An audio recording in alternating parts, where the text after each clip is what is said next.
Hello everyone, it's Yogi here. Happy Tuesday everyone. And look at me. What am I stitching today? I know, it's complicated. Okay.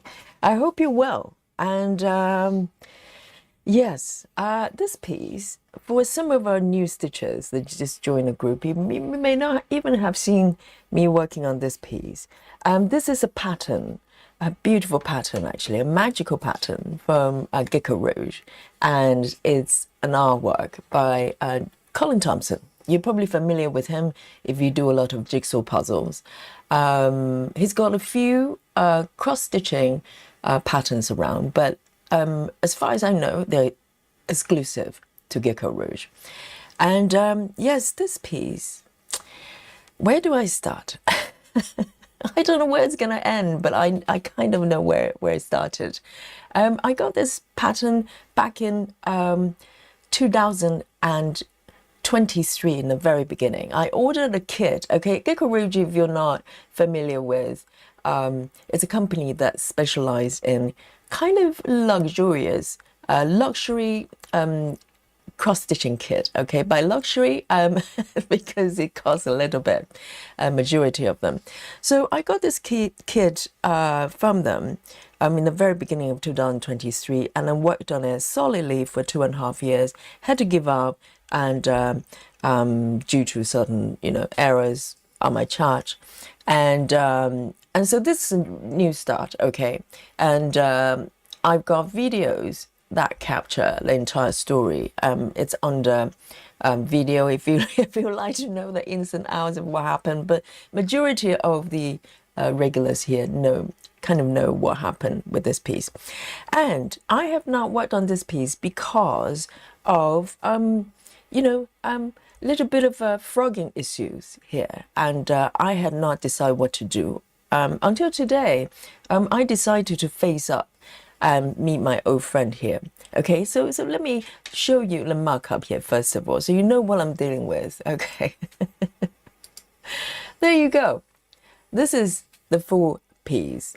All right, you might be wondering where I am. I bet you cannot find it if you didn't know already, because this chart is so vast, and it's got all sorts of things going on. And well, this is a traction of the chart. I like charts that's just full of mysterious things, Easter eggs, whatever it is. And I find out as I stitch the piece. That's part of the joy. So it's a masterpiece, I think. One of the most intricate and fun piece that I know of. And, as far as image goes. And so it's pretty large. Let me show you the actual scale of it, okay, if you don't believe me. If you guys are familiar with Heaven and Earth, and they come in different sizes, right? Mini, super size, whatever it is. Look at this. All right, I want to draw your attention to the top left section, where the numbers there. Okay, let's look at that. So width-wise, we're talking about 1,114 stitches, and downwards 850. So this is a pretty large piece, bigger than supersize Heaven and Earth. Yep. So it's not small. It's not small, and so I think last time, my first attempt, my first version, I cannot remember the percentage. I think we're talking about 5% or 6%, something like that. Definitely under 10. Definitely under 10. But I had to let it go because the error on the chart was just too great, and so I'm going to go into the frogging situation in a little bit, okay, because it's a little bit involved. I just want to come back to the stat again. So currently, I'm just under 1%, and I think it would be a milestone if I cross over to 1. But even, but hang on a second. this percentage actually including the stitches I need to frog. Okay, so maybe slightly lower. We're probably talking about 1.8, something like that. We'll find out. And the number of colors, it's pretty modest considering the size. It's 149. So it's about heaven and earth expansion, kind of, a number of colors. Expansion is about 150. This is 149, just one color under. And today, unlike yesterday, I am going to remember to start a new sprint right in front of you, okay? And sometimes I forget and the chat reminds me, but yesterday, everybody forgot, including me, so we didn't have a stitch count accurately. But today we will. So this counter is going to capture every single stitch I'm going to be doing today. And before I go in deep with this piece, I want to say hello to all of you. Thank you for joining me today. It's Tuesday, and yesterday we had a Monday stream, first time in a little bit. So the Monday is probably going to be off for another, few weeks until my cover is completed. Okay, then maybe we can resume. So let's have a look. Who have I got here today? And we have Sarah. Sarah is coming, offering a quote to us. Wonderful. Things are looking up. Okay, so Sarah says, don't give up what you really want for what you want right now. How wise. Instant gratification that we're looking for. Sometimes it's fun, right? Small things. But if it's going to compromise your longer goal, then, think twice. Very nice. And, keep your eye on the higher goals. And thank you so much, Sarah. And Rajal as well. Happy Tuesday. And yes, everybody's loving Sarah's daily quote here.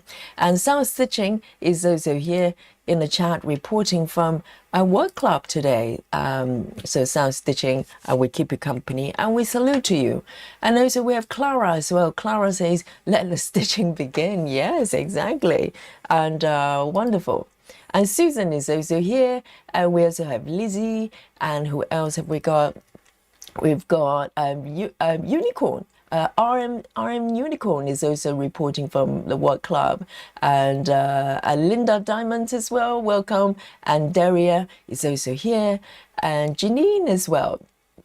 And I'm hoping to get some encouragement from Janine, okay? She's trying to, yes, she's a great supporter of this piece, just like Michelle. Michelle is in the chat as well. Hello. Michelle says, happy day, GeckoRouge is back. I know Michelle, and Michelle, loves this piece, and so do I. And Jackie as well. Hello, and of course Sarah is here.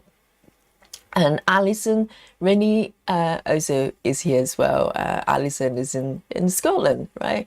And Suzanne as well. Hello. And Vaduhi, it's been a little bit. And Love Drunk, and is back with us. And Amanda is here as well.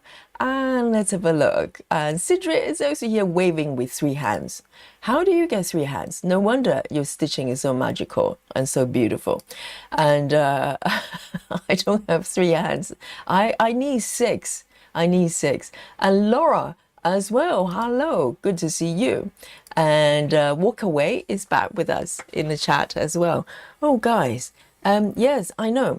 So let's have a look at the situation. Okay, let me just give you an update and my plan on how to proceed today. I probably alluded to it from a couple of times in our other streams. So my plan is I came up with a really great strategy dealing with frogs. Finally. And that strategy, I'm going to share it with you, okay? So when you have about 2,000 stitches you need to frog, the best solution is to ignore them, okay? Dun, dun, dun, yes, I know, dramatic music, and that's the best strategy. Just ignore them. See, I can't even see them. They're over there, okay? I cannot see them, so they do not exist. Okay, so we're moving forward like it never happened. And if you want to know the situation, this is what I'm dealing with, okay? It might not look like much, you know, in a grander scale of things. If you look at this, okay, this is the entire piece, so large, and I'm at the bottom. I started from the center bottom, okay, just in case you didn't know already. And from the bottom center, I started to kind of just move to the direction and stitch what I wanted. With it's kind of my plan, slightly longer, freestyling cross country, and I've been having a lot of fun. And I was having so much fun, I decided to move to the left here. So from the center area, I moved to the left gradually, picking what I like. And can you see there's a little, quite a few of the PowerPoint chart, sort of bars here. So these are color pencils on my chart. Okay, and I'm going to show you the markup in a little bit. I just want to draw your attention to what's happening here. So so I moved to the left, really having a good time, spent fair bit of effort stitching the PowerPoint bars. They're color pencils. Okay, let me show you what's happening here. Can you see it? So I went from the center right here, gradually moved to the left, and started to stitch these epic color pencils. And then the previous session, the last time I worked on this piece, I realized something weird was happening here. I came back to work on the center area here, which is the kitty, the belly of the kitty. And I realized I miscounted one block, which is 10 stitches width. So everything pretty much from this pink block that you can see, from this point on to the left, everything is one block off. Can you see that? Okay, so everything from the pink block to the left, I need to frog and remove in order to fix it. So just to show you, you know, how I calculate, figure out the stitches I need to frog. So I basically use Saga and drew a box like that.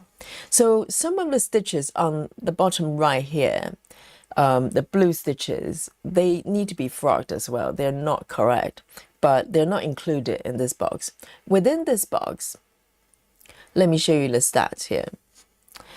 It says about 17, about close to 1800 stitches, but that's not including those blue stitches at the bottom of the kitty there. So I reckon it's about 2,000 stitches, okay, or maybe slightly under, but we're still talking about quite a lot of stitches, okay.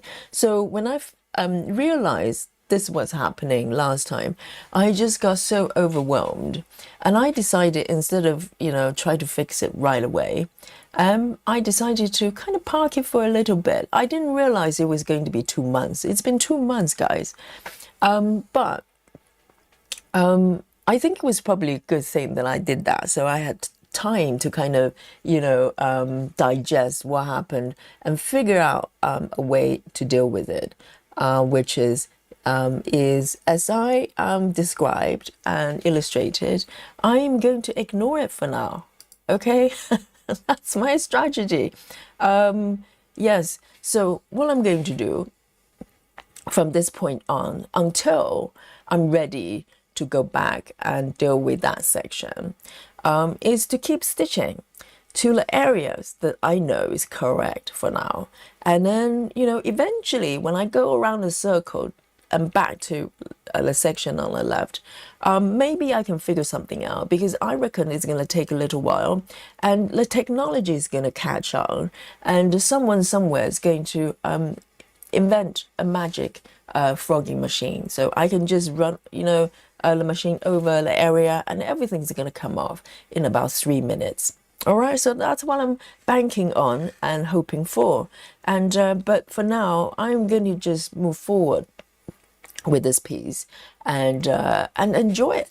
Okay, so this is what I'm going to do today. So today I'm going to focus on the section from this point, maybe to the right, because this area I have worked on for a little while and I don't want to get fatigued, working on it. So I'm going to extend my stitches to new areas and carry on with the same method. I think it's the best for this piece. That's what my mind tells me to do with this piece.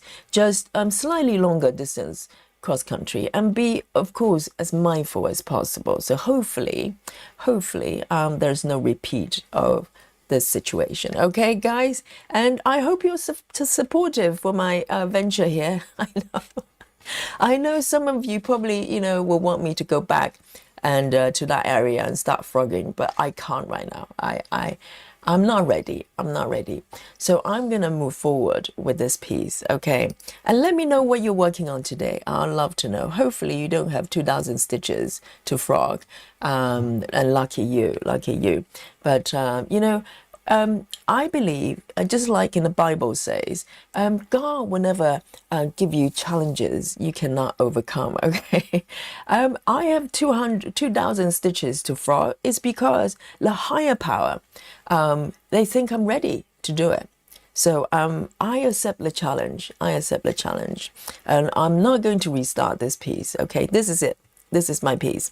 So this is a 28 count fabric DMC, and I'm stitching with the floss that came with the kit, which is DMC as well. So they supply all the material I need, even though this piece, fabric, because it's a second start, this is my own fabric. The first time I was stitching on 25 counts. So this is 28, and slightly different feel here. Yes, Linda says, sometimes you just have to walk away, breathe, and come back later. Yes. You don't want to deal with certain situations right in the moment because your head is not clear and you're overwhelmed, okay? Yes, thank you so much. And Jackie says, I started a piece on 28 counts and I love it. Oh, wonderful. Yes, I love 28 as well. Absolutely. I think if you can comfortably stitch 25, you should be good for 28. I know it sounds like a little bit more challenging, but so here we go. Hang on.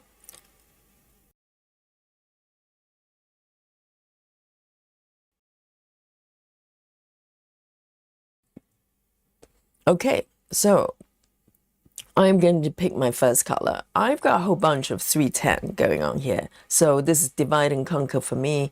When there's a lot of, same color stitches, I just do a little bit at a time. And 310 is perfect as a starting point, right? So why don't we start with the 310 stitching? Even though GeckoRouge, they have their own numbering system. But this one for sure, I know it's a 310. I know we're probably not going to have spooky bingo today, but it's quite okay. But I know these one for sure.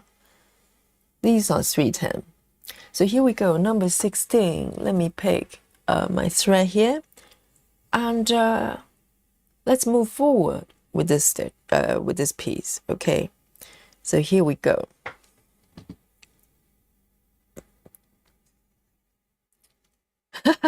Walk away, says ignoring is bliss, Yogi. Yes, sometimes you just need to, walk the other way, and something will come up. When you're ready for the solution, it will appear. You can't think up a solution. Solutions come to you, and I'm waiting for it to come to me. I mean, the worst situation is I frog a little bit at a time when I feel like it. I don't know when, are you ever in a kind of frogging mood? Is there such a mood? Is it a thing? I don't know. But, maybe at some point I will have a day or two. I just like, a spot of frogging, maybe. Maybe that happens. And I'll just do a little bit at a time. But if you look at the entire piece, those 2,000 stitches, it looks like a smudge, doesn't it? It's not that bad. It's not that bad. Hey, Lefty Gemini has joined us, and Kelly as well.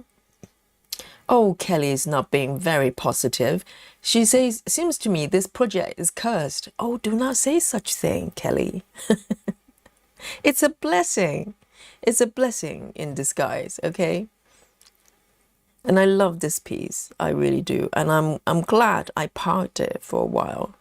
So today when I looked at it, I'm really excited. I'm really excited. So I need your support on this, okay?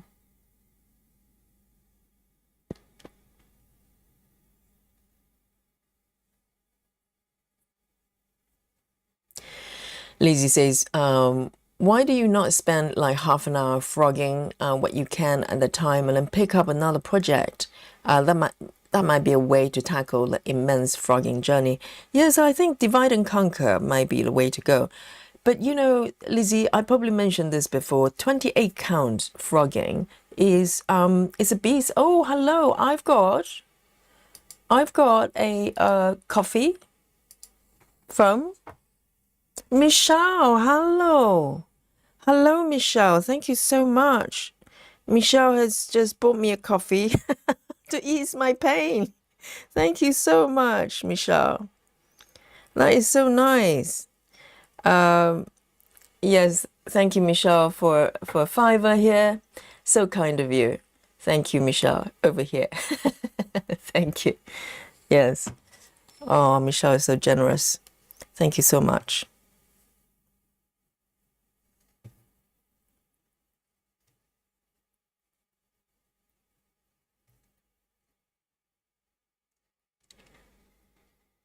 And Susan is working on Tree of Life. Yes, it's much larger piece than I thought, because looking at the markup, I thought it was a tiny little piece. Like some of Susan's projects, they're smaller, but this one is quite big, isn't it? Yes, Jackie's having a spooky bingo. What can we say? I think you train for that kind of frogging, like the Olympics. I think it's a category. It should be a category in Olympics.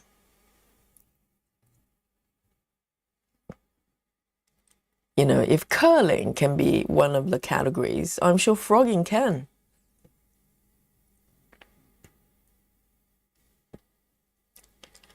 And Lynn as well. Lynn is having 310 spooky bingo as well. I knew it. I think 310 is our only chance for spooky bingo today.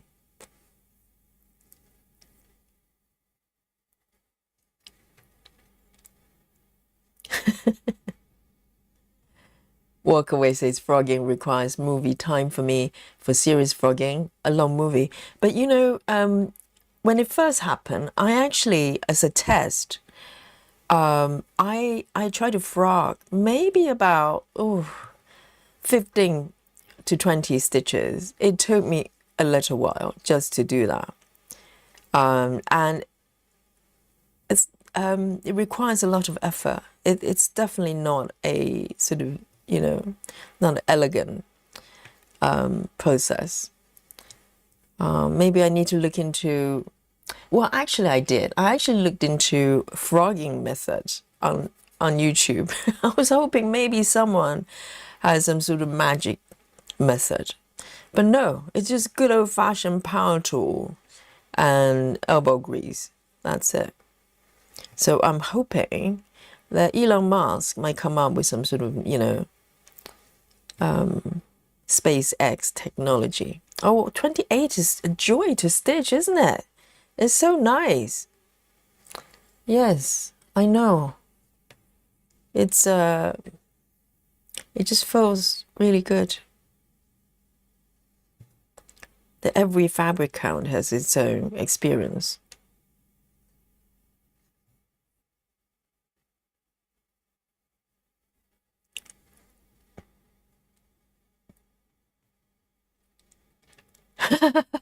Susan says, I calculate that will probably take 9 years to complete. Oh, Susan, I think you're being optimistic, right? Because my plan is to go around the entire piece and eventually maybe when I have to come back to that section, that is probably going to take more than 9 years.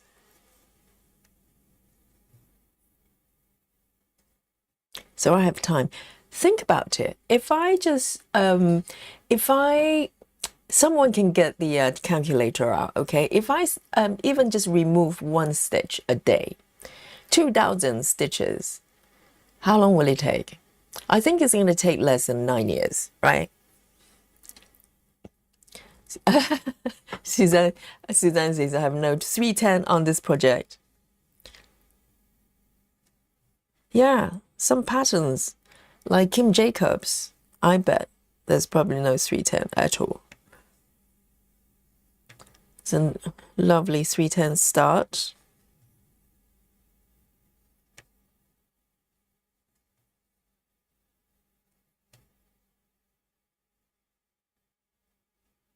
And for 28, I was stitching 28 a couple of days ago, the traveling library. I'm doing okay without the 5x5 gridding. It's still an option for me, but the boxes are quite small, so I try to not to clutter it too much with the 5x5 gridding. Let's see how it goes. And I'll need your help, okay, Chad? If I ever go stray, you know what to do.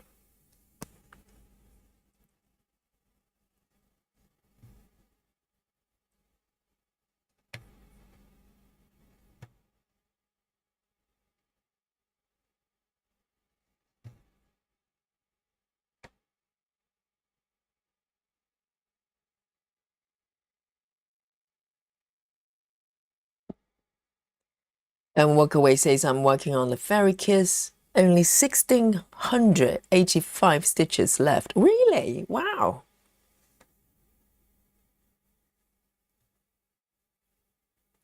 That will take no time.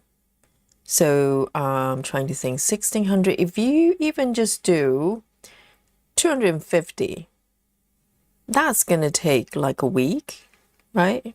If you work on it every day.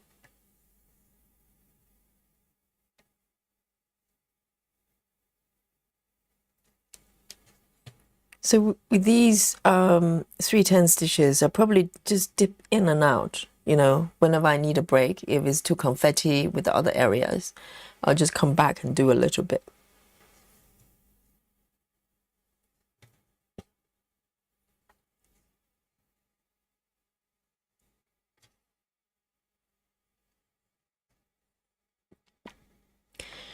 Hey, Joyce. Hello. How's the new home going? Great to see you. And hope the things are settling down.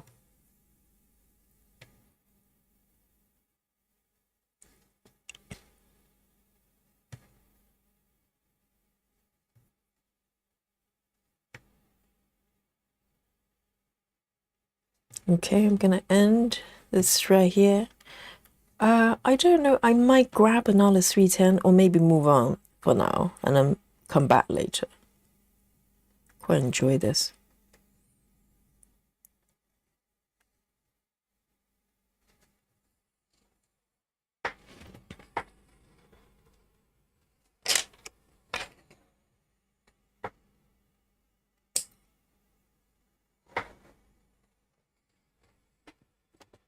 I've got my coffee today.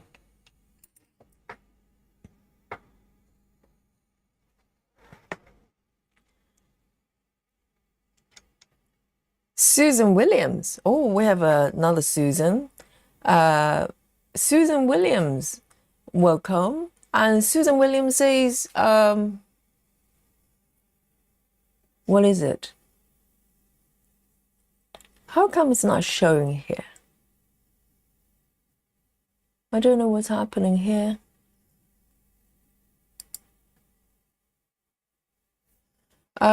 Susan Williams, pay your cat to frog for you. Oh, that's very optimistic. Yes, I could. I could. Dolly is expensive, okay? Dolly is not cheap. And I can include that as a clause for our contract. But I think she's going to say no.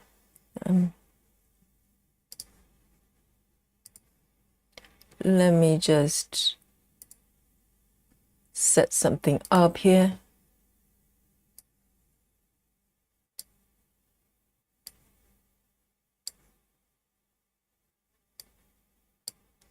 Okay.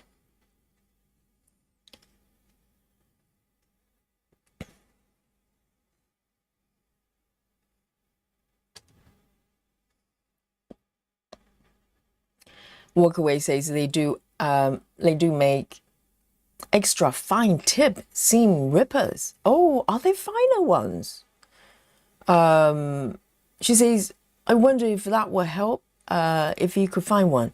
Yes, I didn't realize the smaller ones. Maybe that will help, because the thing is, if I show you my power tool, okay, if you can probably compare the size. Okay, I'm bringing out the power tools, but I'm not going to use it. Okay, and do not worry. I'm just showing you the tip. So this is the kind of standard size, and as you can see, even trying to go through. Let me zoom in a little bit. Okay, let me zoom in max. How's that? Even just let me do it here. Can you see that? It's a little bit of effort to go through these stitches, and even if you do so kind of one at a time, and it gets really tight, and I'm constantly worried that I'm going to stab the fabric here. So if they're finer ones, I think it will help, definitely. I didn't realize there are different sizes. I'll look it up.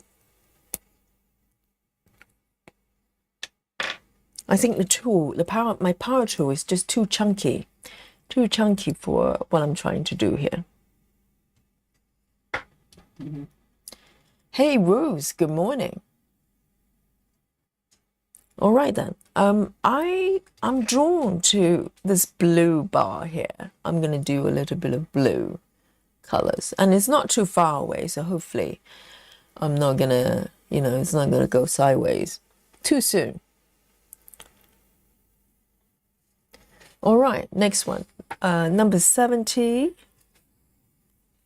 So these are sort of my threading system here for my GeckoRouge. So number 70 is, so yesterday we're talking about, maybe a day before yesterday, someone asked about DMC that comes with stitching kits, whether they're different or something like that. And I find DMC that came with this kit. I don't know, it could be just me. It feels like they're a bit more matte in colors, and also I don't know, less I don't know how to describe it, a little bit more robust.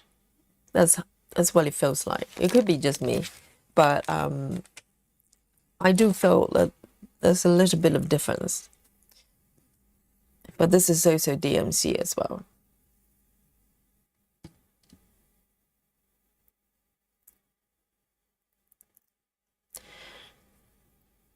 And greetings from Lynn to Cynthia. Yes, hopefully Cynthia is doing well. So I am going to start from here.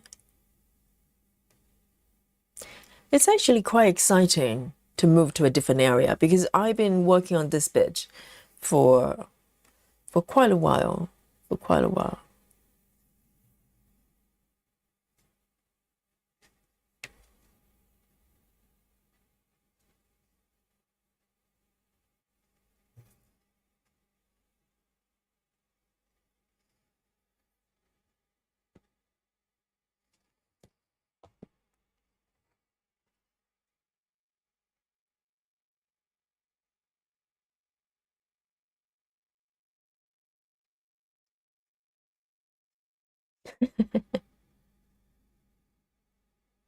Hi, Brittany. Brittany Ferguson says, Hi, Yogi, watching at the gym. Love this pattern. I know, me too.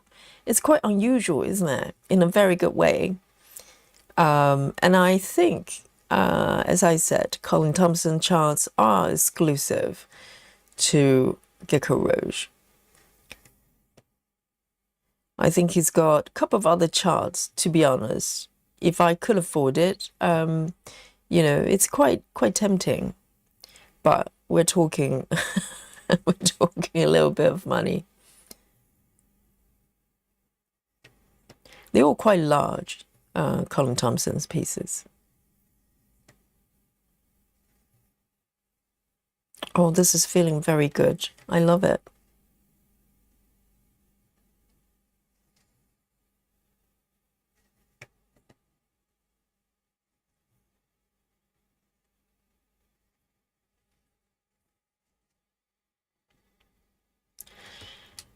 Kristen, hello. Kristen says it's too powerful for a power tool. I know. I think my standard power tool is just too powerful for such delicate operation. So I need to find a new tool. And I actually saw, I was so desperate. I was looking at YouTube videos and I actually, found a lady, and the video is quite old actually, probably about 10 years. I found a lady using shaving tools for ladies' facial hair, I don't know. It's a little bit like razor, but smaller. And it's kind of designed for ladies' delicate facial hair. She was using that to try to shave off the stitches. I think she was frogging. I'm trying to remember what fabric count, but smaller stitches, maybe like 25 count or something. And she was just using the shaving tool and just shave a little bit at a time and try not to damage the fabric. So yes, I'm not the only person that's desperate for a special tool, frogging tool.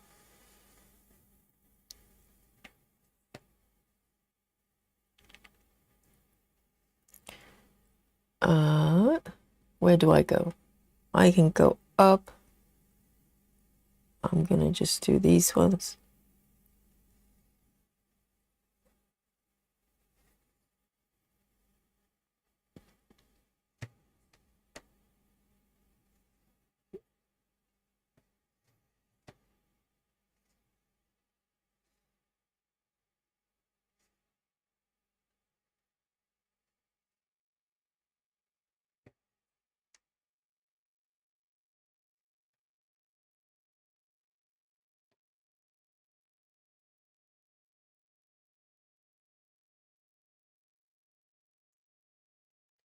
Hello, Cami.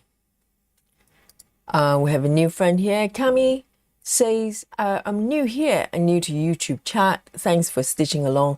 Yes, if you're new to the chat, welcome to the experience. We talk real time. We talk about everything, about stitching and other things. So come join in and welcome. Well done for discovering the channel.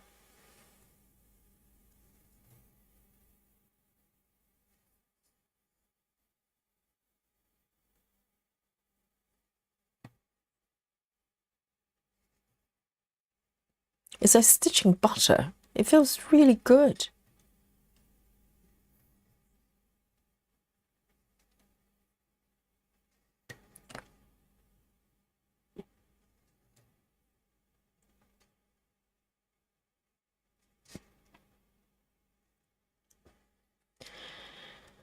Joy says, you can mark off the position you stitched, regardless of the color, then fill in adjacent area with the called for colors. Nobody would notice. Some pencils would be unique.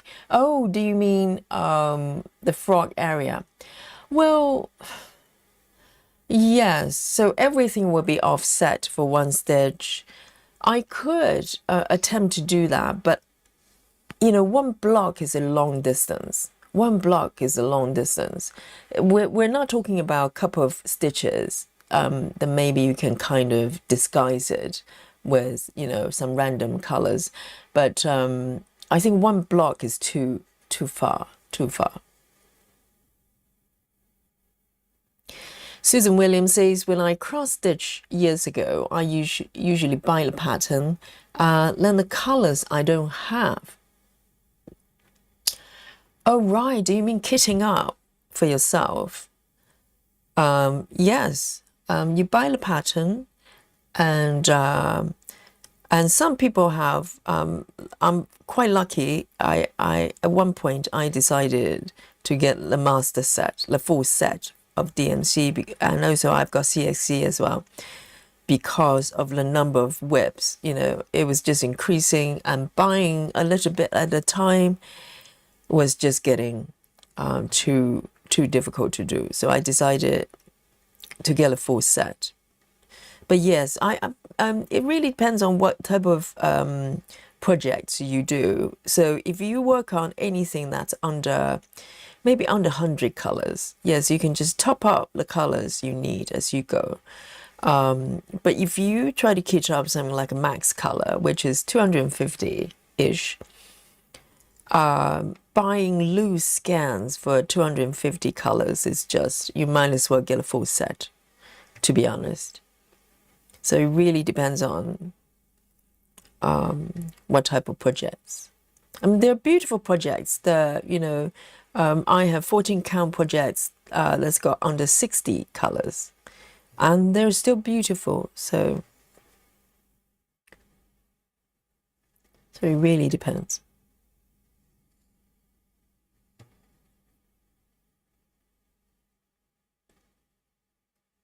Let me fill up the bottom bit.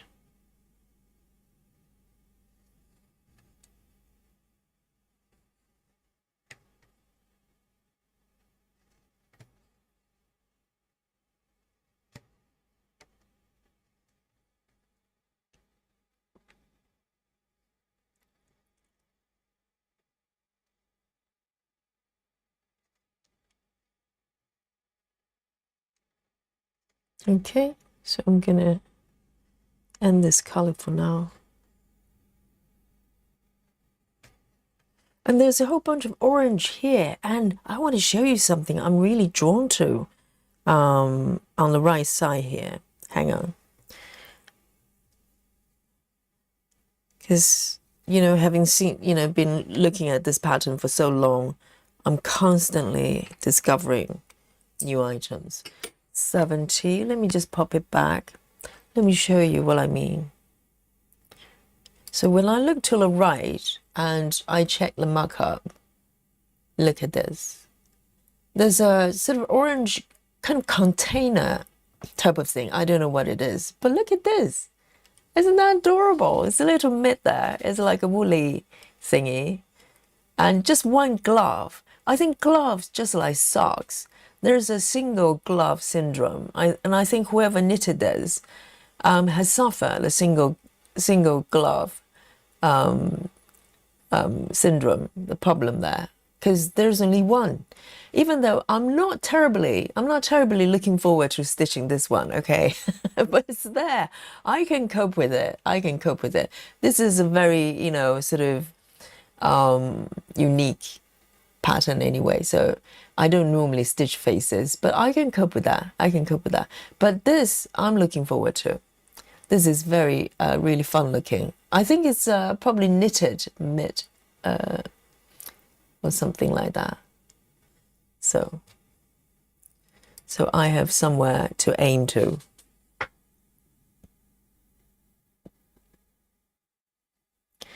Susan Williams says at a craft store, Michael's, they always have DMC on sale, always came home with loads. I know you're very lucky in the US, in Europe, and in the UK where I am. It's not cheap. So for the full set of DMC, I got it with a chest drawer. And I think I got it kind of, pretty good price, because the chest had a little imperfection there. So they knocked off about £100 there, or maybe close to £100, £70 or something like that, Amazon. So I paid just over 300, maybe 320, something like that. Normally it would be close to £500, depends on where you buy it. The full set plus the chest. But if you just get the flowers, we're talking about £400 for the full set. So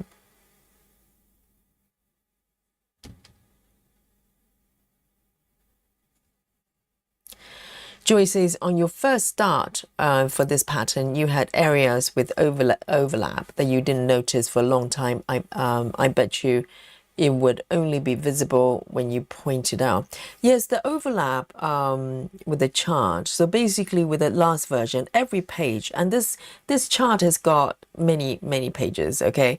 Probably a couple of hundreds. And each page I'm missing out 3 columns vertically and 3 rows on top. So the overlapping, I basically put in the wrong setting. Yes, I didn't notice for a long time, even though I did, there's some bits I did. I was thinking, why is this line kind of disjointed? But other than that, overall it looked right. But the problem is, Joyce, if I know it's there, it starts to bug me, even though, if I show it to someone else, they might not notice it. So that's that as well. Okay, next one. I'm going to move up. Hey, busy mom, reporting from work club. Hello. Hope you're having a great day at work. The next one, 71. Yes, and also by the time I get to it, whenever that is, I might feel differently. I might go with your solution, I might go, well, now the surrounding area is all there. No one is going to notice that little bit, of inaccuracy. I might do that as well. I don't know. So I'm going to just leave it till I know what to do. Time is a healer. Okay. I'll leave it to time.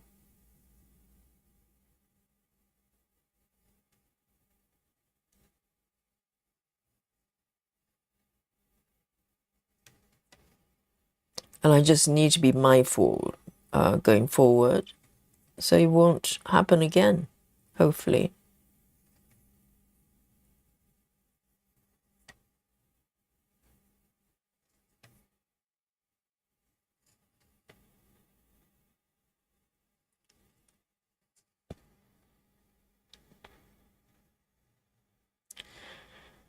Walkaway says, well, a fun chart it is, Yogi. I know. And I've been, as I said, I got this chart back in the beginning, very beginning of 2023. I ordered this at the end of 2022. I think the last day of the year or something like that. And I got it just after New Year. So it was, it was a big thing. It was the first project of the year. And at that time, to be honest, I probably have 3 projects. I had this one. I had maybe a couple of 14 counts projects. And maybe one more. Oh, yes, I think I had grandma's attic at that point. And that was it. And even though I had this chart for so long, I'm still finding so many things that I did not notice. It's just that kind of chart.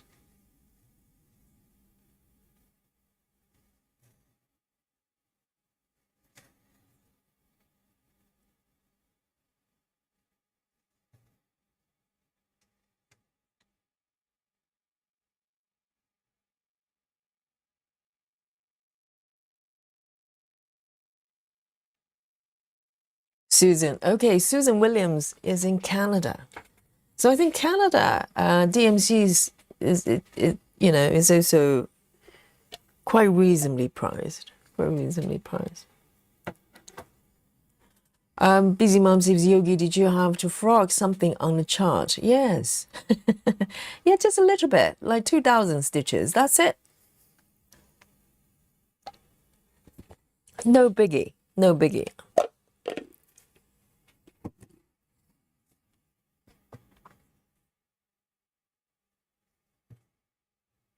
And this pattern is, the way it's charted, it feels very different from Heaven and Earth.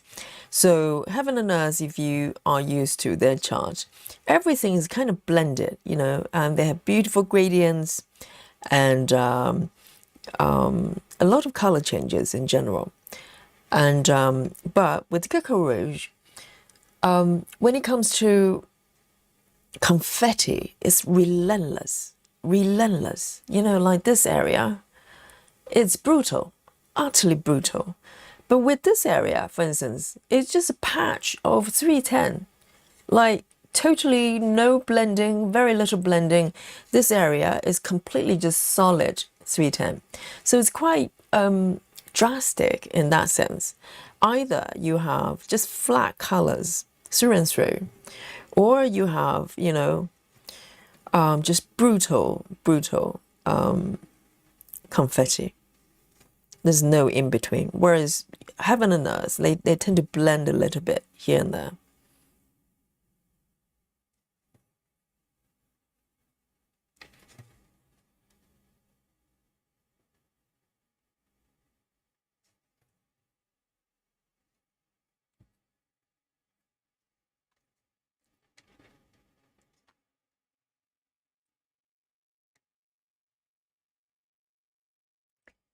So you know that evil crab, the green crab, is going to wait a little bit. I'm not quite ready to go back to that area just yet.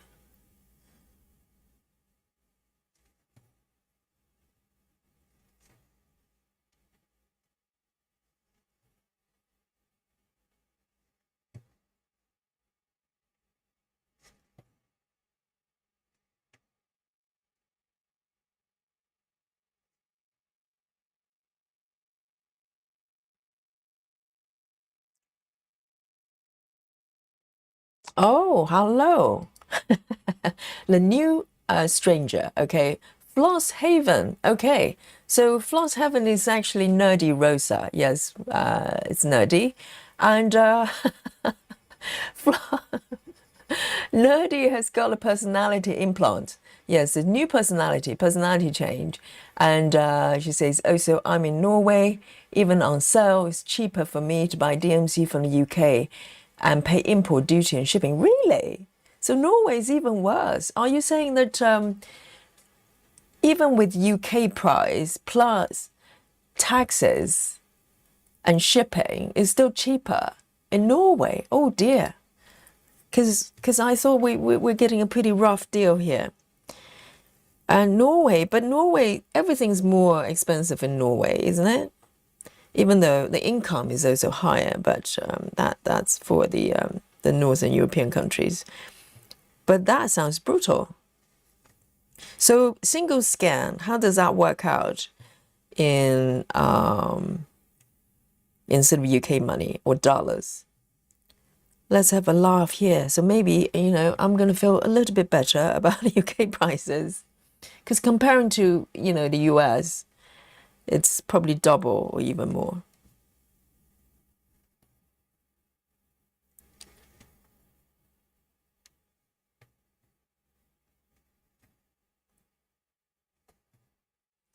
And with a chart like this, you really cannot look at it as a whole because it's too overwhelming. So I tend to kind of focus on one object at a time. And it's great fun. It's like discovering something in your drawers. It's been sitting in your drawers for a long time, and then you kind of dig it out one at a time. And every time it's a surprise. My drawers are like that. I constantly find items I don't have, what I didn't think I have. And so it's kind of like, oh, nice. Didn't know I had this.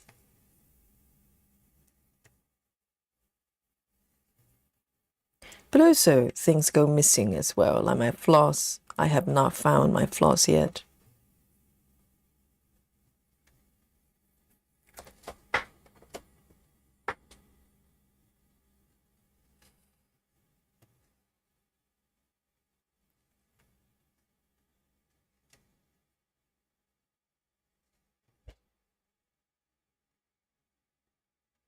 Hello, Janine. Janine says, I'm back. Where have you been then? Where did you go?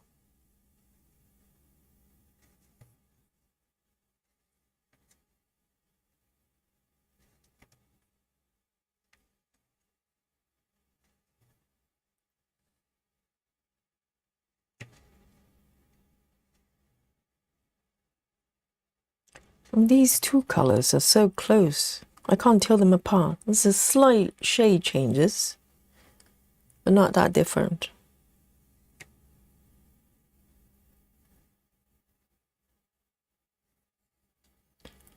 Okay, I'm gonna keep going. See, just solid rows and rows of the same color. Unapologetically.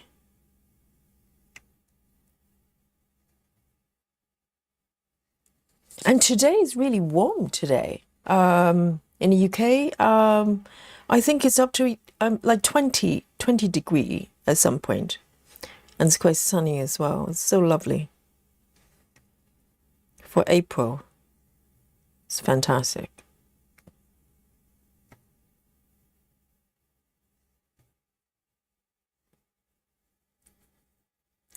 Hi, Laura.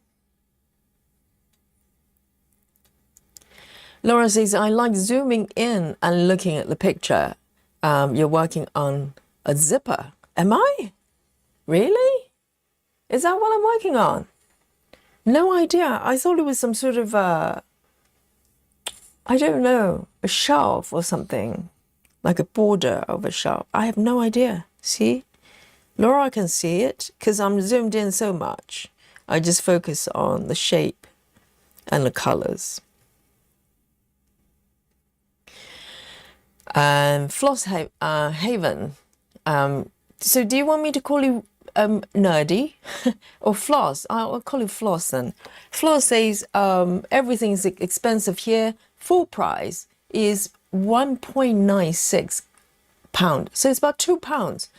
Okay, so it's a little bit more, but not as much as I thought. Because over here, per scan, you could be paying up to £1.50. But some places you can probably get it at around £1 online. So in Norway, it's about £2. That's brutal, isn't it? If you're trying to get a full set, we're talking about 470 colors ish. No, over 500 with DMC. Wow. How much would that be then? Nearly £1,000? What? It shouldn't be. Yes. So for Norway, it's a little bit more than the UK. Over here, if you look around online, you can probably get it for about £1 per scan. Right. Yes, Floss, to be honest, it really depends. Unless you only have one project and it's got 200 colors, you are probably better off getting a full set. I know it's a little bit of money, but it will probably make it easier.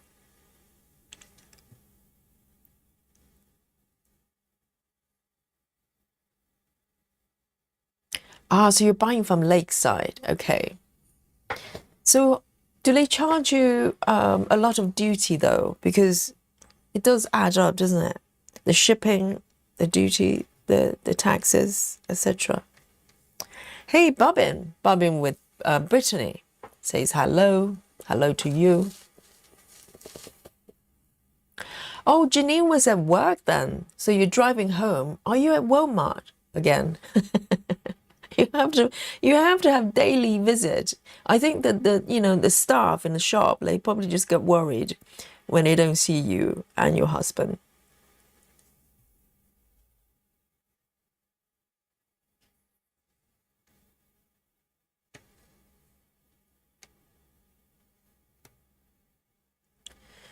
So driving home from work is about 40 to 45 minutes.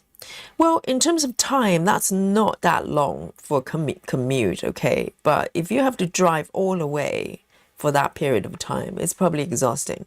Because in London, for commute, even on London Underground, you're just sitting there. It could take up to half an hour, 40 minutes to get, door to door. That happens. But if you have to drive, that takes a little bit more effort. Okay, this last row here.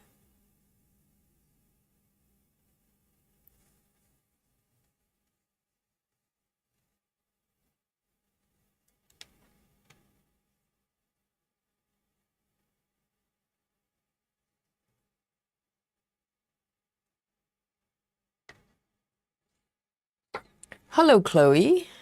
Chloe C says, good evening, everyone. Happy stitching and happy stitching to you. What are you working on today?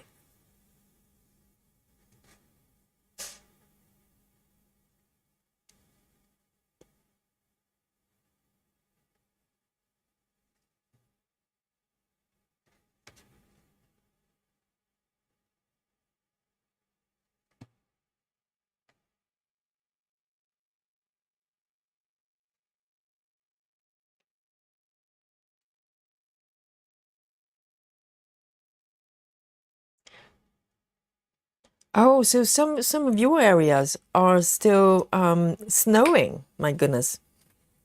Yeah, but our stitchers in Australia, it's cold as well, isn't it? Is it still cold in Australia? Or is it the opposite? No, it's the opposite over there. It's hot over there. I'm getting all confused. Yes, that's lovely. That's a nice solid block of this thing. So it's a zipper, is it? Oh, no idea. No idea. Here we go. I'm going to keep going. I'm going to do a little bit of orange on the right there. It looks very interesting. The colors start to transition. This is slightly greenish color. 35, whatever it is. 35.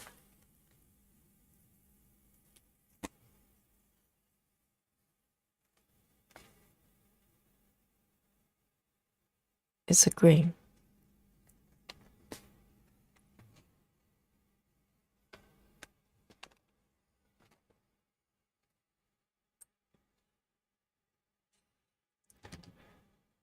Chiviz S, hello, good afternoon.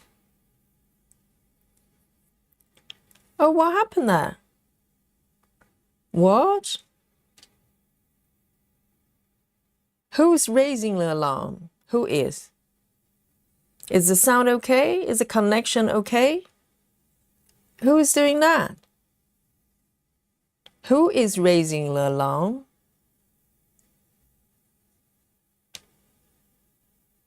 What's up?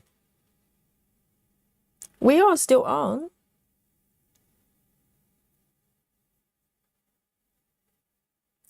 Is it false alarm?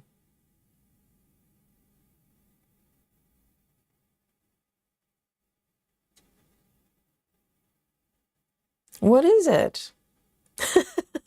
I can see the fire alarm being raised.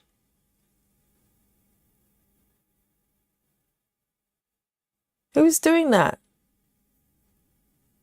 We haven't got kicked out, have we? It says connection excellent. Do not scare me. And I have not made mistakes, right? 75. Have I picked the wrong color or something? No, I picked the right color. Who is hitting, what? Sarah says, think you missed your last row on Saga. All right, let's have a look. All right, yeah. I can see that. Good. Thank God. Because any other possibilities would be terrible. It's okay. I can mark those. You're quite right, Sarah. Yay. Someone's paying attention, okay? I'm counting on you. Okay, I can add that row back in. Hang on. Indeed. nothing escapes the chat, okay? Sometimes it escapes 2,000 stitches. But other than that, yes, the chat is paying attention. Is it better now? Yes, the connection is good. It's the chart that's a problem. Have I fixed it? Is that correct now? It looks good, right? I'm so scared because we've been kicked out, you know, probably 3 times in the past week. It's fine now, right? It's all good. Phew. All right. I fixed it. I fixed it. It's all good now. All good now. It's not easy. I'm telling you. You think I'm just sitting here, you know, chatting away, eating chocolate. This is hard work, man. Oh, there's one little stitch here I'm gonna do first. Just one single stitch.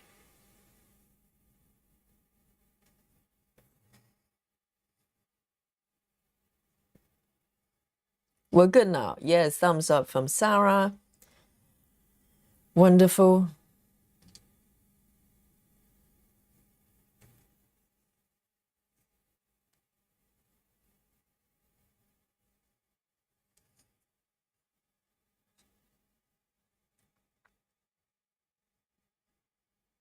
Holly. Holly, hello. Welcome. Just one stitch here, so I am going to end my stitch here.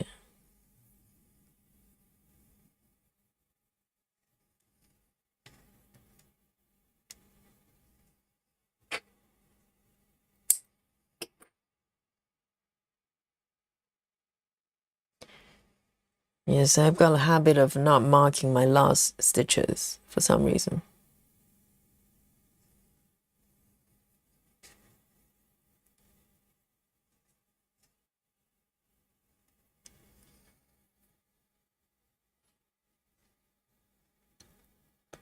Rose says the price of DMC varies, depending on where you buy it in Australia. $1 from online sale, $1.50. Is it cents? I don't know in Australia. From Spotlight. So how does that convert to UK pounds? I mean, is it cheaper? I hope so.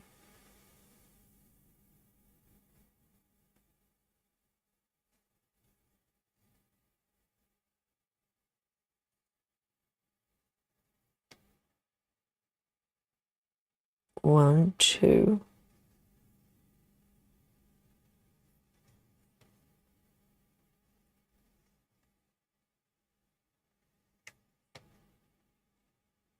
One, two, three.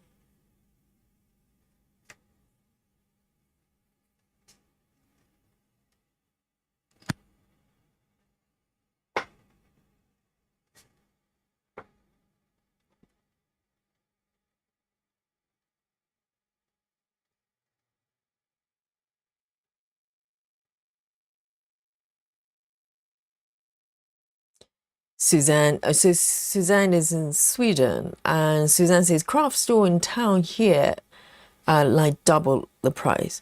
I think if you go to retail store, same in the UK as well. If you go to retail store, majority of the times DMC will probably cost like, oh, hang on, that's one stitch.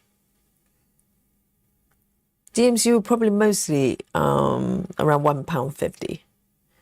I have not seen it kind of cheaper than that in the shops.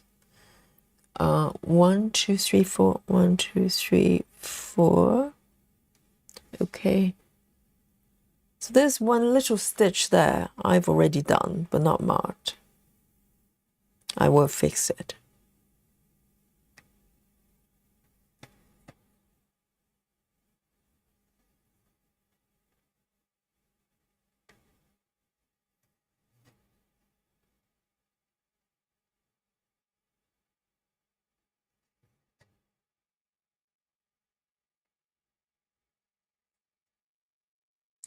1, 2, 3. 1, 2, 3.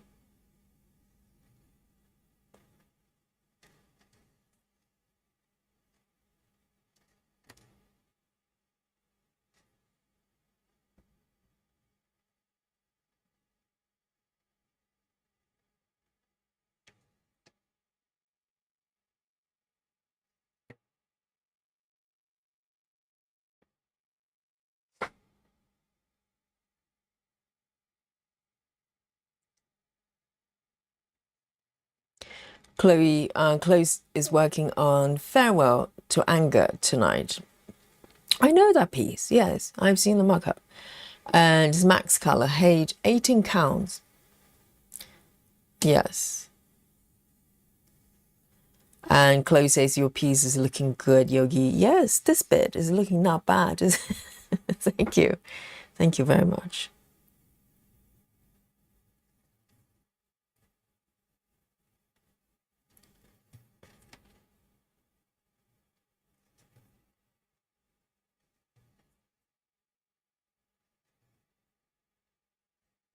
Okay, so I can move up a little bit, a few more stitches.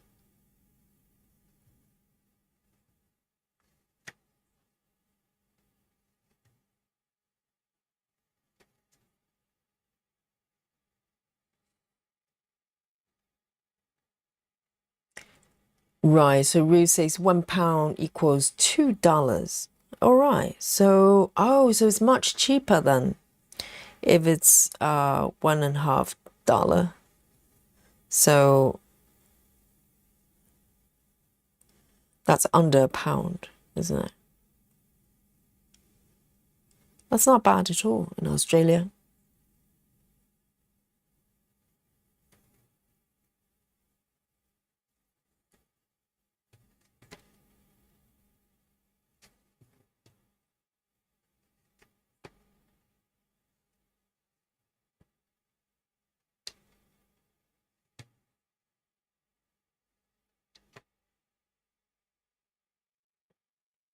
Okay, I'm gonna stop here.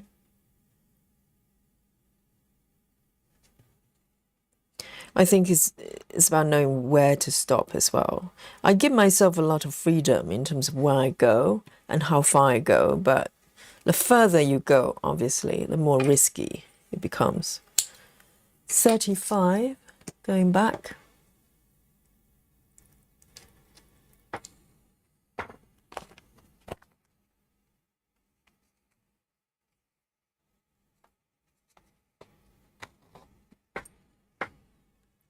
$35.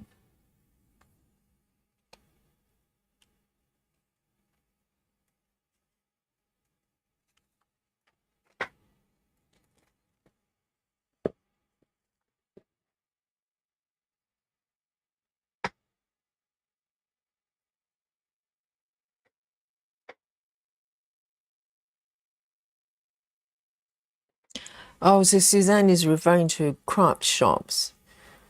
Yes. I think generally craft material, unless we're talking about like maybe in America, like Michael's or something like that, that's superstore, they specialize it. If you go to haberdashery in the UK here, everything's so much more pricey than than most places. It's just having that retail shop, the overhead and everything. Let me just flip the chart over and pick a color. I have not done this for a little while. I just want to pick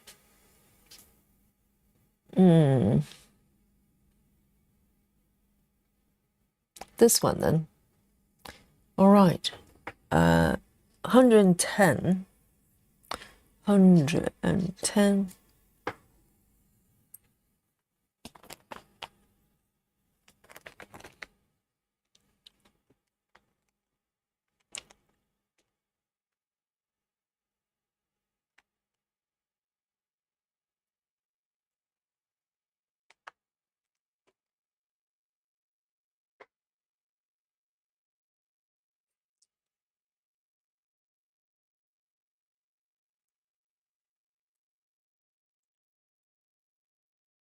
Let me zoom in this a little bit.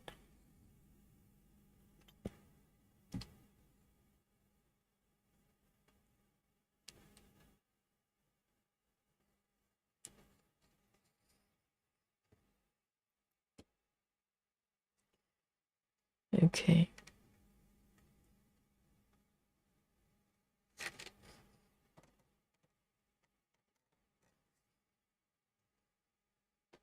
Oh, I need to mark this piece, this stitch. Hang on. There's one stitch here.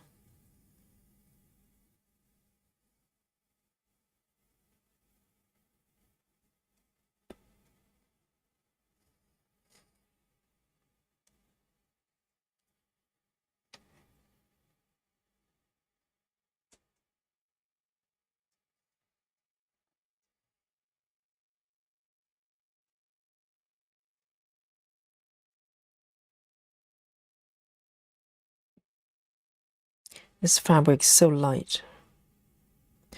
The thing is, with 25 count, even though 25 and 28, in terms of stitch size, is not that different, but the fabric, for some reason, feels so different. And they're both, you know, I've got my 25 counts mostly from DMC, and this one is from DMC as well. And I don't know why 28 counts, the spacing, you know, for the gaps are much wider. It feels proportionally, particularly, so much wider than 25 count. Let me see if I can bring you an example. So for instance, this one is 25 count from my other project, from my sleep time. This is 25 count. The threads are much thicker and it's more depth to it as well. It feels thicker and it's really nice to stitch as well for 25. But 28, with 25, if I put my hand under, you can't see it. But with 28, suddenly the holes are a lot more open and so light. Can you see my hand underneath? So the stitching experience is very different. I really like both. I like both. I like the 25 being so solid, you know, there's kind of very meaty, if that's a way I can describe it. Really meaty kind of feedback with the needles. But with this, it's like stitching air, stitching butter. It's so smooth. And it's interesting, just by going down the stitch size a little bit, the fabric feels drastically different. I was very surprised. But also, but the thing is, I do have a piece that's a project that's 32 count. So in theory, it should become even lighter. But no, the 32 counts actually feels quite thick, quite dense. Even though that one is not from DMC. I think DMC only goes up to 28 counts. It doesn't do anything higher.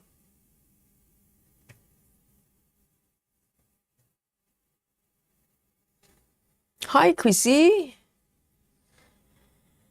Oh, yes, everybody's asking about the frogging. Yes, this is how we greet each other, you know,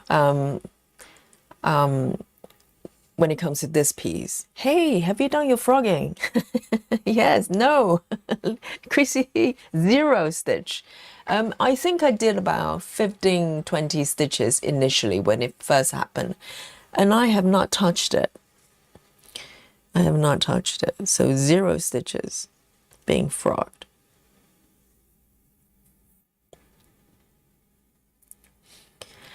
And Chiviz is asking, anyone familiar with Painting Fairy?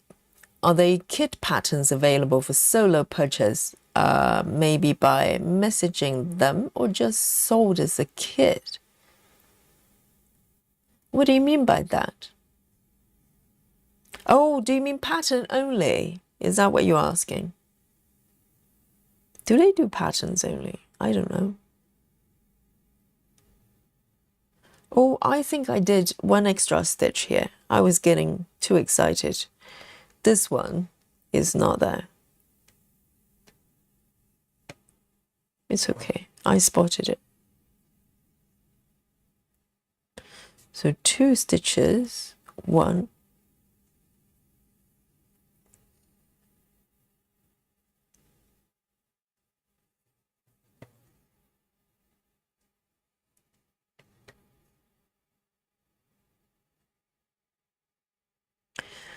1, 2. So this blue stitch is not in the right place. Why is it like this? Oh, hang on. Okay, I think this one I can fudge, because these green stitches, they are 1 stitch lower than what they should be.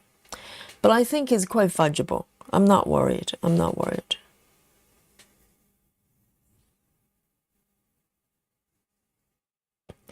Let me fudge.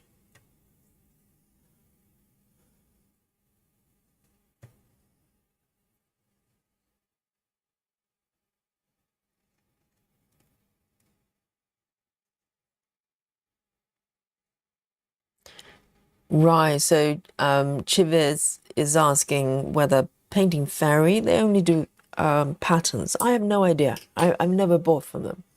So maybe the chat knows. 110. 110.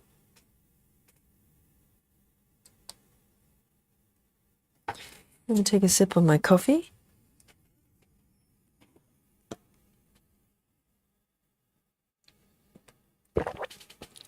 Rue says they only do stamp kits, as far as she knows.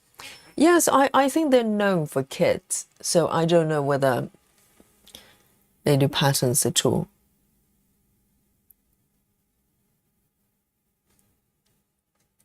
They're probably, I think Painting Fairy is probably the stamp kit version of GeckoRouge, because GeckoRouge, they don't do patterns either. It's the full kit only.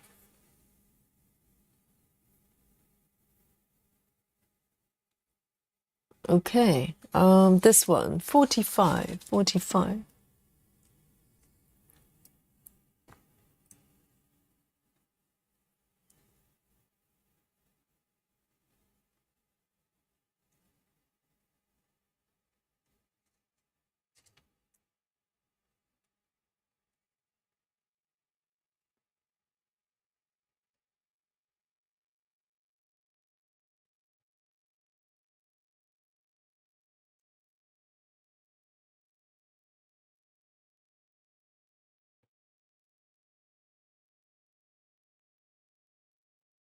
And 1, 2, 3. 1, 2, 3.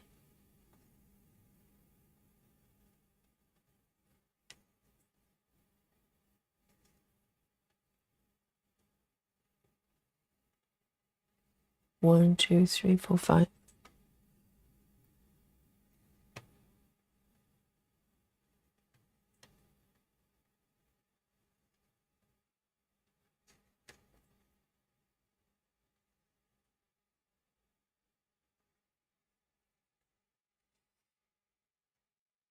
So Clara says they do patterns, but not that many.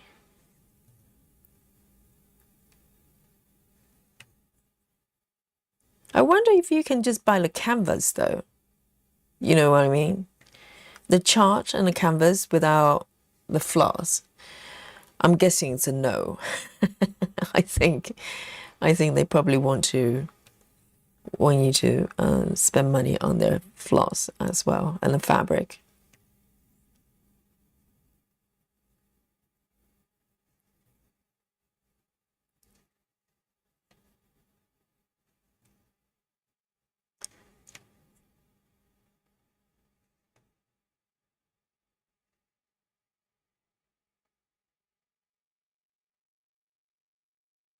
So with stamp kits, all the companies, they do the full kits, don't they? So they don't just sell the canvas that you can just use your own floss or something like that. Kit it up yourself.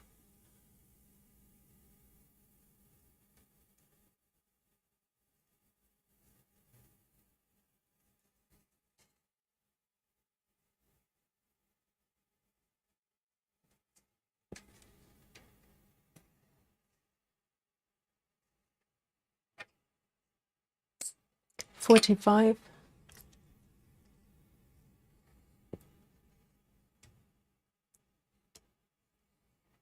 Maybe I can zoom in a little bit more.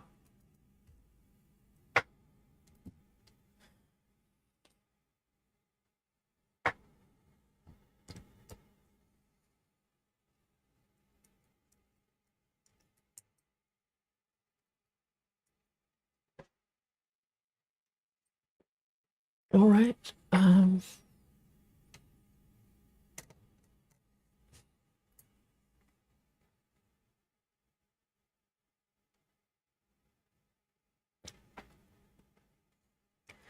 Only 3 stitches for this one. 65. 65.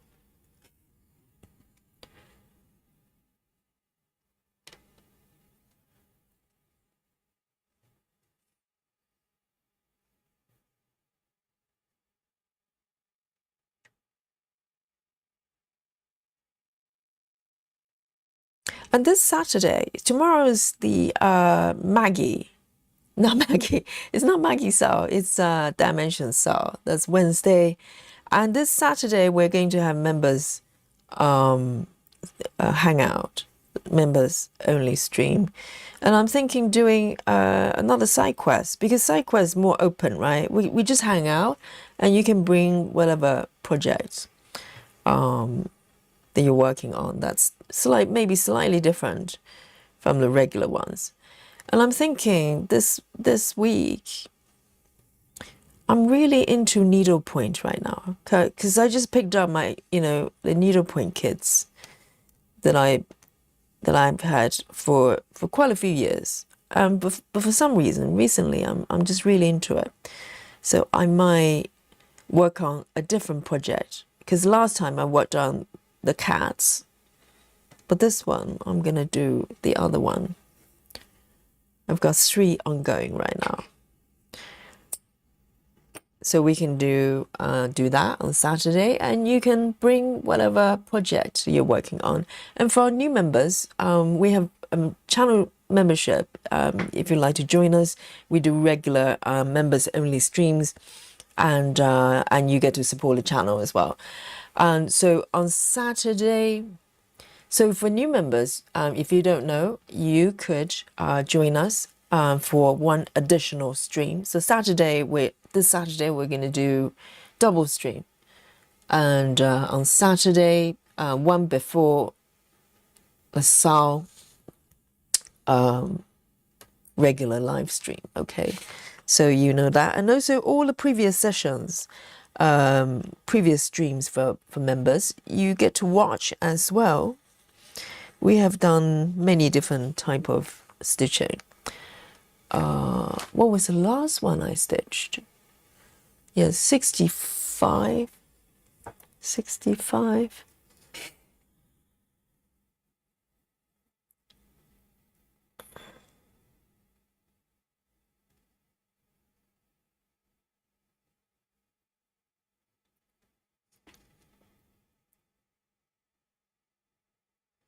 Um, 65, this one, 38. 38.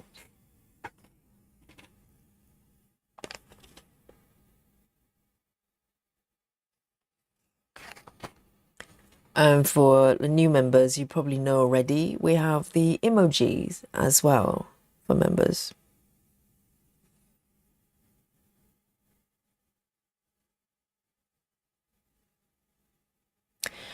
And Flor says, what are your experiences with 22 count and coverage for full coverage pieces? I do have 2 projects that I'm stitching on 22 counts. I think Janine does a lot of 22, no? Or is it 20 Janine does? But the 22 counts, both of them, I think, I'm stitching with 10 stitches with CXC. So CXC is a little bit fuller anyway. So I'm doing 10 stitches, 2 strands over 1. And the coverage is pretty good. Pretty good. I'm not saying that you cannot see the fabric whatsoever, but I don't mind that much. I think the coverage, particularly with CXC, is pretty good.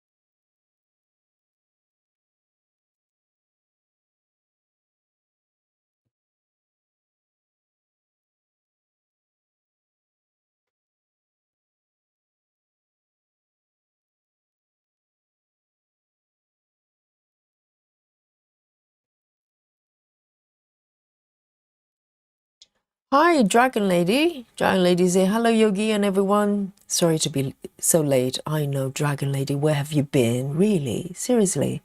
And, and welcome. And, okay, so Dragon Lady has been having lunch with husband. Hopefully something nice that you had together.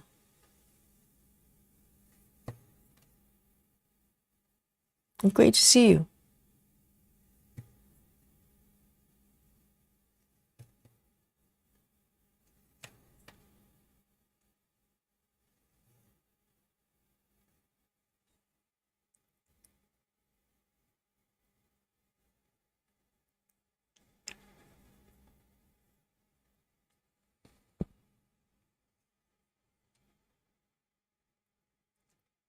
Clara says, I'm in love with 22 counts. So far, I have 2 charts that I'm stitching 1/1 with CXC. Oh, 1/1. Okay. The coverage is very nice. 1/1, I'm trying to think. Okay, 1/1 is just like 2/1 with tint, right? So the coverage is very similar.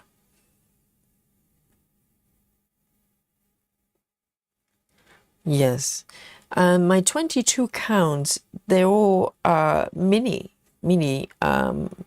Haid charts.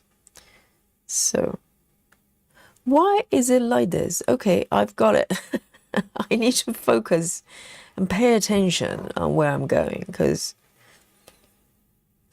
I keep stitching 1 stitch off where it's supposed to be.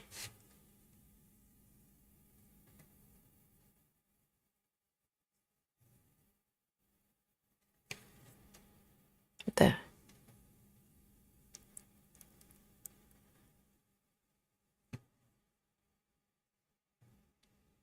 And I will consider 5x5 if I feel like need it.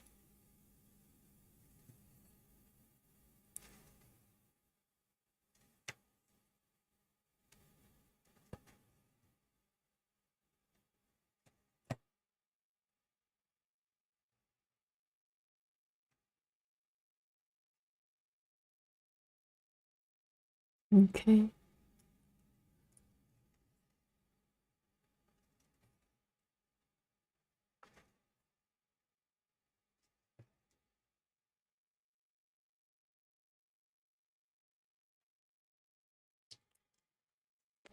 Dragon Lady says, I don't think I mentioned how grateful and happy to have found your channel.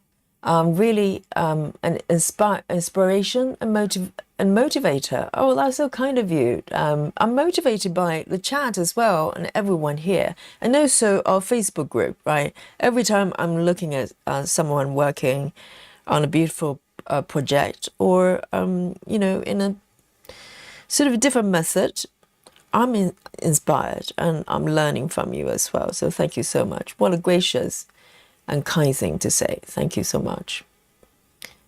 So you're forgiven being late, okay? I think Dragon Lady is trying to get back on a good book. No, I'm kidding. Thank you so much.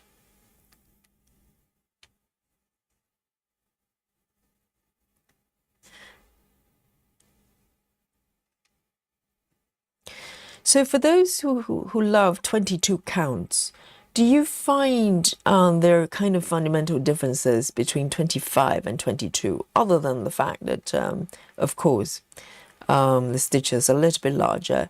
Do you prefer the fabric more? Because we're talking about, it's not even wave, isn't it? It's hard anger.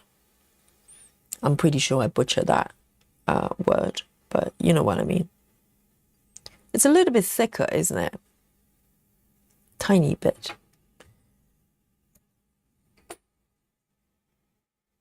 3/8.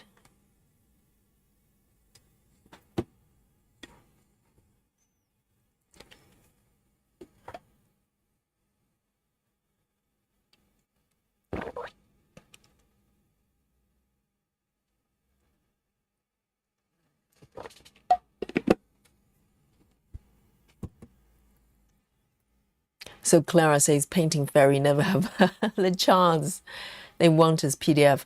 But if you buy the kit from them, do they not give you a PDF version as well?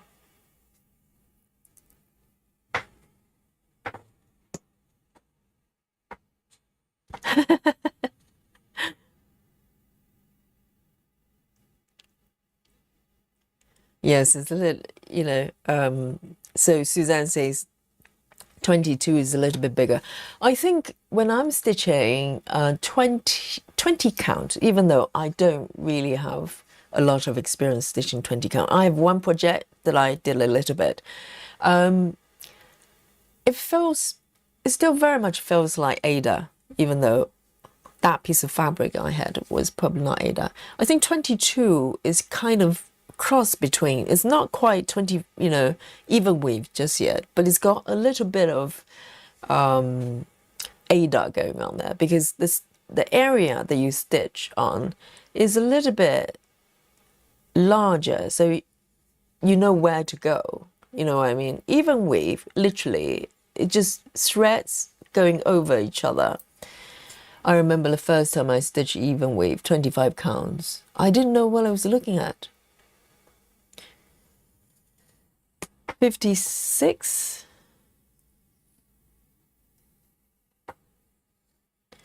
I think I'm gonna keep it going for a little bit over here.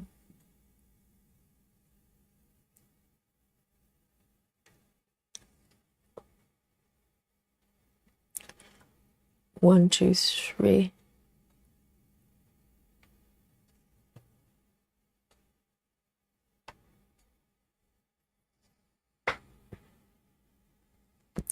Clara says no, Yogi, because the chart in a PDF does not match the chart printed in a kit. What?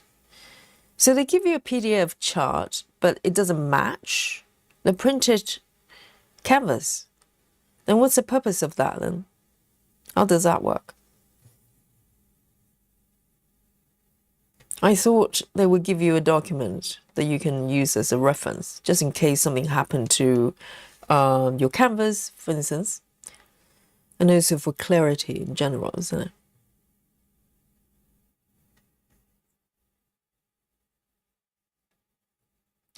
And also referencing, unless the PDF also has the same coloring and symbols matching the canvas, it would be quite difficult to reference the document if they're not totally identical.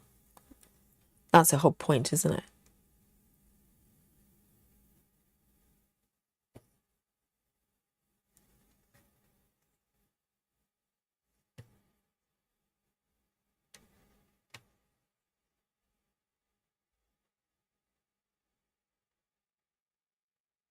One, two.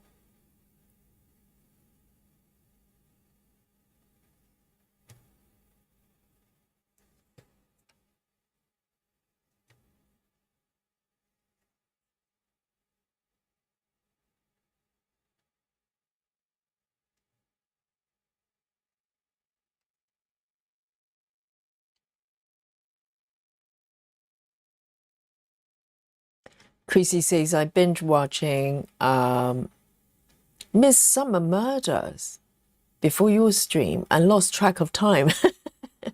And also working on new Easter starch from Pink Lily patterns on Etsy called Pink Floral Gnome. Super cute. Very nice. Miss Summer's Murders. Is it quite old? Is it like an old TV series? I just haven't got the patience for TV series, I rarely watch any. I like movies. Movies fine. Movies, you just, the story starts and it ends after 2 hours. So I don't have to keep going back.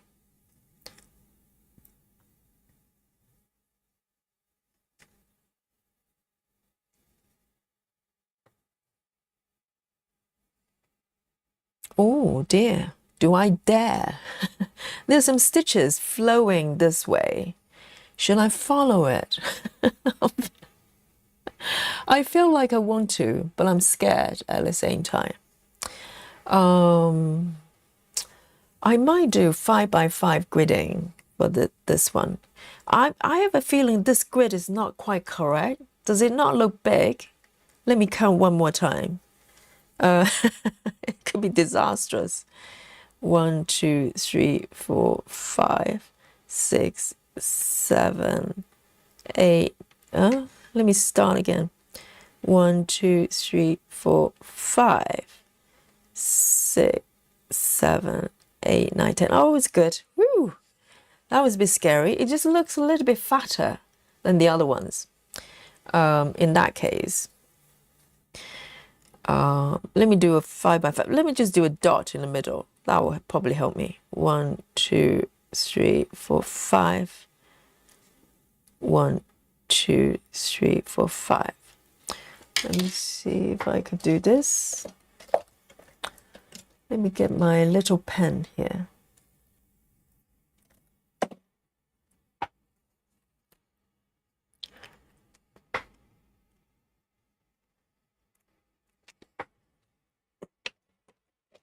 I do have a little one. This one. This one's really fine tip, but also it's harder to draw. The ink doesn't come out as easily. So let me see if I can get this working. I think I may need the help of... See, the ink just doesn't come out. It's a little bit rubbish, isn't it? So fine tip, basically, just harder to draw. It defeats the purpose of really fine tip. That one's better, but it's thicker. Ginny says, I do like 18, and I also like, felt like I stitch faster than on 25. I do want to try 20. I know there's a psychological element of that. I agree with you. I think I like 14 count as well. And because I feel like I'm just covering larger area, and you are, stitches are 4 times bigger than this one. And then, if you do one block, it's like this big, and so you are creating more fabric through stitching than comparing to smaller stitches. It's absolutely true.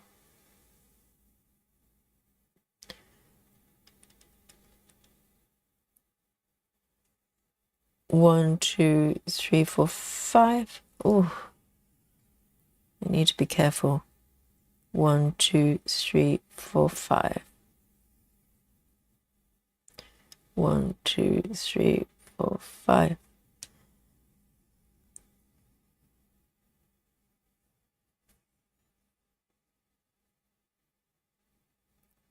2, 3, 4, 5.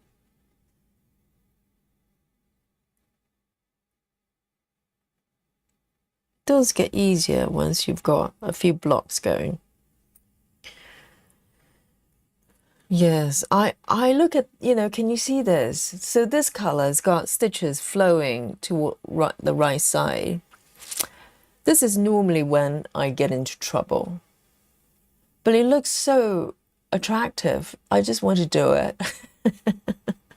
What do you think? Would you do it? Would you just follow the stitches? I kind of want to do it, but at the same time, I know tragedy could strike at any time. 1, 2, 3, 4. No, that one is not correct. Okay, so 5x5 on 28 counts is a little bit more challenging.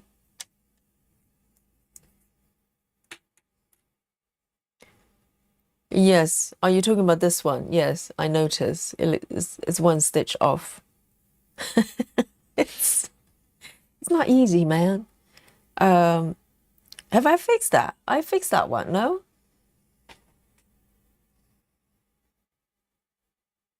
One, 2, 3, 4, 5. So someone's raising an alarm. I fixed it, right? I erased it.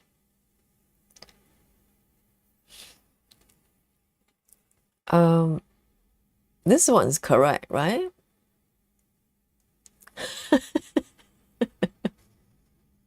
This is how tragedies happen. Okay, you're witnessing it.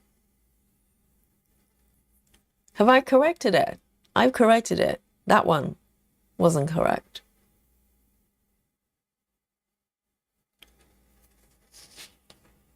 Okay, I'm gonna let that go. Actually, it's probably not a good idea. I'm gonna stop here and be a little bit conservative.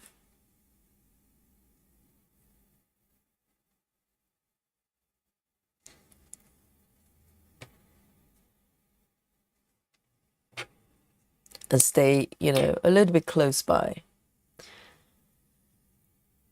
56. That's okay. We can try again later.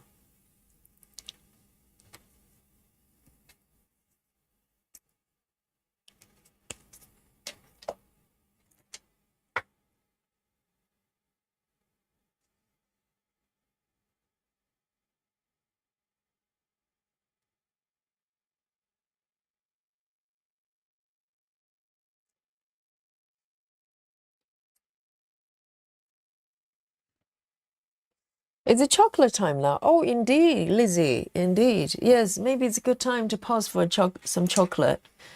Why not? Let's do that. Let's do that. And I'll show you this piece in case you weren't here in the beginning. Quite nice. The kind of details that it captures is quite pretty. Very nice. I think 28 is really good fabric count for this pattern. There we go.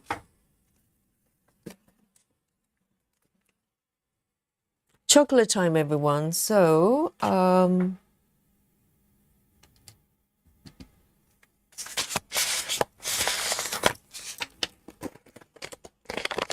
snacking is mandatory, okay, guys? There you go, my giant chocolate button time. Yay! Here we go. Clara says, Joy's Sunday, paper chart and printed canvas do not match because they use different symbols. Why do they do that? What's the purpose of that? It defeats the purpose of a chart. There you go. Cheers, everyone. Big chocolate button. I need it.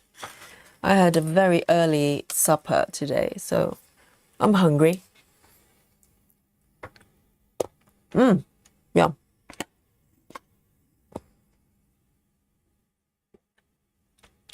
Big buttons for power stitching.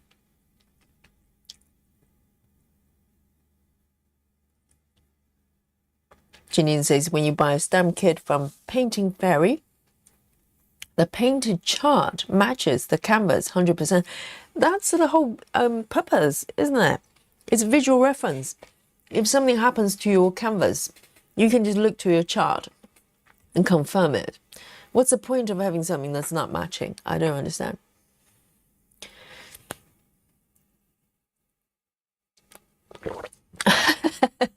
Dragon Lady says, I love Midsummer Murders, but I always wonder, how could so many people die in one town and still have a town?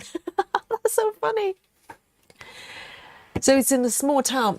I don't think I ever seen entire episode. I just haven't got the patience, but I'm aware of the TV series. It's been around for a long time, hasn't it? Who is the central character? Is it like a detective person? And yes, when the entire town just having murders left, right, and center, why do people not just escape and go somewhere else? Move to the next town. How's that? Very good point.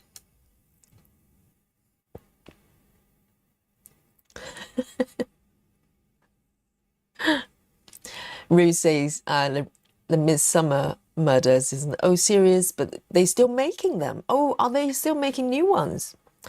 That's interesting.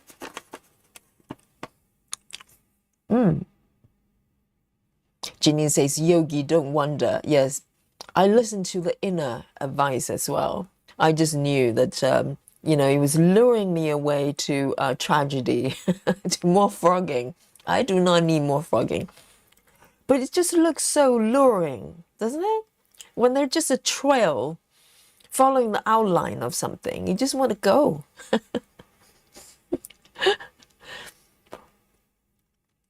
But I have to resist.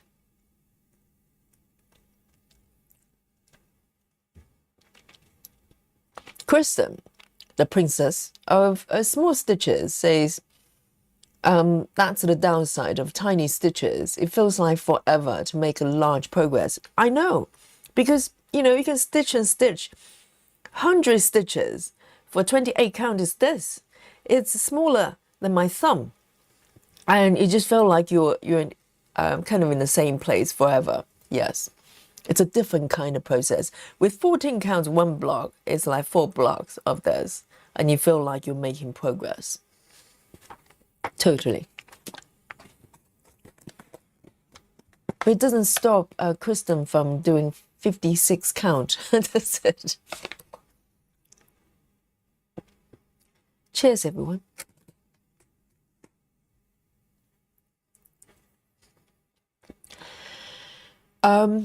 Joy says, you've only got about 2,000 to frog. That's another few hundred more. Just go and wander along. I know, Joyce, that's reverse psychology. Okay, I can spot it from miles away, and with Janine as well. It's working. I'm not wondering. Flo says, finally finished with my Easter project. So many 5-stitch confetti flowers, only back stitching left. Yeah, confetti could be literally 1 stitch of all 10 stitches. It happens. And see you tomorrow, nerdy.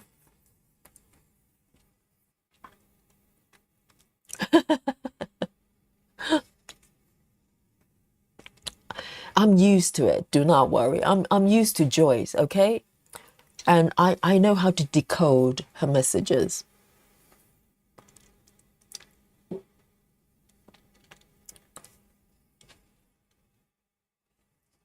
The chocolate is really hitting the spot. I'm feeling a lot better. I think my sugar level was a little bit low. And now it's back on. Yes.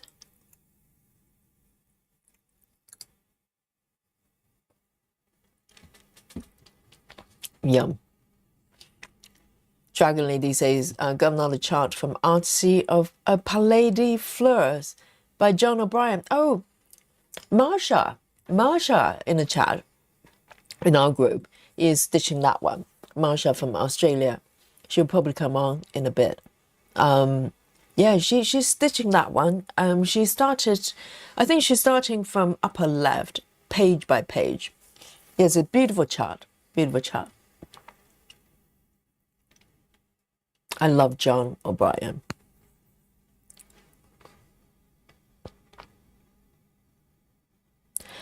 Oh, really?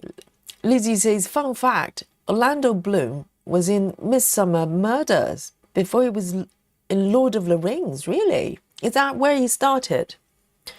Who did he play? One of the victims, one of the villagers that got murdered.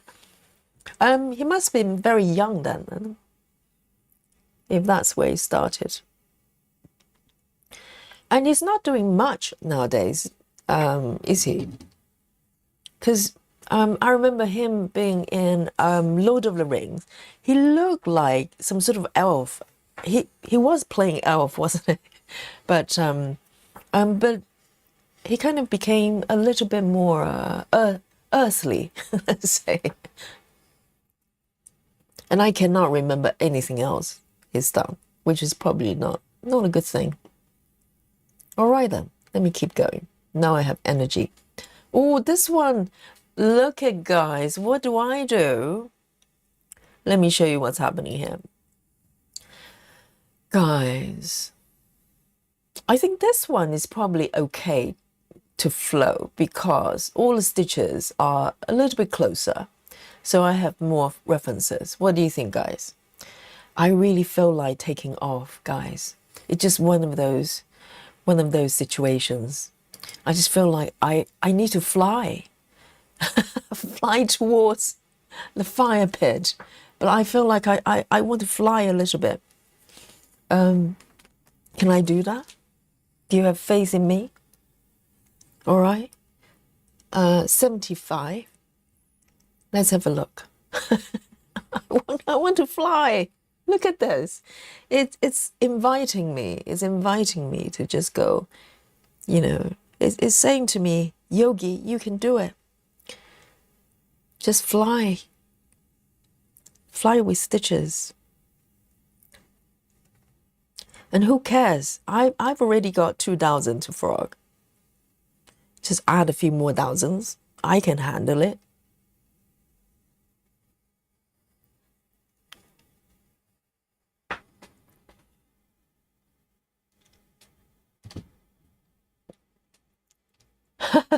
Kristen says, I may have started a new one on 56 count yesterday. Yes. Of course. Why wouldn't you? Kristen.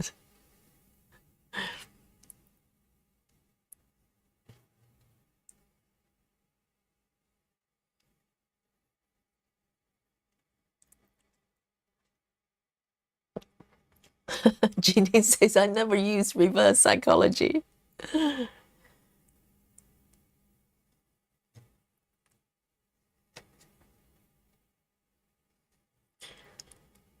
All right, let's see how it goes with this one. And also, if I can build up this color, these stitches accurately, I can use the stitches as references as well. It will help me to do the other ones more accurately. As I'm saying it, I'm laughing because I'm not sure myself. Oh dear. Life is an adventure, okay? I'm gonna just take off for a little bit and see where I land. Could be in a ditch, okay? But that's just how we do it.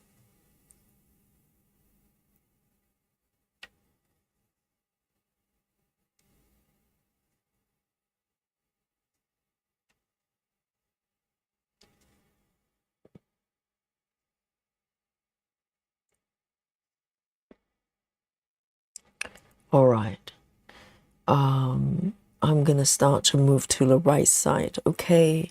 Watch me closely, chat. Help me out here. And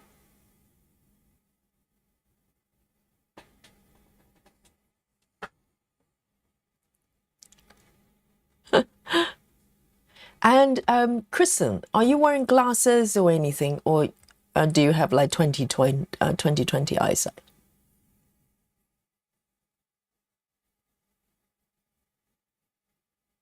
Oh, that's right. Yes, Orlando Bloom. He was in Pirates of Caribbean. I can't remember which one he was in. There's so many.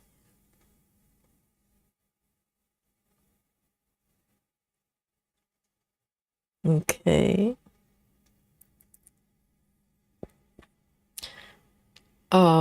Yes, Nido, please keep an eye on me. Yes, I need to spread my wings, guys. Watch this, okay? So I'm gonna zoom in a little bit more so you can watch closely. Here we go. All right, so far so good. So far so good. One block from below, two blocks from the left, right?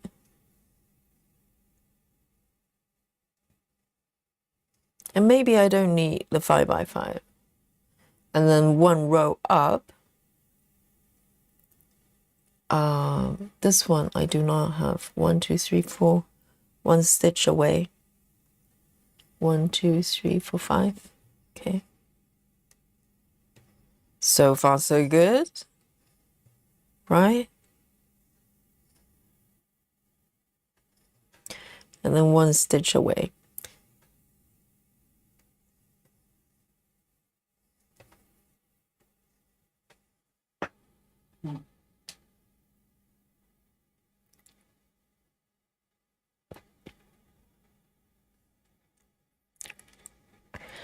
So Busy Mom's home and making dinner. Wonderful. Oh, taco salad.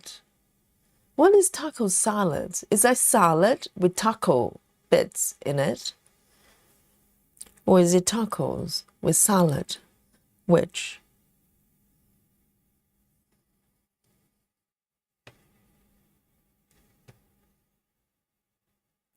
Taco is the crunchy version, isn't it?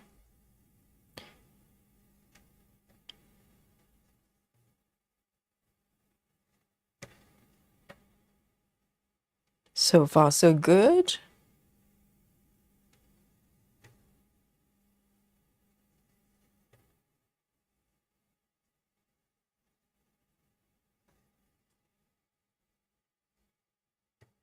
And I'm going to move up here, 2 from the top.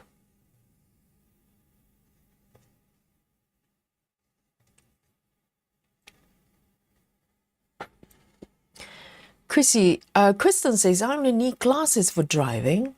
So your eyesight, so you do need glasses. So is it short-sighted or is it long-sighted? Yes. Yes, please, chat.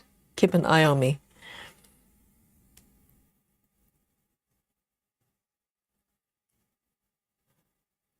One, two, three, 4. Okay, let me count very carefully. Okay, I'm very, very mindful right now. 1, 2, right?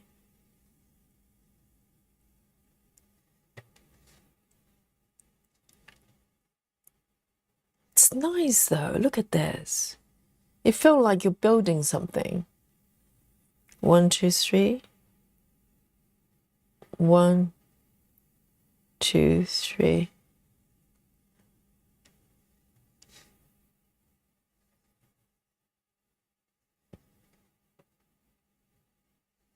And this one diagonal.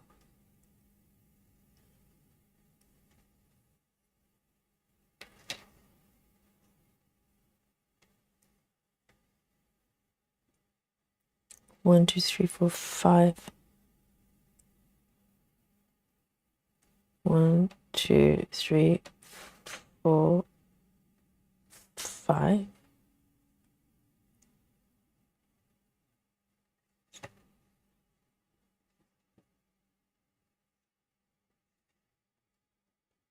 All right, next block. Not bad so far. 1, 2. This is fun.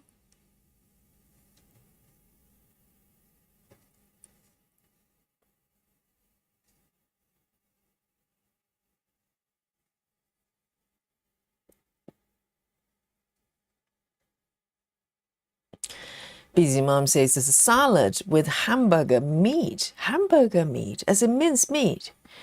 And that has taco seasoning. What's taco seasoning? All the questions. And so lettuce meat, tomato, black beans, sour cream, salad cheese. So it's a salad really, not so the salad is not inside the taco. Oh, so taco, you don't really have taco. What is taco anyway? Because taco for me is those crunchy sort of thingy that you put fillings in. I don't know what a taco seasoning is. So many questions. All right. I'm going to just do one more. I think we're doing quite well, aren't we? 1, 2, 3. 3 blocks. I travel 3 blocks.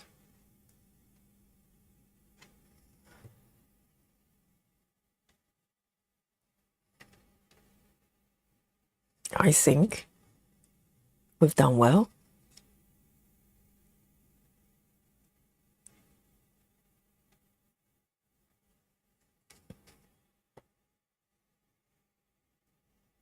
Ah, so it's a salad.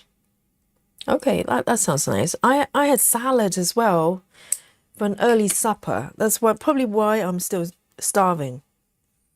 I had some celery, cucumber, and what else have I got in there? Carrot and pickles. Yes, my cabbage pickles. My favorite right now. And what else have I got? I'm trying to think. And now I have these stitches here. I can start to build surrounding stitches. That's the beauty of it. That's the beauty of it. Because now, oh, look at this. I am flowing this direction. I don't know what it is I'm doing, but can you see that? It's flowing. And oh, I'm excited. I'm excited. I don't know about you. I'm excited. It's 42 and it's a bright green as well. No idea what I'm stitching, but I'm excited. 42. 42 is just bright green out of nowhere.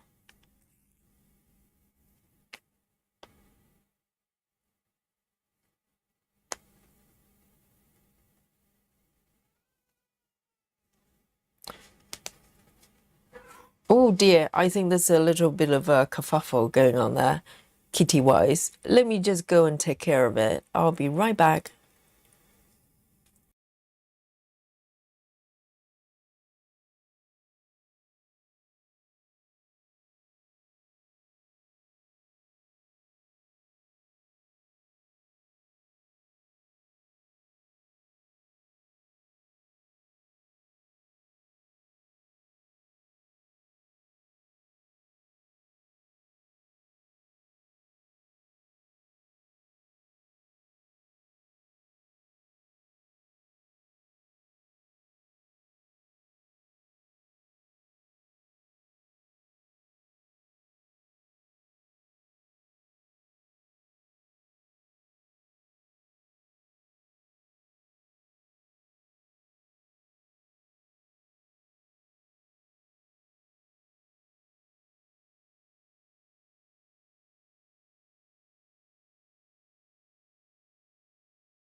Well, there you go. Poor Dolly, being cornered. I think it's not Lily this time. I think it's by a different cat. Poor thing. Dolly, you have to fight for yourself, okay?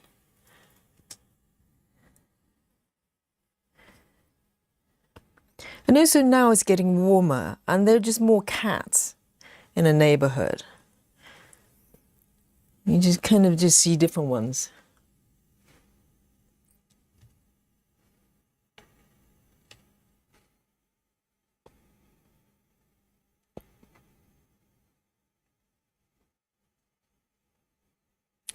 Needle says, needle. The needle is in the middle of the previous stitch. Like which one? Are you talking about my stitching here? I'm getting worried. I think these ones are all correct, right? I have not messed it up.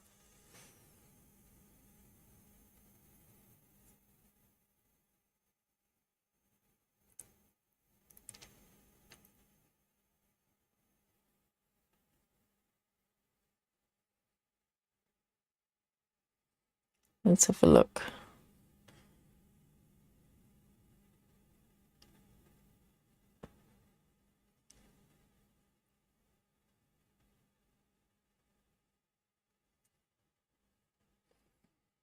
All right, then. I'm excited about this one.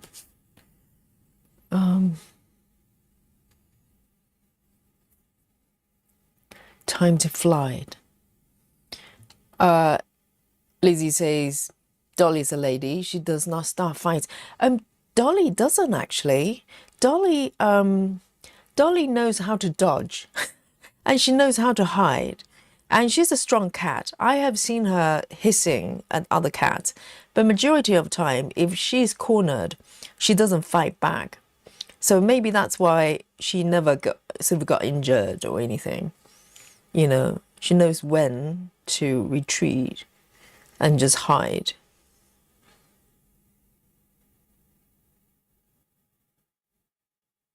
For some cats, they have to win. Like Lily. Lily has to win.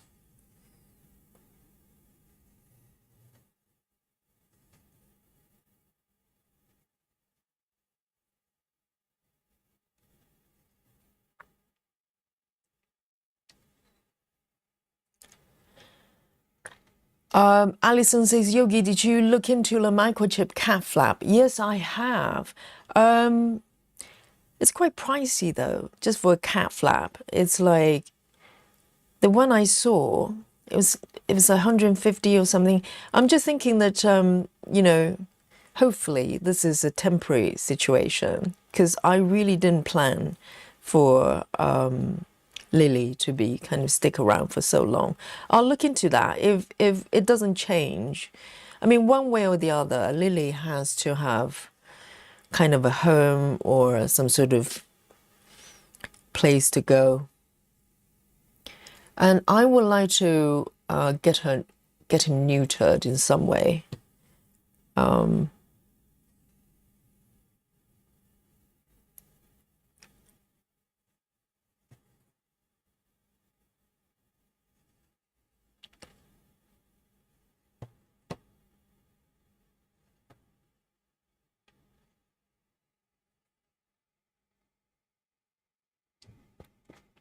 Needle says the last 3 stitches that were together, the middle one has the first leg on the center of the previous stitch.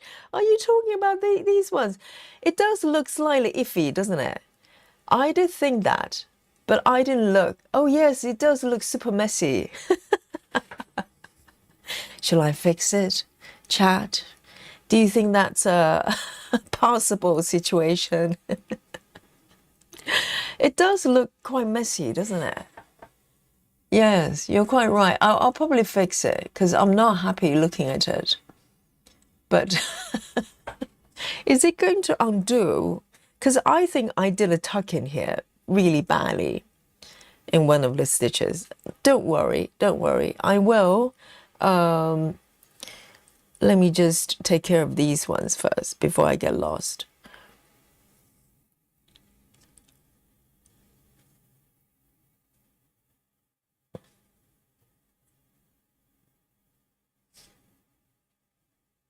Yes, these 3 are a little bit iffy.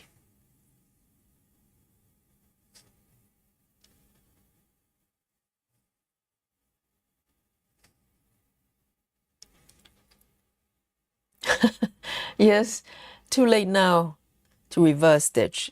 I can remove them though. I just cannot remember the order I stitched them. I think I stitched that one last and then come back and do a tuck in very badly.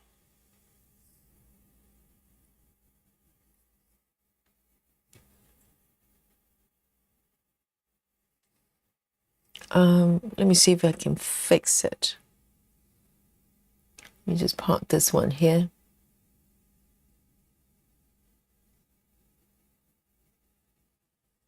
Okay, I think I might be able to undo it.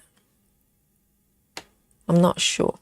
But it probably just shows how secure tuck-in method is. Literally just a pin downwards, but it's not moving. I'm not happy with the look either, so I agree with you. I think I need to fix it. Yeah, there you go. I did it. So maybe, I think these are the last ones. So I think originally they're okay. It's the tuck-in that messed it up. What do you think? I can remove these two. I don't mind it. I can come back and do these three later.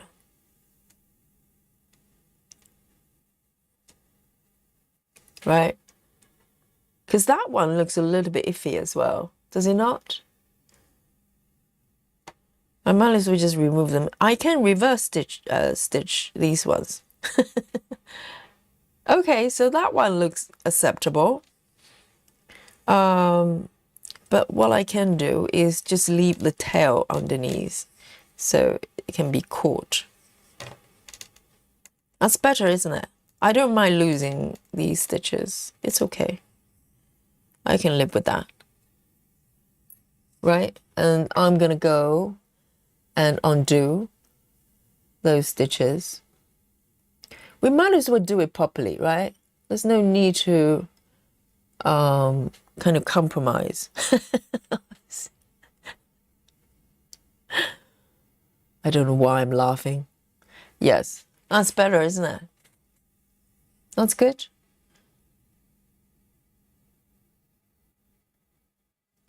And now I can come back here. It's okay. I'll come back and do these ones again.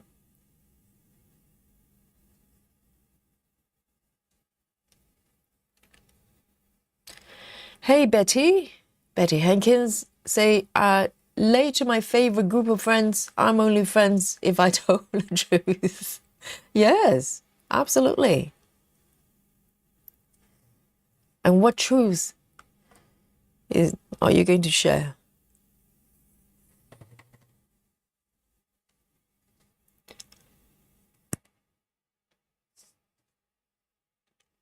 Let me keep it zoomed in so you can watch every step I make in case I mess it up again.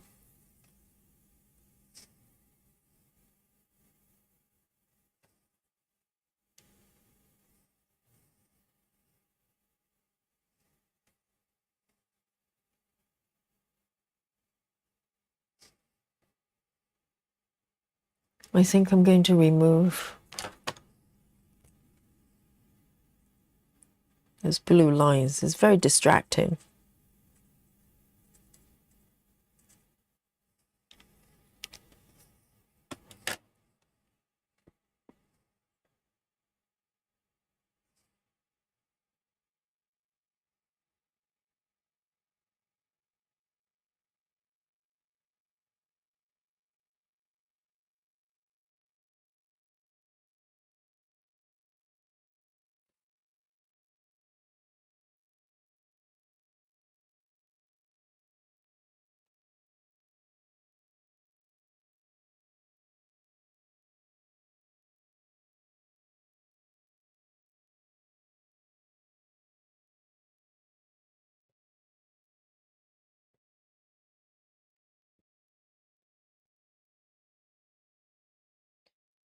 Susan says, looking to trap and release programs in your area. I have, Susan. A majority of them, because this is not a urgent situation. They just have so many other cases to deal with, and they all tell me the same thing. They just go, well, you know, if you can look after him for the time being. And well, I think they put me on their waiting list, but I don't know how that's gonna work. I think they will continue to have higher priority cases.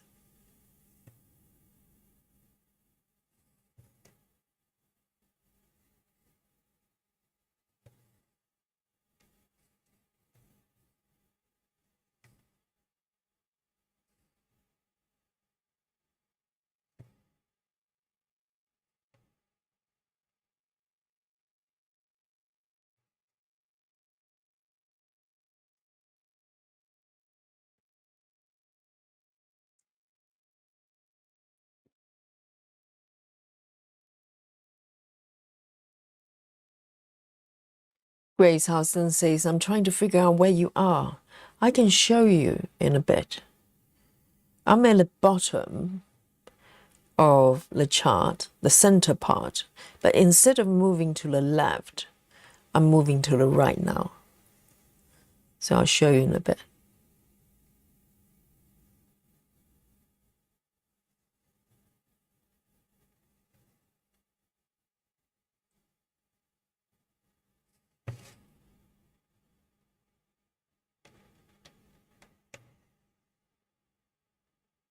Because normally when I'm stitching, particularly, you know, like I'm zoomed in like this, just in one area, sometimes deliberately I try not to refer to the marker because I want it to be a surprise, like a mystery. You stitch and stitch and stitch, and eventually you go, ah, so this is what I've been stitching.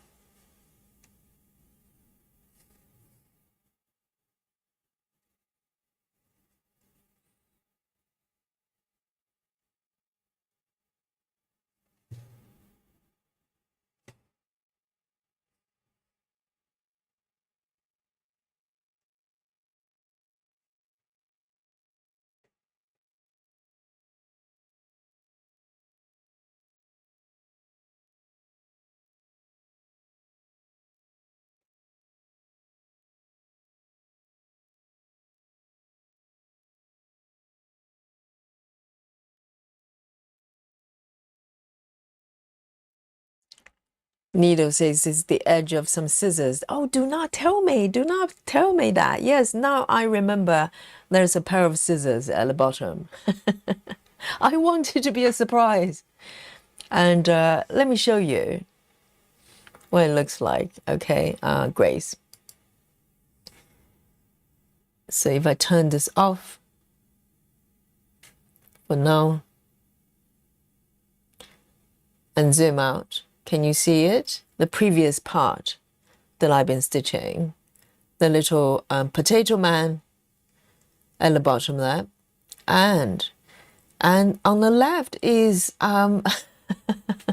is kind of slightly sad area. Okay, all these stitches will have to go, and so instead of moving to the left as before, I'm moving to the right now. So let me turn on while I'm stitching here. Can you see it? I'm roughly at about here in the center there. So there's a blue bar there, whatever it is. And then toward the right side, okay, I can see the green stitches happening. Yes, that's part of the little pair of scissors. I don't know why the scissors look green, but so there you go. But it's quite exciting. So I'm still at the bottom there. So can you see that? It's happening here.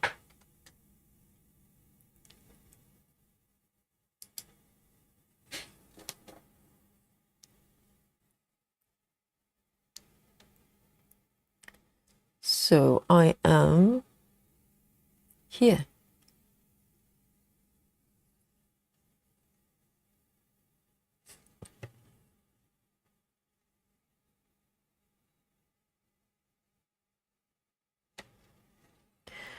And I think it's probably quite safe to keep going because I'm pretty sure these brown stitches are correct.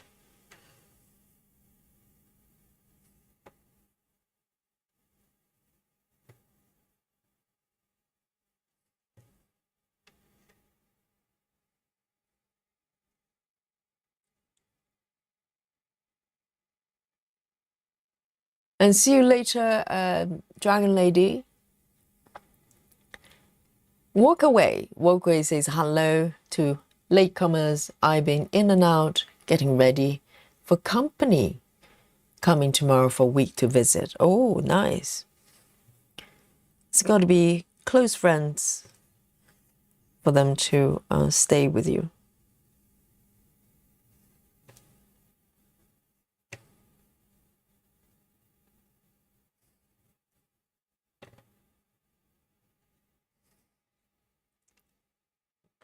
Lovely. And then one row above. It gets easier when you have other stitches around. Yes. Say someone who's got 2,000 stitches to frog.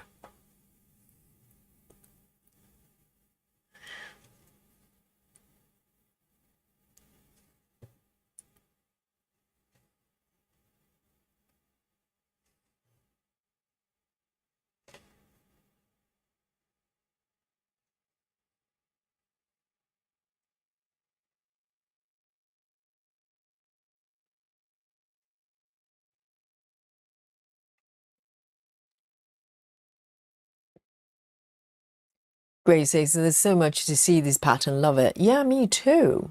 It's like, I've got this chart for how many years now? Since 2003.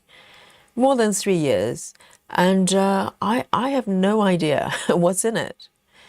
So every time I look around, I find new things.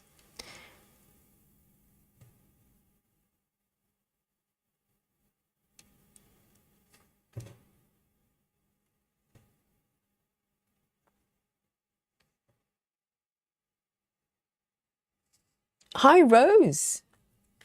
Rose is here. And yes, so Rose is still reporting from the work club. Yes, Rose says, wish I was stitching. We salute to you. Okay, we're here relaxing, frolicking, stitching, and Rose has to work. Oh, I know. But we're standing with you and by you.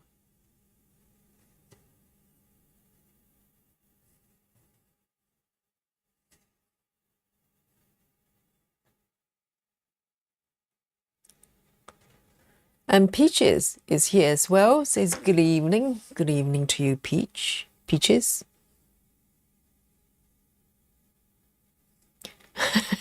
Lynn says midnight guinea pig. Oh, a midnight is the name of the guinea pig. And guinea pig midnight's eating his lettuce on my lap. Oh, is that his favorite food? I love lettuce as well. So I you know, Midnight and me will bond. We'll probably fight over letters. And Midnight will probably win.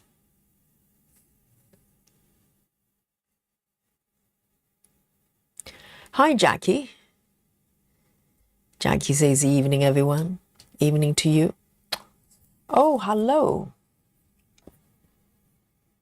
And Anat. Is it Anat? Says, hello, Yogi. Thanks for your community. I'm a mediate cross-stitcher. Been trying to do the parking method this time. Is it okay to ask if you keep the needles connected to the thread you park? No, in general, I don't. Welcome, first of all, and thank you for your kind words. And I don't, but you could. So it's an option. If you watch Gemma Stitches, she does something called hot needles, meaning that If she's working on an area that's got few color changes, all the past threads will have a needle attached to it. And what she does is she just bring a, let me zoom out a little bit.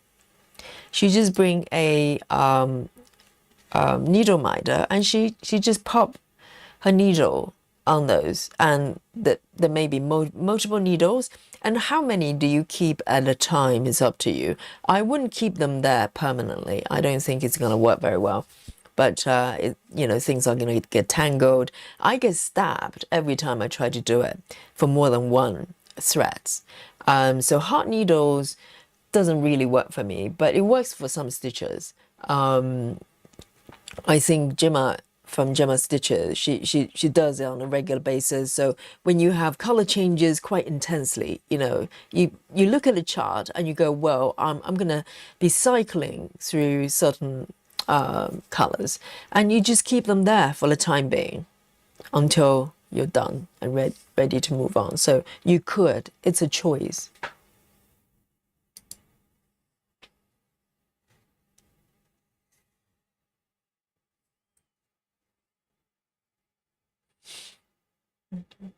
And see you later. See you later, Lizzie. See you on Thursday.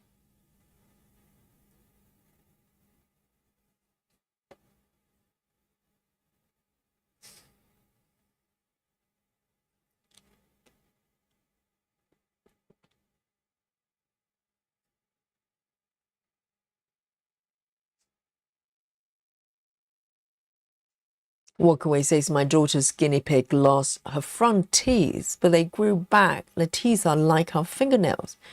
Do they just grow back like infinitely? Because teeth, I think our teeth has one chance, don't they? So when you were a kid and you have a set of new teeth, I can't remember what age, and then after that it's permanent. If you lose the teeth, you lose the teeth. So guinea pigs, can they just keep losing the teeth and just grow them back? That'll be quite convenient.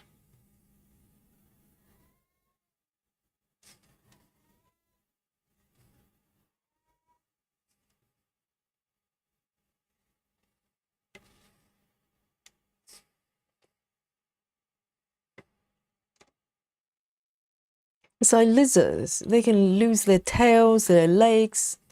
They just grow back. Why can't we do that?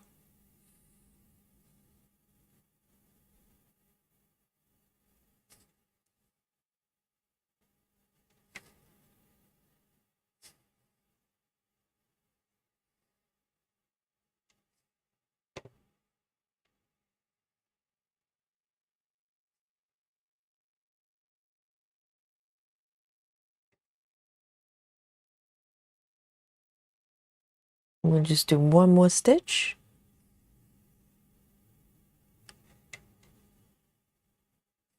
I think I'm doing well.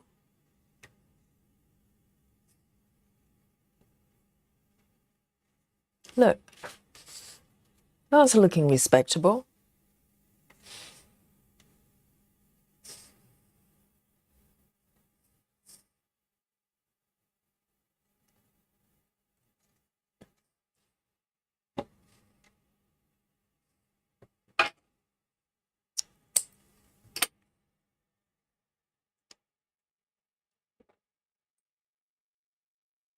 There. And I can totally see another color that's kind of flow in the same direction. Look at this. Totally. 72.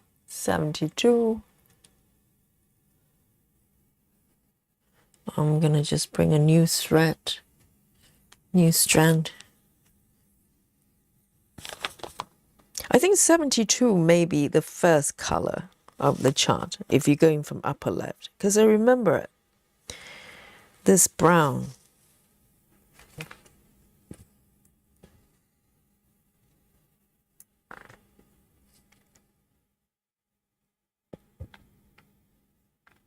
You're welcome, Ignat.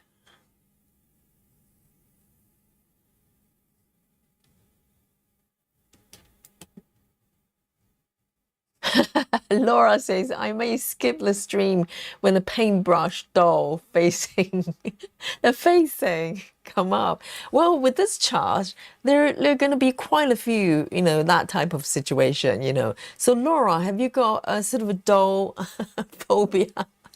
If you don't know what we're talking about, okay, look away if you have a doll phobia, but I'm going to show you what Laura is talking about, okay? Not this one. I'm going to show you the actual chart here. So, Laura, so I'm working on this pair of scissors, okay? It looks, interesting, but gradually moving up. And I love to stitch this little mid here. It looks really fun, but if I keep moving up, this is it. This is going to come up. Dun, dun, dun. Oh, I see, Laura. I know what you mean about zip. I'm stitching a zip. I had no idea. I just interpret it as kind of a blue frame, like a wooden frame or something. Indeed, look at this. This is a pair of zips and split in two. My goodness, I have no idea. Yes, but yes, I'm going to give a warning, okay? I'm going to put it, on the title when I'm stitching this face here. I think I'll probably need to close my eyes when I'm stitching this bit. Yes, I will put out a kind of a warning for Laura.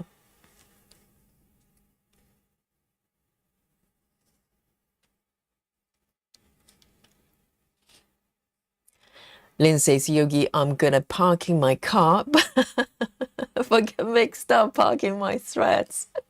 Well, I think parking cars, hopefully, it's a little bit more straightforward. You have one spot to go. Well, parking can be quite tricky, isn't it? I don't drive myself, but my mom isn't the greatest driver or parker when it comes to cars.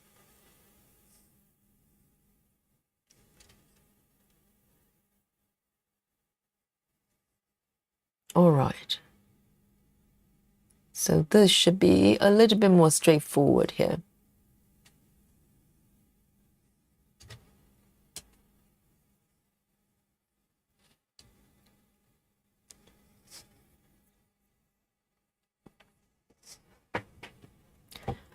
Walkaway says her guinea pig was named Minerva. She jumped down from stool and her teeth broke off. She's not very good with jumping then, guinea pigs. And had to mash up her food for a few days, but they just grow out again. In a few days. That's really fast. Yes, so the guinea pig can afford to lose a few teeth. It's okay. They just grow back. No need to go to dentist or anything.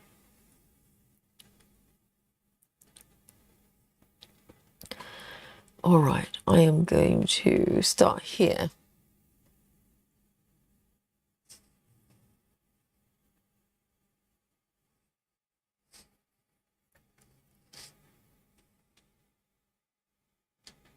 Walkaway says that doll face looks like blonde Gilda Retner.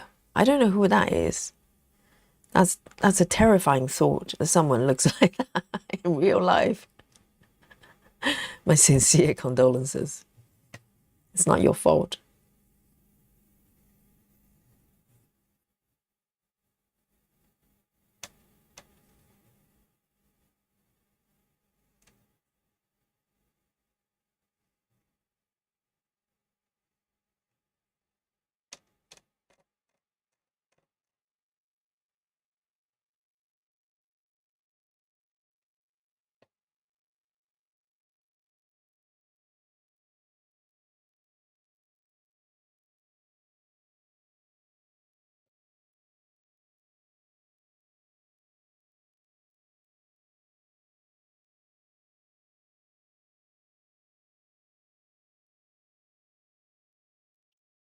What?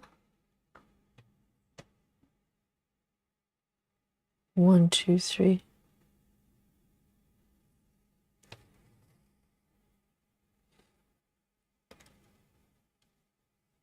Laura says, I don't mind faces, but that one looks creepy. It does. There are a lot of creepy, weird looking things with eyes on this piece. And, I'm surprised. I surprised myself by being drawn so much to this pattern. But this pattern just got so much interesting things going on there. I kind of, I have to accept that there's some faces here, some doll faces.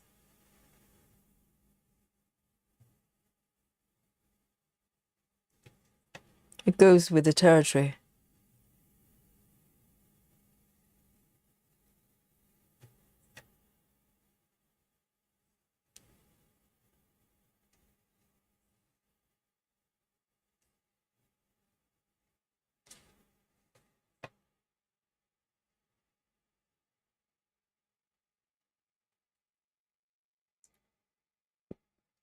Chiva says, finally home and free from work. Oh, congratulations. And she says, now I can join in the stitching. Join us. Yes. Time to put your feet up, have some chocolate, a nice drink, and stitch. I know that's why I feel slightly guilty with the guys reporting from the work club, because it's just so nice and relaxing what we're doing here. And some stitches have to work at this time.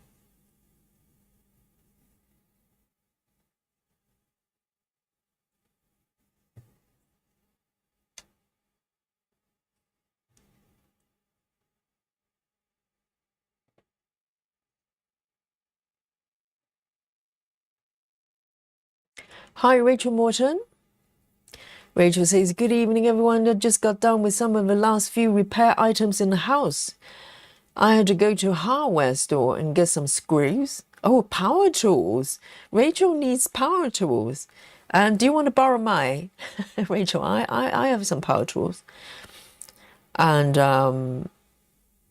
Rachel says, I didn't realize I need 2 sizes and I've got only 1. Are you going to do some drilling? Oh, I'm terrified of that. That's why I need a partner. They can do some drilling for me.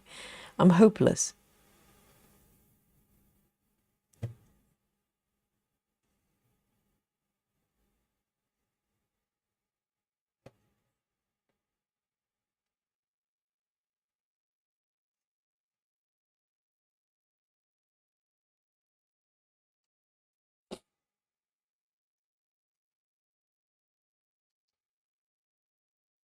Janine says, I just came back from making dinner, and you're wondering, looks right from what I can tell. Good job. Oh, it sounds like you're still slightly questioning my my stitches, right? From what I can tell. Now I have to do the word analysis to decode what Janine's saying. Janine's like saying, well, it looks right to me, but I know what you're doing, Janine. Yes. Enjoy your dinner.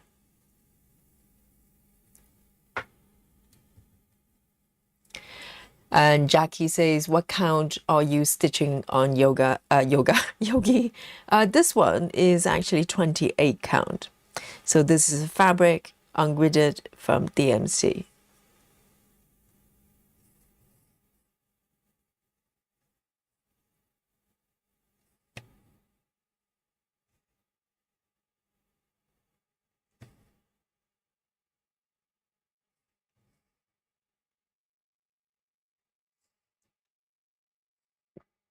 Walkaway says, my non-stitching friends don't understand the zen of stitching. They think it requires some miraculous amount of patience on my part. It kind of does.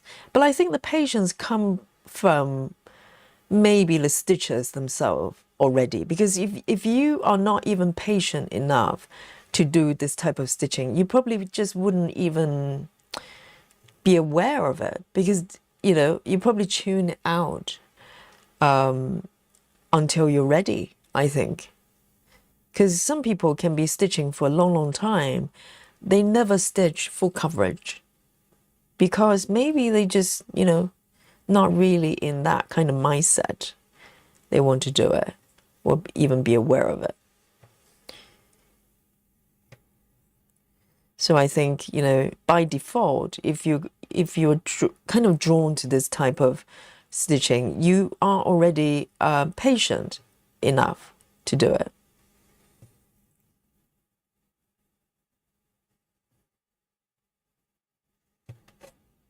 And I think it's perfectly fine. If someone is not ready or just never the type of person want to stitch this way, then don't. You don't have to. Even though it's great fun, isn't it?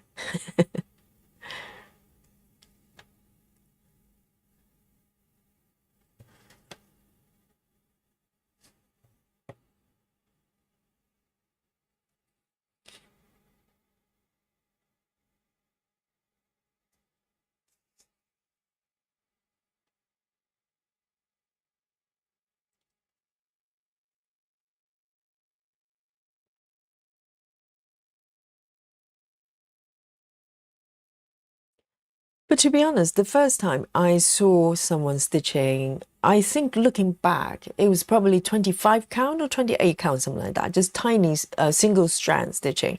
The first time I saw it, to be honest, I was looking at the screen and go, what are you doing? Why do you want to stitch something so tiny and look so challenging and difficult?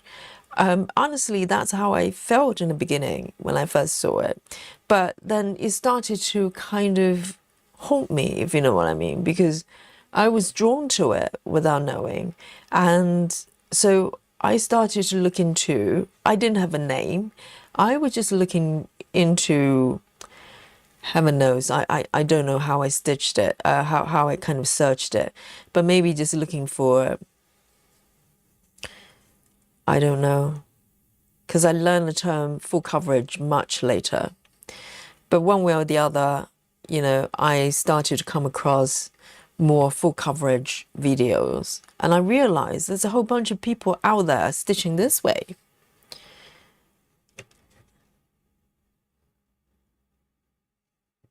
And I think if I wasn't ready to do it, I would have just let it go and just moved on to something else, right?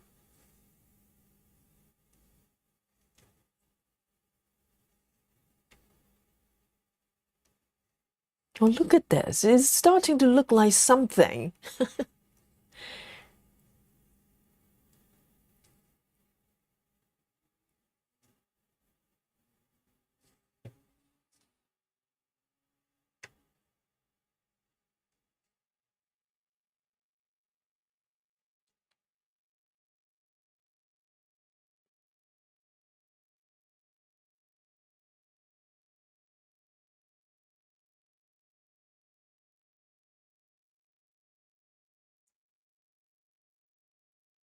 Walkaway says, I need more patience when I can't stitch for one reason or the other. Yes, I know what you mean. Yes. Are you talking about when sort of times when you're not feeling sort of the urge, the desire to stitch?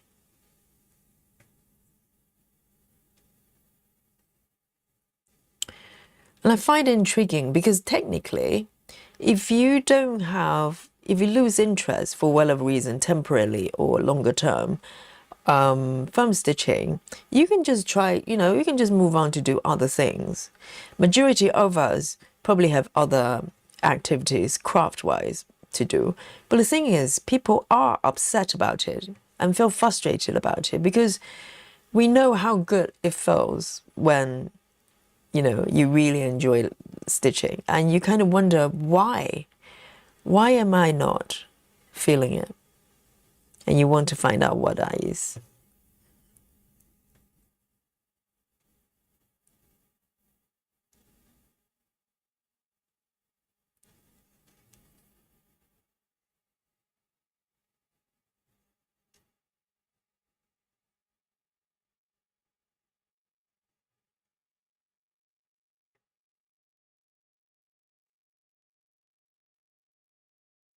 Let me see where I should go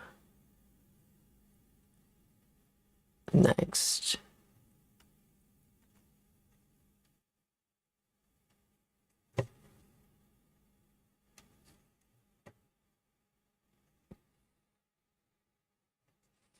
And I remember when I first got this piece, I talked about this before. I just put my head down and stitched this piece solidly for 6 months to the point that I woke up one day, 6 months later, and couldn't even look at it.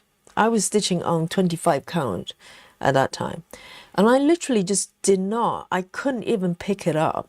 And I don't think I stitched for maybe for 2-3 months. I couldn't touch anything to do with stitching because I got burned out. But at the same time, I was feeling very frustrated. I was thinking, what is happening to me? Does that mean I don't want to stitch anymore? You start to question and try to find reasons why you don't want to stitch. But at that time, it wasn't very clear to me. I just knew that I didn't want to look at it. I just didn't want to look at this project anymore. I didn't want to look at 25 count fabric anymore. And it took a while for me to get back.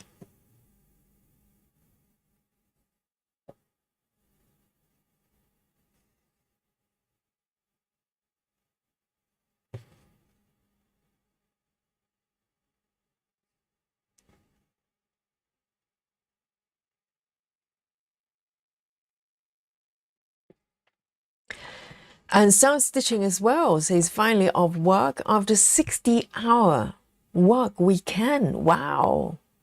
So how does that break down? The weekend as in 3 days, longer weekend. Well done.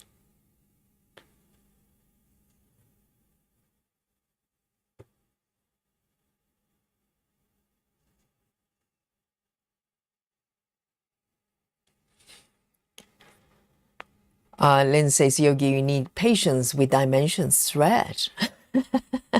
Are they still crunchy? Are your thread, dimensions thread still crunchy?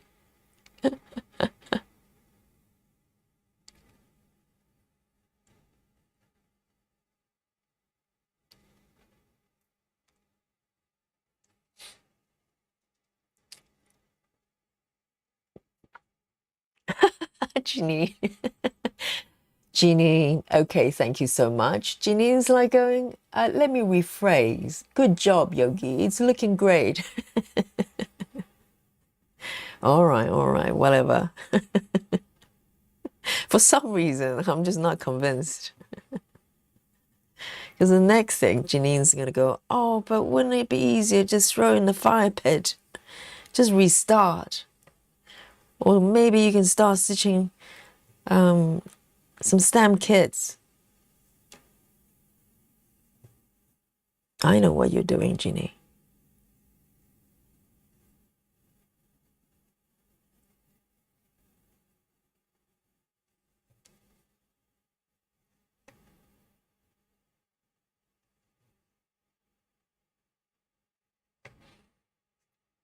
Okay. This is looking good.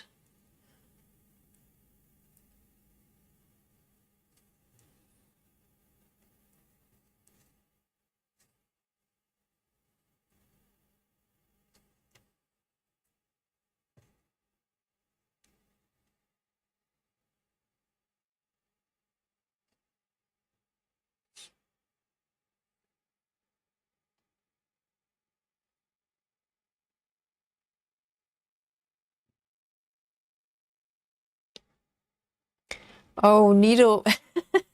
Needle is keeping very close eye. Needle says something happened with that stitch, the last leg, when in vertical hole, not diagonal. I kind of sense a little bit of something, but I cannot. Which stitch is it? Below the fourth green, below the second one. 1, 2, 3, 4. You mean this one? No, this one. Is it this one? You're talking about this one. Hang on. I can fix it. I don't like it when the legs are going all over the place either. But I don't know. What order did I stitch? Did I stitch this one first? Maybe I did. I can fix it, Needle. I know Needle has very high standard, and Needle is keeping a close eye on Yogi, but I need it, right? I need someone to watch what I'm doing. But I can't remember what order I stitched this. Did I stitch this one first? Okay. I think I know what you're talking about, because as I'm stitching, sometimes when one of the legs not laying in the right position or slightly off, I can sense it. Even though sometimes I choose to ignore it. I do that. Okay, is it this one? This one looks a little bit iffy as well. Oh dear, what have I done? Is it this one, the last one? I'm just worried that I'm going to create more mess than what's already there. It doesn't look like it's that one. I can stitch over it, can't I? I think Needle's talking about this one looking a little bit off, right? The second. Am I correct? Wow, Sound Stitching says 5 days of 12-hour shifts. That's pretty long. And it really depending on what type of job it is as well. It could be so demanding for the body as well. 5 days in a row.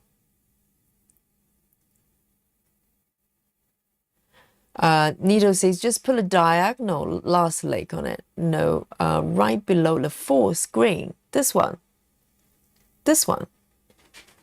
Is it not correct? I'm looking at a zoomed in version. You're talking about this one, right? Does it not have the second leg? Okay, I can put a second leg on top of it. I know what you're saying. You know, these stitches are so small, no one's going to notice, but I know. A Needle knows. We need to fix it. We need to have standards. I know, these are the things that if people don't stitch this way, they're going to go, are you crazy? No one's going to see it. I know. There are time, you know, that you fudge. So, Needle, watch this. I'm going to do the diagonal, the second leg, okay? Let me know if it looks better. Like that. Is it better? Have I got it? I don't think I did. What have I done? There. Better, right? Needle. Talk to me. Yes, I think I did it this time. That looks better, right? The second leg.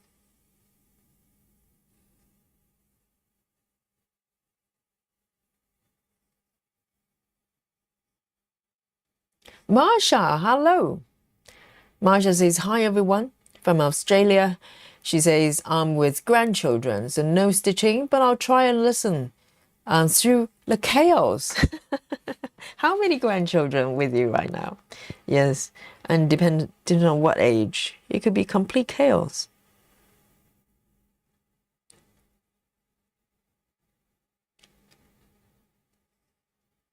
What? It's a second stitch.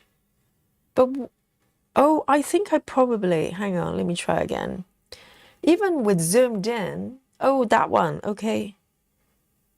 Even when this, with the screen kind of zoomed in, this one, right? So if I do another diagonal to the top.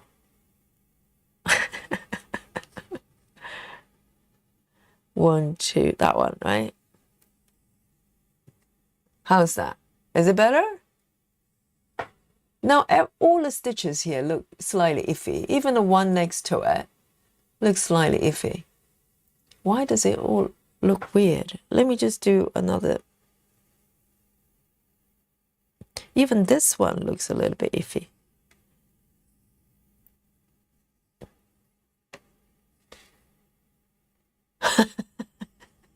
All right, I'm going to leave it. Leave it like that, okay?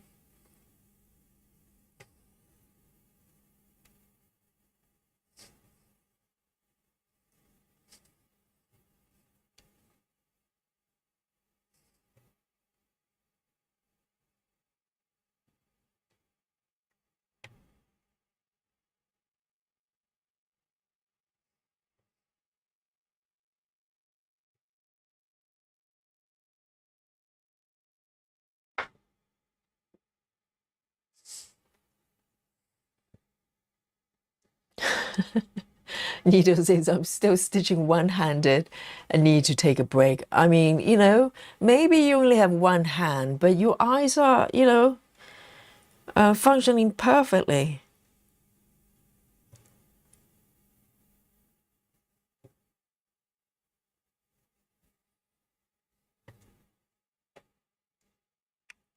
I think I'll be more mindful about where the legs go. Sometimes you're stitching, you know, particularly when you have a whole bunch of stitches together,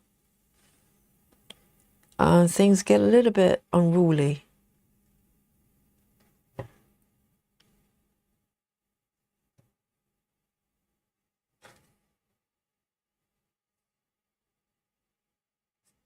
I think I need another piece of chocolate. I think I burned about 5 calories trying to fix those stitches.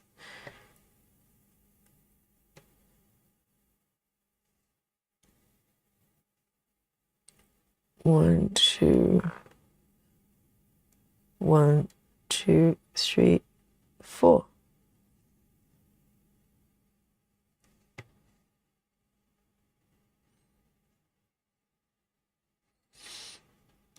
All right. I'm gonna end the stitches. I'm gonna have a piece of chocolate.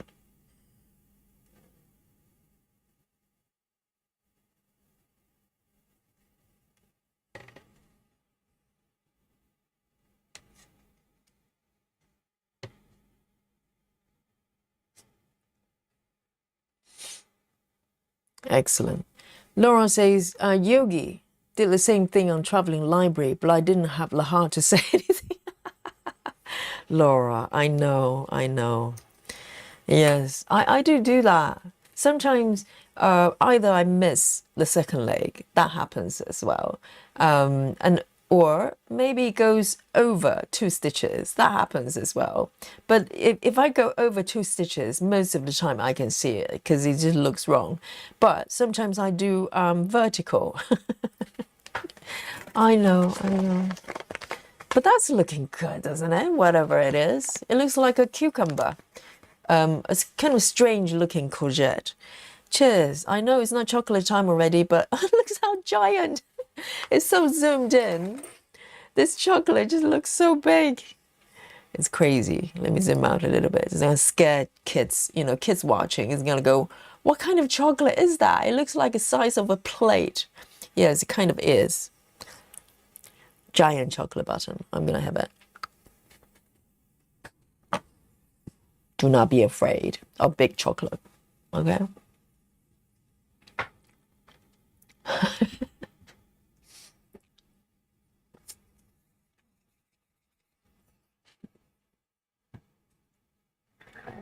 See you later, Rachel.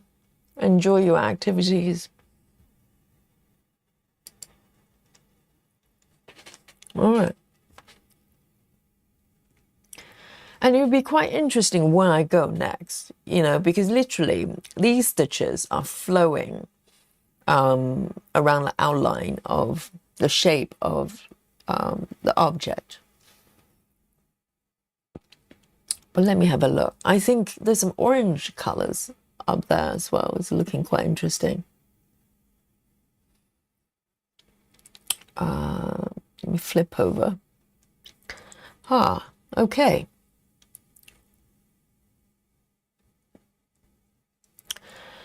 This one looks interesting as well. Look at that. 56.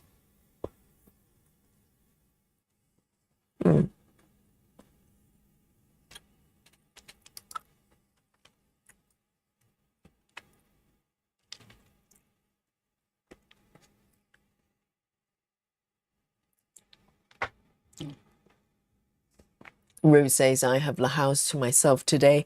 Hubby's just left to volunteer at the Salvation Army store. So let stitching begin. Yes, Rose, join in.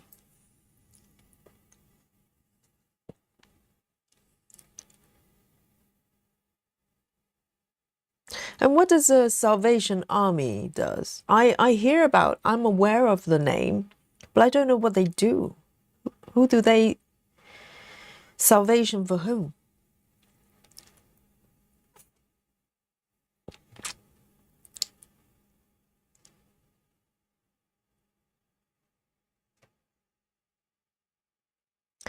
And there's a friend of mine who used to volunteer to go to different countries, particularly countries sort of engulfed in wars, and a lot of like searches, and also clearing up areas to make it livable again. And she would go to a lot of third world countries as well, and just do that with, I don't even know if she got paid. I'm sure all expenses were taken care of, but ultimately you were doing volunteer work.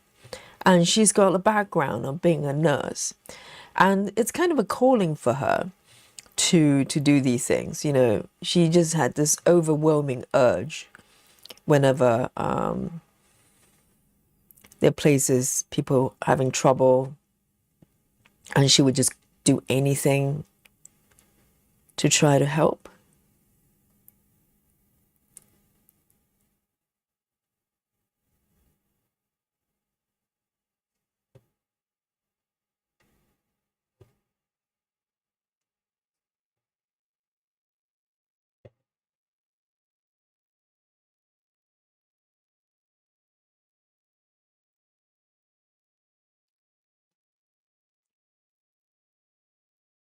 Janine says my hobby is watching YouTube video on how to make wooden hammer. Why would anyone want a wooden hammer? So stitching time for me too. Oh wow! I mean, different husbands, they do different things, don't they? One is being a volunteer at the Salvation Army. The other one is trying to figure out how to make a wooden hammer, and why. Exactly, Janine. That's the question. But hammers are kind of wooden. I mean, wooden handles. But are you talking about like an entire hammer being wood? Not that I know anything about hammers, okay?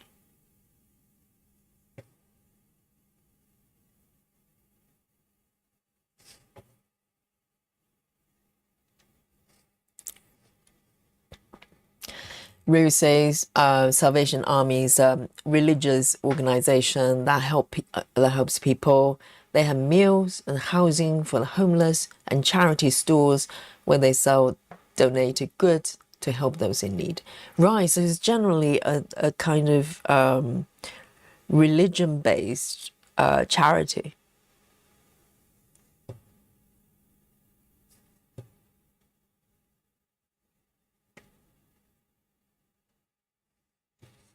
Yes, because when they say salvation, I wasn't sure whether it's actual rescue type of things they do, or salvation as in, in the Bible.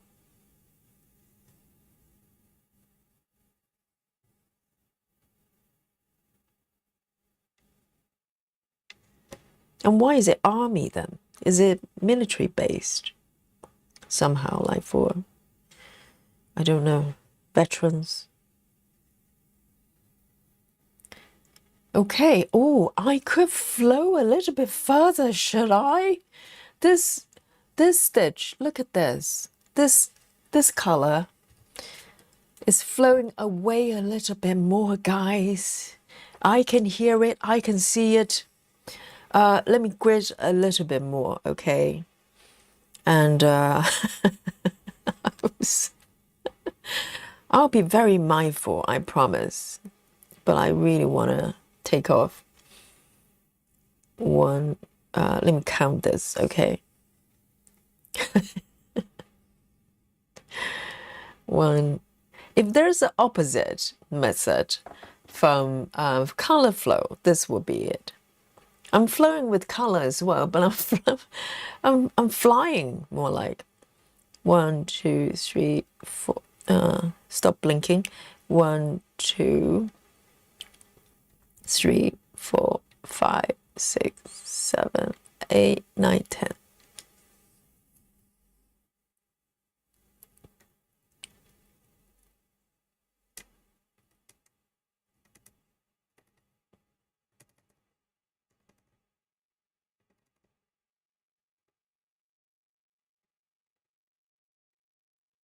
Okay.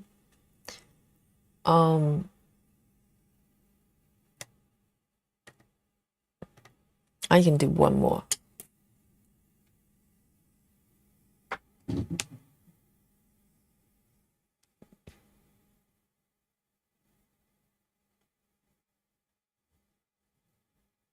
Dragon Lady says mine, but you've stitched a lot since I was here earlier. Very nice stitch. But Dragon Lady, it probably's only been like 20 minutes. Have I really done that much? I think it just looks a little bit, fuller. Yes, it's taking shape and turning into something. Because sometimes when you do sort of, long distance cross country, things just look a little bit scattered like this, right?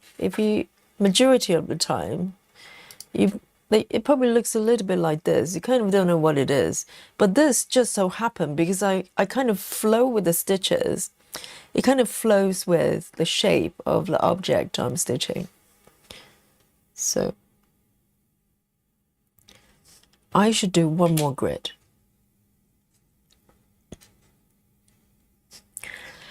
Lynn says, Yogi, I wear the Salvation Army uniform. They help people all over the world. Oh, Lynn. Yes, Lynn was saying yesterday, is it the Salvation Army that you were doing the singing? Lynn is a singer, Is it a choir that you're singing? And I think, Lynn, you probably need a little, tiny little army uniform for the guinea pig as well. So you can have matching outfit. I think that's a very nice idea. 1, 2, 3, 4, 5. 1, 2, 3, 4, 5. Just one more, okay? Indulge me. Just one more block. I won't go too far.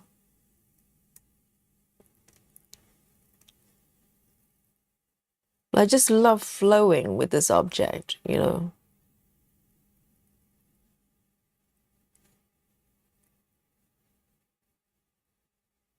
All right, that's it. 2 more blocks. I won't go too far. Elsie says, I haven't seen this pattern before. I love it. I know. It's very, very unique. I don't know how many people in the world actually stitching this one, to be honest with you. I know Griette from our group has got this pattern as well because she went and bought this one from GeckoRouge after she saw me stitching a while back, last year. So I know she's got it, but I honestly don't know how many other people stitching this one. So I feel very, very privileged.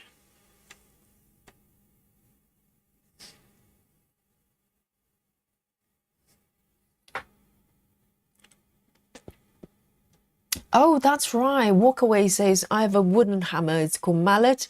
I use it on my spinning wheel to tighten the legs as such. Hitting with regular hammer would damage the wood.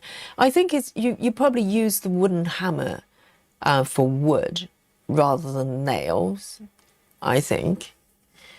And also, my only knowledge with hammers is through video games. Sometimes you use it as a weapon.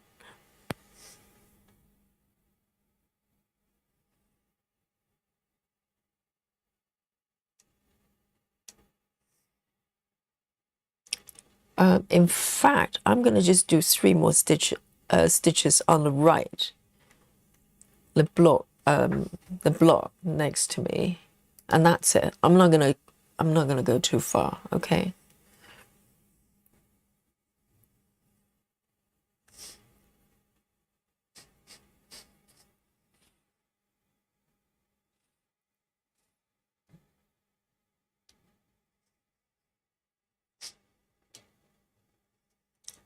Robert, hello. Robert says, I love the colors. Me too. And everywhere where you turn, there's just a whole bunch of different things. They look very different. It is a very unique pattern. Because sometimes, you know, you have a pattern and overall you may have different objects or whatever it is you're stitching, but there's an overall kind of palette to it. Like traveling library, for instance, there are many different elements and objects to stitch, but overall there's a general kind of tone to it, you know. But with this piece, no, it's like wherever you turn, it's like a new pattern. All right, this is as far as I go, okay? Do not worry. I'm not gonna, you know, wander off and disappear in the woods.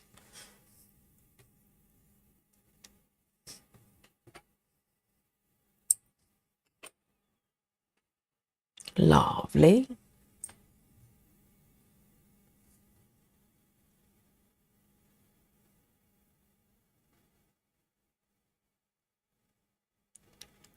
Oh, I love this. Yes, because just by looking at the symbol, I can tell what they're trying to do there. So this one as well is following the outline there. 75. 75.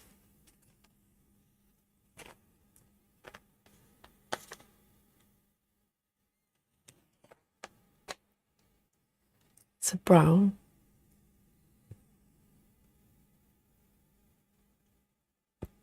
Rouge says the official members wear military style uniform when they're out at night helping people. Most of the volunteers just wear regular clothes. So they're wearing military style uniform. Is it because they used to be in the army, or is it just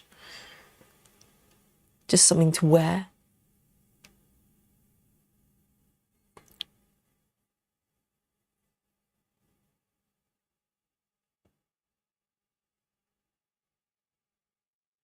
And I think that this is the beauty of the chat, because in real life, if I just turn to someone and go, well, what is Salvation Army? They probably look at me and go, whatever.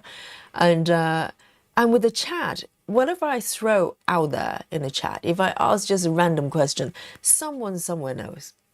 It's amazing. Someone somewhere knows the answer. Why do I have 3 stitches here? Have I missed something? Can I fudge with this one? Because I think I missed 1 stitch here. Can I fudge or not? Because that color, no, I won't fudge because it's a different color.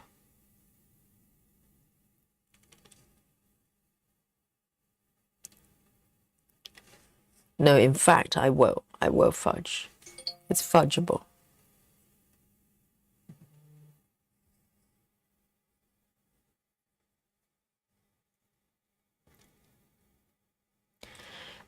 Busy mom, Yogi say, Yogi, you don't use a hammer to hang a picture on your wall. I do not use the hammer myself. Normally, I try to get someone else to do it. Anything with drilling, with hammer, with nails, I stay away.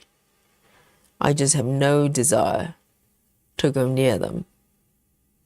The only tools I ever use to fix something is I do use a tool to adjust the tightness of the screws of my Brompton.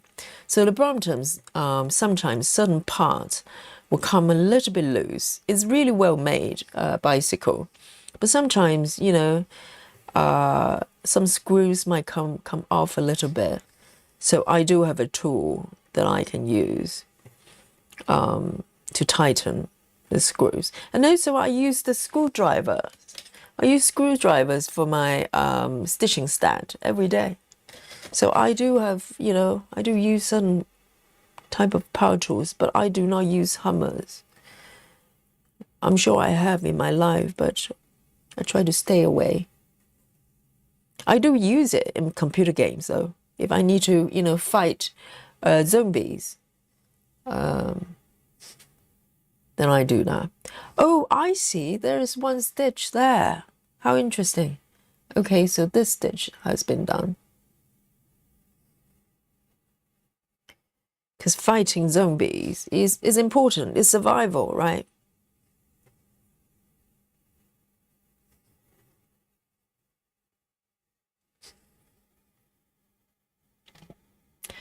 Elsie says 415. Yes, Elsie, I'm guessing that you have looked up GeckoRouge. Indeed, yes. I think I spent, because £415 is probably 28 count, this one. But when I bought the kit, I went for 25 count, which bumped the price up about £100. So if you go up, or rather go down the fabric count, the higher the price goes. So I spent over £500 on this. I know. It's not normal. It's not normal. I wouldn't say go and buy it. I do not say that. Okay. It's kind of a pattern of a lifetime. I was obsessed with it. So for me, it's worth it. And they do give you a lot of material, even though I have to supply the fabric this time because this is a restart. But I have more than enough floss to keep me going for the second start.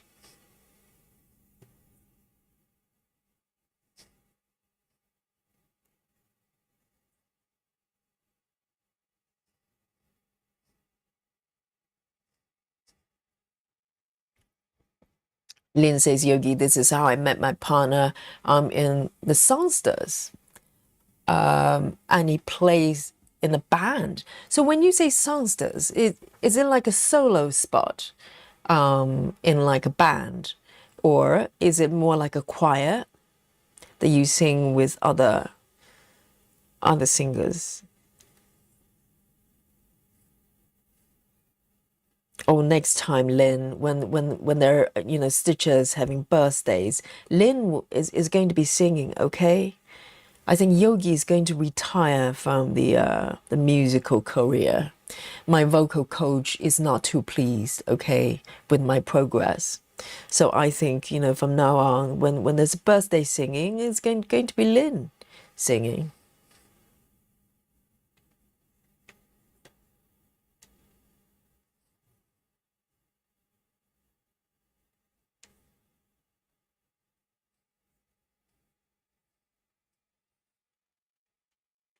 Needle says that's how normally how I stitch, follow the color. But how far will you go then, Needle? Would you go as far as me or further? Because this is quite far for me.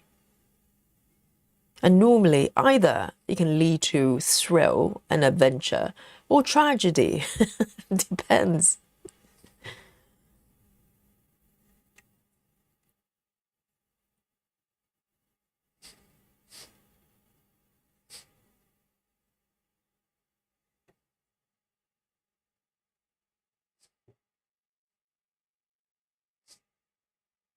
Okay, there are a few more stitches. I'm going to just do one more here and leave it at that.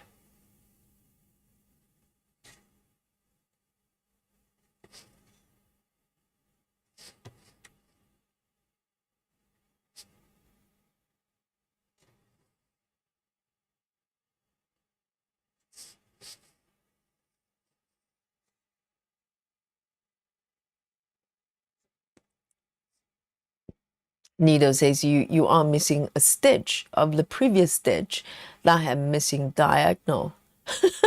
Nido, have mercy. Have mercy for Yogi, okay?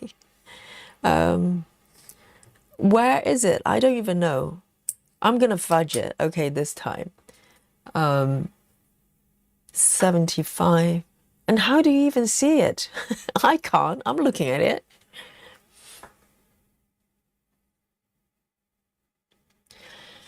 Robert says, I worked for one of the Salvation Army store for 8 years. It was so much fun to work there. Wow. As a volunteer or as a profession? Wow, so everybody's got some sort of link with Salvation Army. So do you have to be religious to kind of, work with them? Is that part of the kind of the draw, because it's in line with your religion? Or do you just join because it's charity? Okay, this one. I'm going to start to build stitches under. I think it's eventually it's going to look like a pair of scissors. That's the idea. 6. Do I have a 6 here? Yes, I do.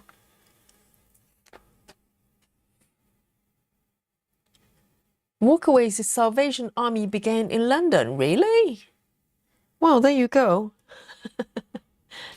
The headquarters of Salvation Army is right here.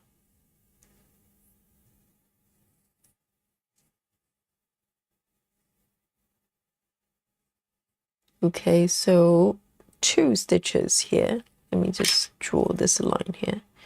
2 stitches. And then there's 1 green. It's right here.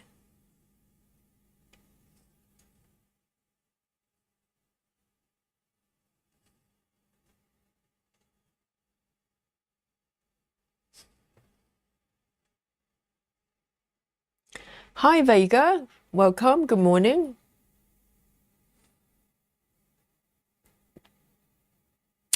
Walkaway says there's a Christian mission group serving the needs of people. Oh, that's wonderful.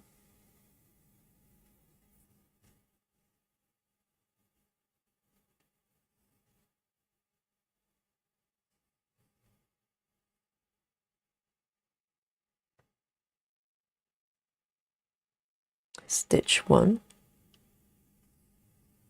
2,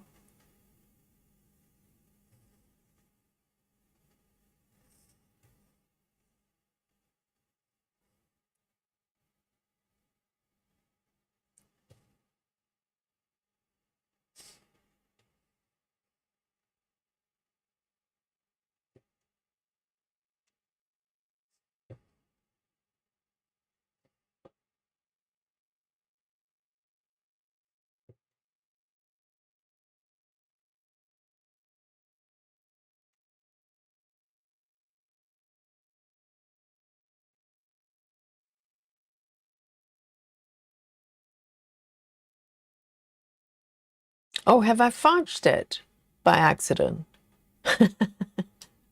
I don't know. It's a gift, It just comes through. I don't even need to try.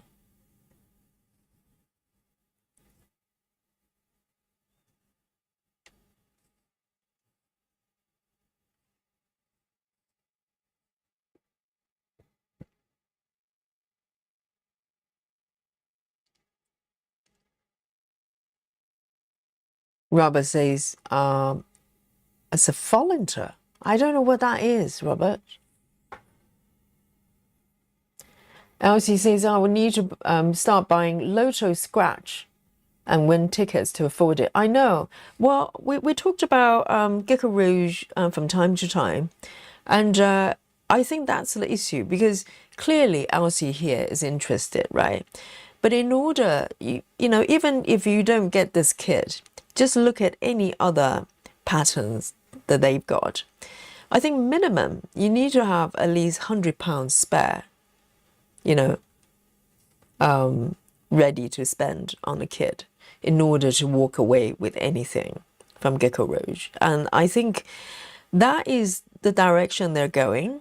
But I don't know. Is it a shame? Because, you know, do we all have £100 to spare to buy a new kit?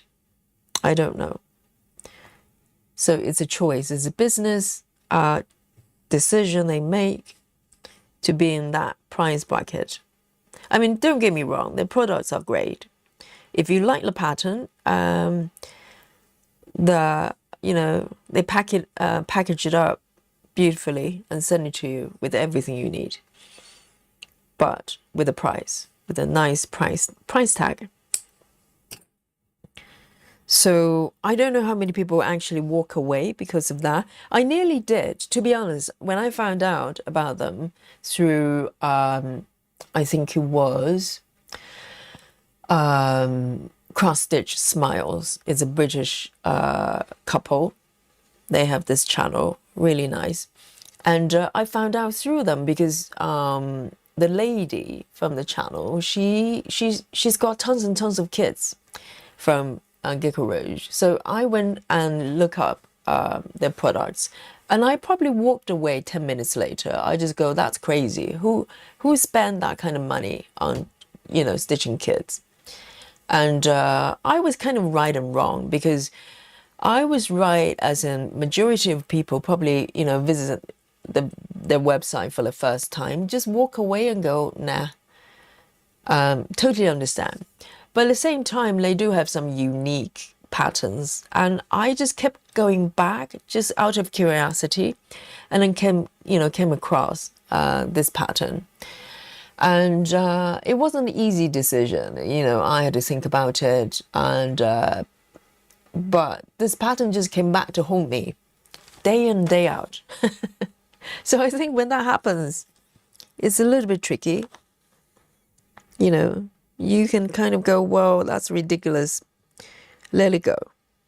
Or you kind of go, well, this is the pattern of a lifetime. And yeah. But the thing is, though, this is the only GeckoRouge project I've got. I have not gone back and get another one. So it could very much just because of this pattern, really, because I was just so drawn to it. And I felt like I really wanted it. But it's not something that I want to do on a regular basis,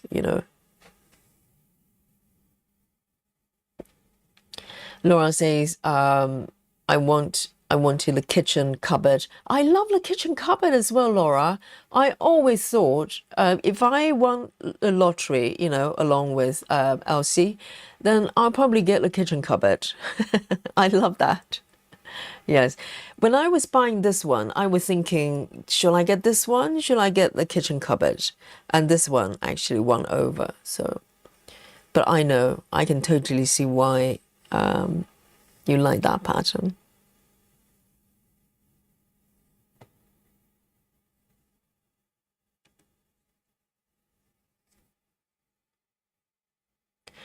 Lynn says, Yogi, I'm in a choir. You have to take entry exam, really? Well, I suppose that makes sense, because they don't want someone who's like tone deaf, like me, to join. You have to be able to sing.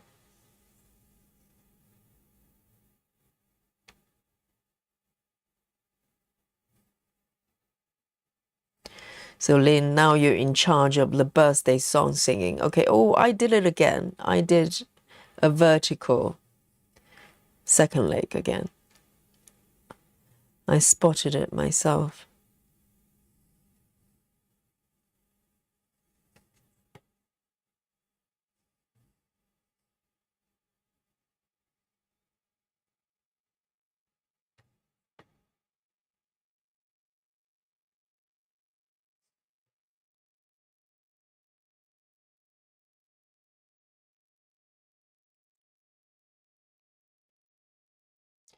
Ruth says Salvation Army does have churches, but you don't have to be a church member or even Christian to volunteer. Yes.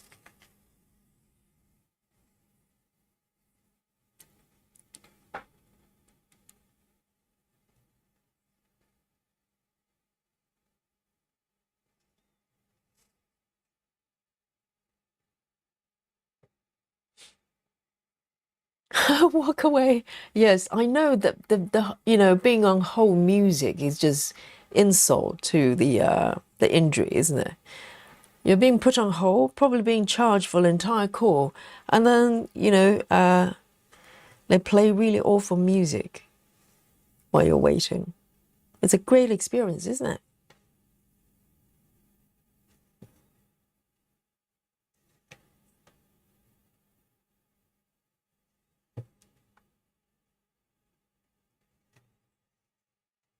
Okay.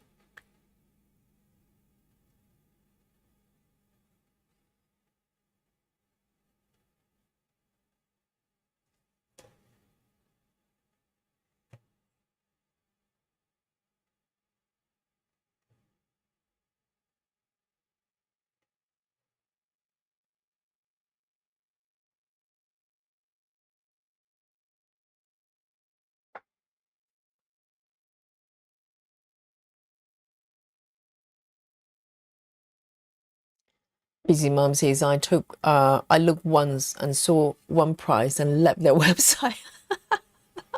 I'm with you, Busy Mom. And Busy Mom says I could never afford that. Plus, I have the threats. I know, I know. So I remember discussing this with the chat as well.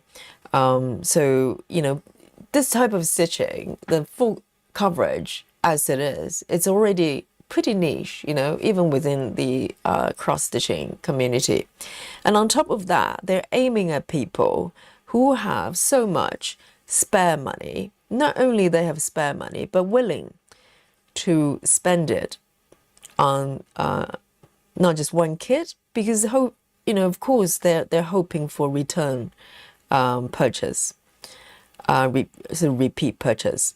So they're aiming at a probably very, very small group of people. Because even though I bought this kit, I have not gone back and buy another one. So I don't know. I would really like to see, their customer profile, the type of people they're aiming for is. I really love to see that. Because clearly they're not really in this chat, not that many. I know quite a lot of you probably have GeckoRouge projects, right? Which is fine.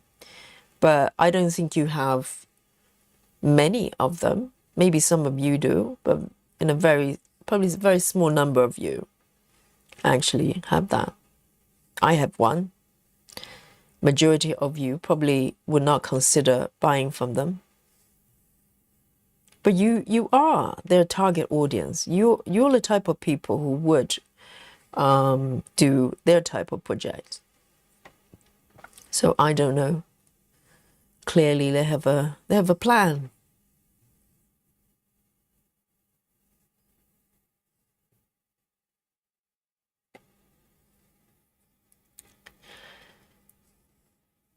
And Suzanne is saying the same thing. The price is too high. I almost, I'm kind of thinking, because I know what they're doing. I know where they're heading or trying to do. They're trying to create sort of, luxury brand. It's like Chanel of the cross-stitching world or something like that. Whether you think they are or not in terms of quality is up for you to decide. But I think that's a kind of direction, the part of the market they're going. But at the same time, I'm almost thinking that they need to create a range that's a little bit more accessible price-wise to get people through the door. Because currently, so many of you probably would not even consider buying a single product, let alone, multiple products. So in a way, you're being excluded out, and I think it's a loss for them. And, if they can get people through the door and get them to buy the product to start with, and maybe eventually you would consider buying sort of the range of product that's higher in prices because you trust them, it's a good experience and you're familiar with them. But that is not happening at this stage because majority of people, just like Busy Mom, she had a look at a website, walked away. I did for the first time when I went for the first time as well. I was just scratching my head. I was thinking, that is just insane. Why would you want to spend that kind of money on a kid?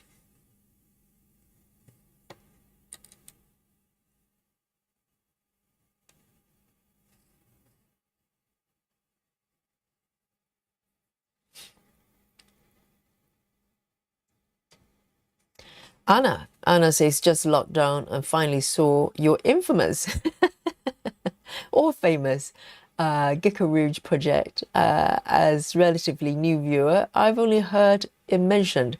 I know if you're new to us, you probably have not seen me work on this piece, because the last time I worked on this piece on the stream was sometime February in the beginning. So it's been nearly 2 months. I know. But this is it. You're looking at it, the full glory.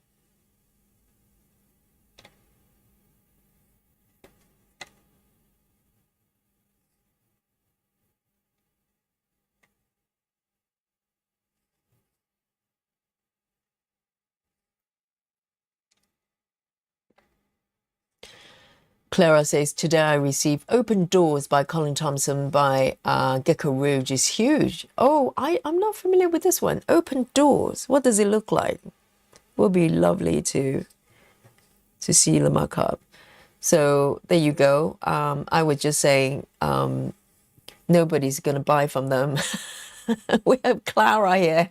It's just received the kit, and it's a big one. Very nice. No, I'm sure people are buying for them. I'm just saying that majority of stitchers probably will think twice and 3 times. Of course they're selling. They're still here.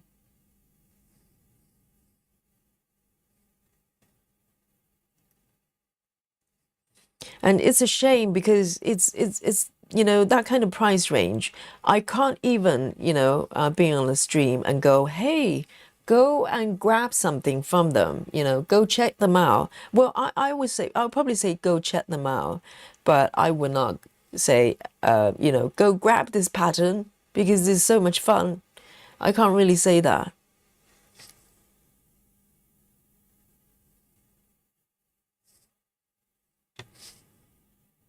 Whoops. I've fallen out of the view there.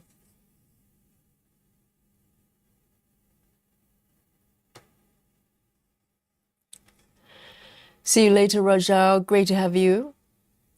Ruth says, whatever you pay for GeckoRouge, I will pay double, and then around $30 for postage. I probably won't be buying one. Right. Why would you pay double? Is it because of the shipping to Australia? I don't know how much that will cost. I'm in the UK, so, you know, for me, the shipping should be the cheapest, but not really. I probably paid, because it was shipped through FedEx, I remember, and I probably paid £25 just for the shipping. So no free shipping, even if you pay, you know, if you actually pay $500 on a product, so you pay for everything. 57, okay.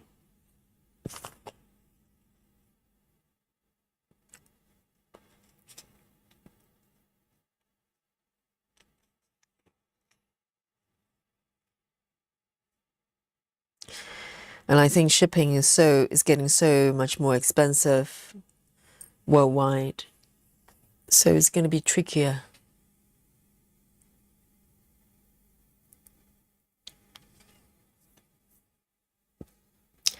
Walkaway says you should be able to get GeckoRouge to do the frogging as needed. Maybe they could offer a frogging service. I'll be too scared to ask. They'll probably charge me a fortune. You know, considering, you know, just sending me this kit, they charge me $500. Imagine if I want them to, they'll probably charge by a stitch number, probably £1 per stitch. Well, 2,000. Okay, maybe 10 stitches. £1 every 10 stitches. I'm thinking. I will not dare.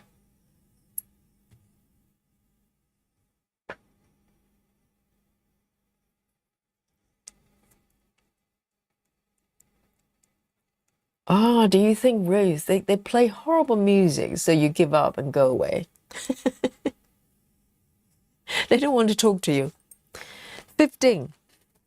1-5. It's a yellow.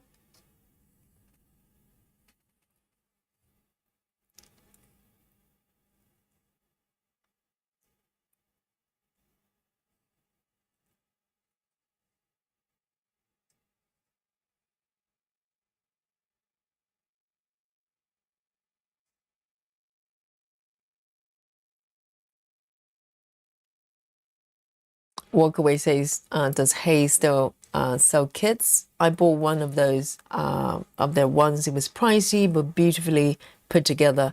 I don't think they do. I think they stopped the beginning of this year or something like that. They put out a notice. It's probably just too complicated to try to do digital patterns and selling kits at the same time.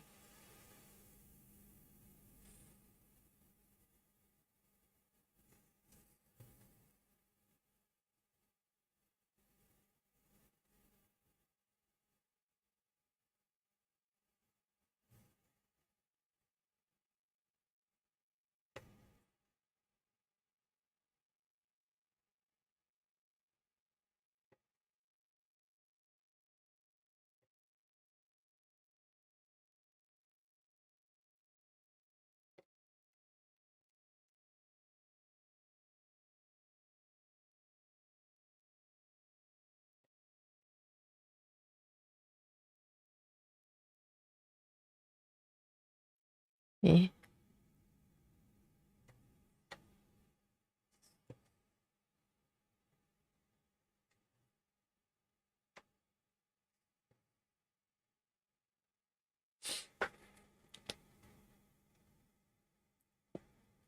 Suzanne says, I didn't really see anything that made me want to buy either, though. Yes, I think the smaller pieces, there may be one or two that I'm drawn to, but you know, recently I'm really into Stitches So Beautiful. I find there's some equally, if not more, beautiful patterns from Stitches So Beautiful.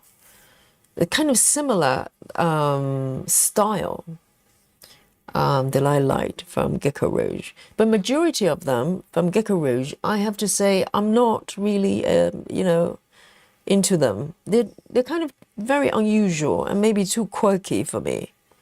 I know some people like that kind of slightly unconventional patterns, but for me, that's not the type of patterns I want to stitch. So I have no interest.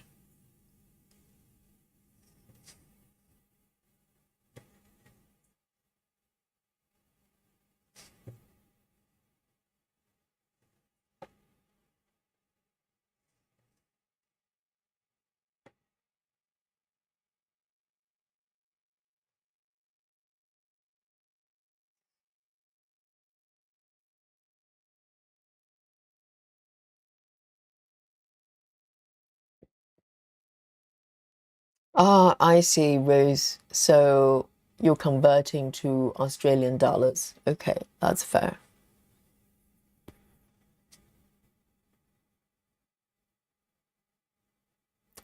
Janine says, with so many other really nice cross-stitching companies now, GeckoRouge might be in trouble of overpricing themselves.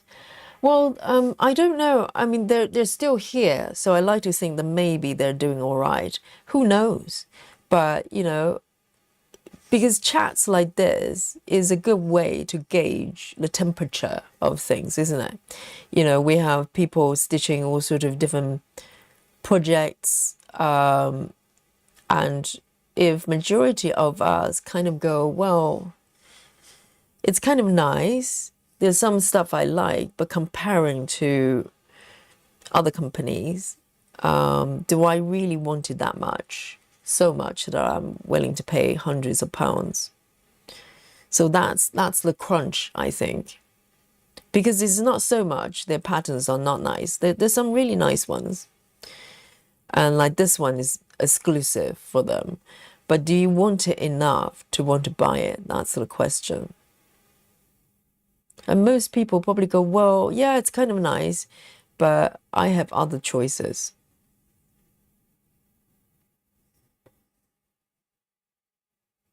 And I think that's kind of the general consensus.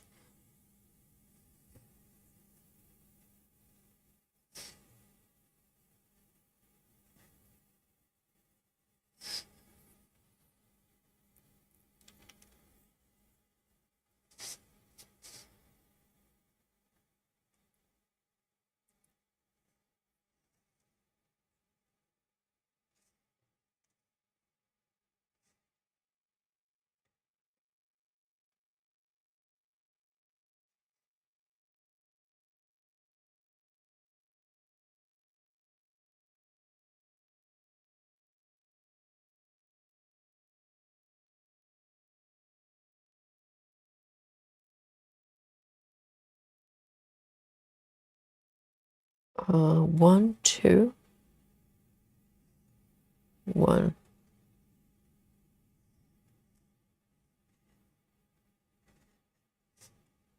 It's not quite air stitching, but it's quite light in color.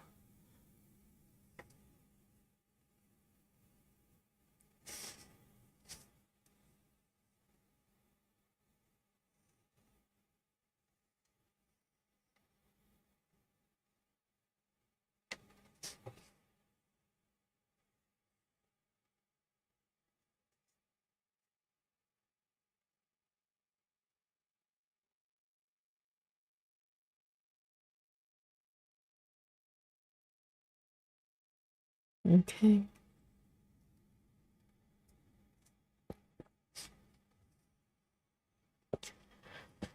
Easy Mom says, with that kind of price, I would get 2 or 3 patterns and fabric instead of one kit.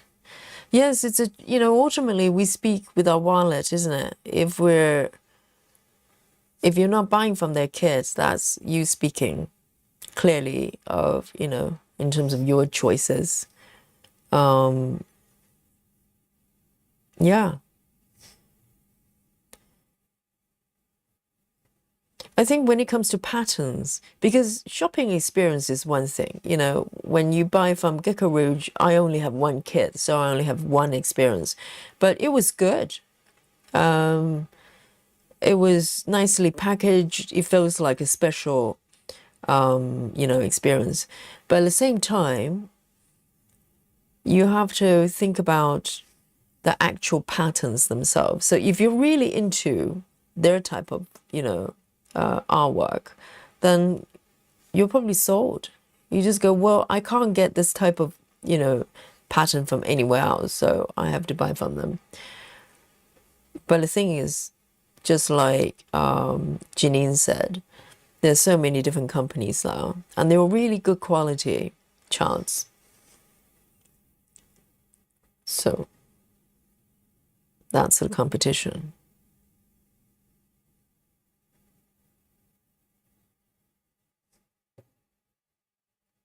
But I think, as I said, people ultimately speak with their wallet, with their money. So if GeckoRouge is doing well, that means, yes, they do have customers. They're willing to do, to pay that kind of money. And that's fine. That's, they're doing their things.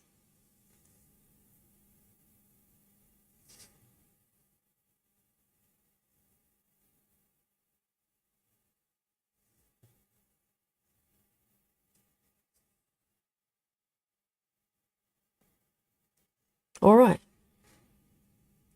This yellow is a little bit trickier. But it's really pretty, isn't it? It's starting to build up something, clearly.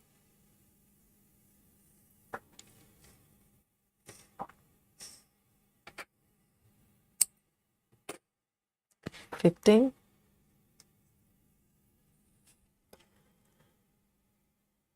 Chua says, I have also one kit from GeckoRouge. Which one have you got? I think a lot of stitchers like the bumblebee for some reason. That one I have seen so many people stitching.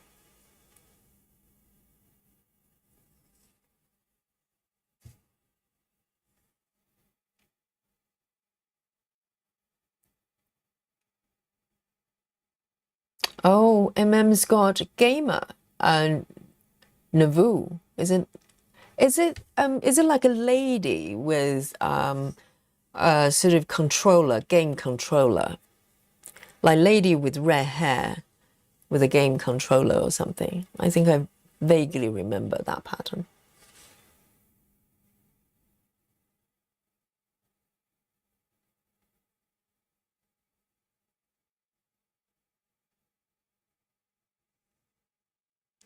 Okay.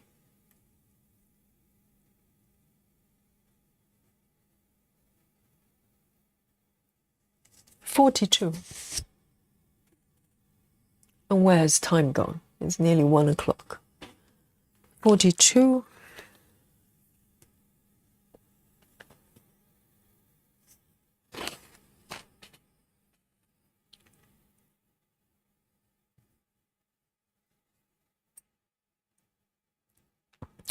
Clara says, I don't buy their quirky ones, but I do have a stash of mostly from before price went up on everything, not just GeckoRouge. And when are we talking about? Are we talking about last year?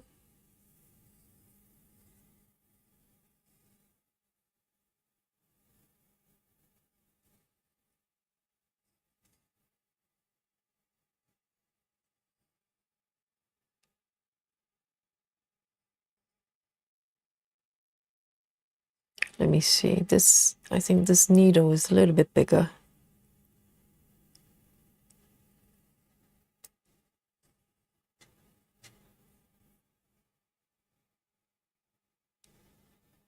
Ah, so that's the one I was thinking about.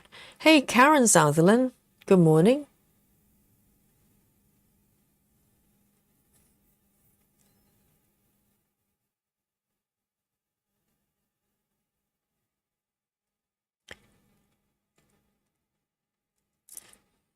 Rose says, I'm thinking GeckoRouge might be putting themselves at risk of going the way dimensions if you don't keep up the market trends. We have so many options when buying charts now besides kits. Yes, it's hard to figure out what happened to dimensions. I think dimensions situation is a little bit different. I think their kits are very accessible because, you know, for a lot of us, that's how we learn to cross stitch. And everybody's got a few kits at the back, you know, in their stash.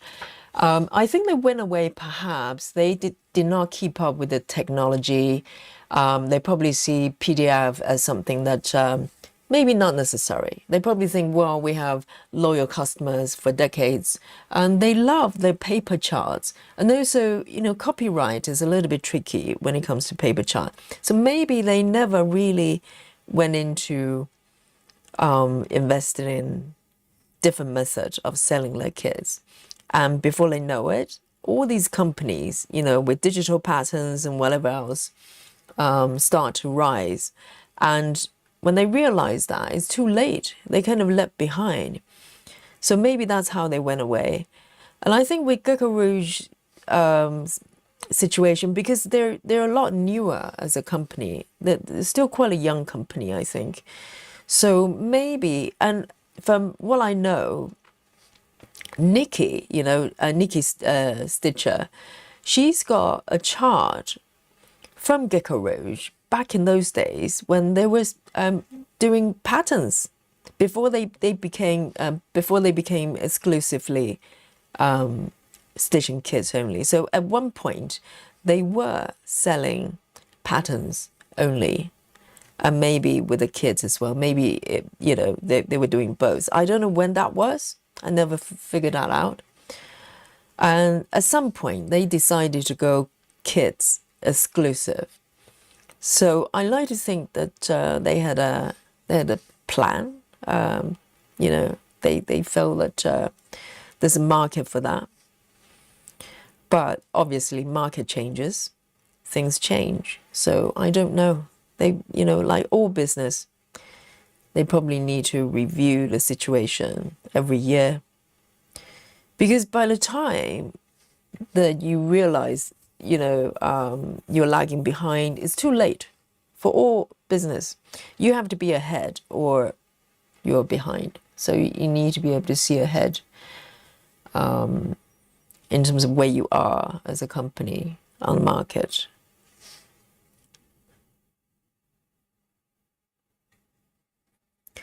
And I don't think they're necessarily wrong in terms of going down the luxury line. I'm just saying that they need to have at least a range of products that can get people through the door first. Because once you're through the door, things are a lot easier.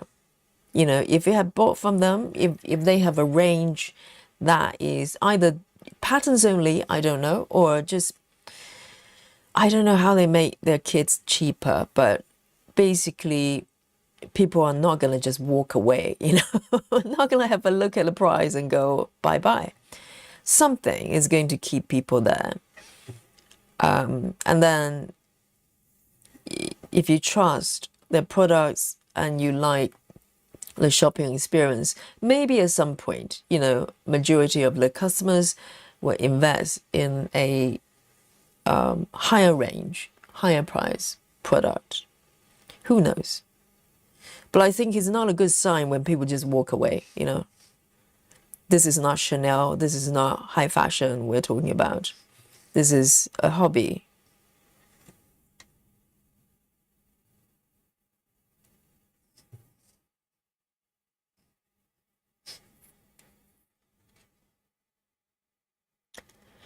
Clara says pain-free crafts kits are expensive. Hate kits were very expensive as well, depending on the size. GeckoRouge and temporary crafts are very expensive as well. Yes, Clara, that's precisely the point I made. Material, can be very expensive. Shipping can be very expensive. But the difference with Pain-Free Craft and Hate, they both have digital downloads as an offering. So you get to become their customers first. Maybe you never buy their, full kit, but you're buying from them. You know what I mean? And once someone becomes your customer, doesn't matter what they buy, it's much easier for you to sell something else to them because they already trust you. You get them through the door first. But at the moment, there's no door. There's no door for some stitchers. They just look at a window and just walk away. Unless you have at least £100.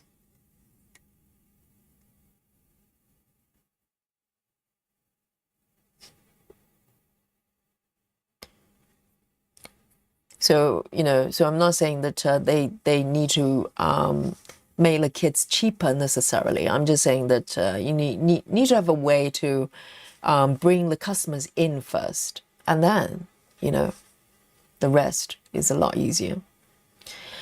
Clara says, I bought most of them when Glenn's mom ran the shop. And Glenn first took over. Prices went up after COVID. Oh, what? So it happened after COVID, was it? So originally it was Glenn's mom's business. I didn't know that because I don't really know the history of it. I discovered them during COVID. So maybe Glenn has different idea in terms of how he wants to take the business. Because before, I don't know how long ago that was. Clearly, they were doing digital downloads.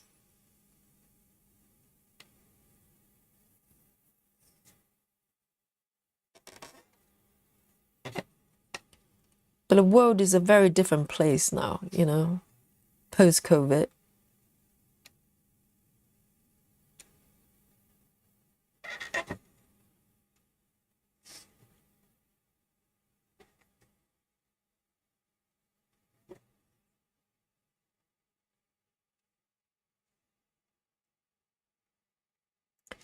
1, 2, 3, 1, 2, 3. Okay.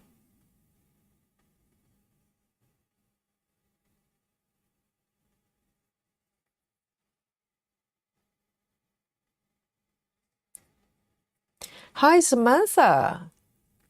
Great to see you, Samantha. Samantha says, what chart are you working on tonight? Samantha, have you seen this one before? I think Samantha must have seen this one before. This one is GeckoRouge craft cupboard. The one that involves a lot of frogging. You know that one? Suzanne says, like stamp stitch club sells patterns as well, which is nice. Exactly, that's what I'm talking about. Have some flexibility there, because stamp stitch club, the name is a little bit, can be a little bit misleading, because in my mind, I'm thinking, unless I want stamps, kit, I can't really buy from them. But it's not true. They do have a digital download, which is part of their range as well. So yes, already, and also they do the Friday freebie thing. So already, even if you do not, have not spent a penny on them, you are part of their, how do I call it? Potential customers, right? And that's important, because you are having a good impression of the company, and you trust them a little bit more. And that's important.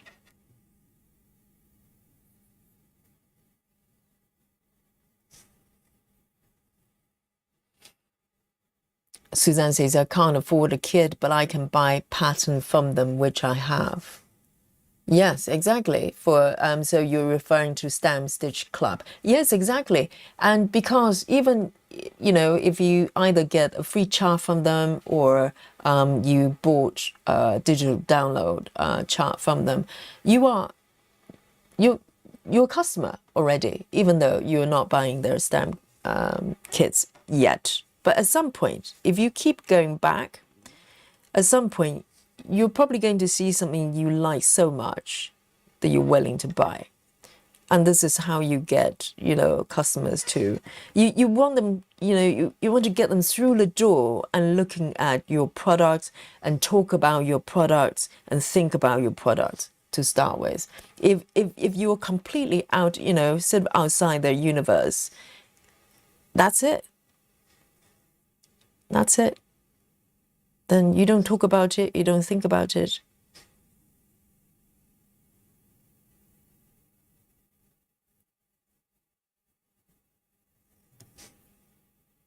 And I'm saying all this because I want the company to do well, because, clearly they have certain vision they're trying to, work towards. But at the same time, I'm slightly gutted because I love this pattern, but I cannot recommend anybody to go and buy it. Now, it will be irresponsible.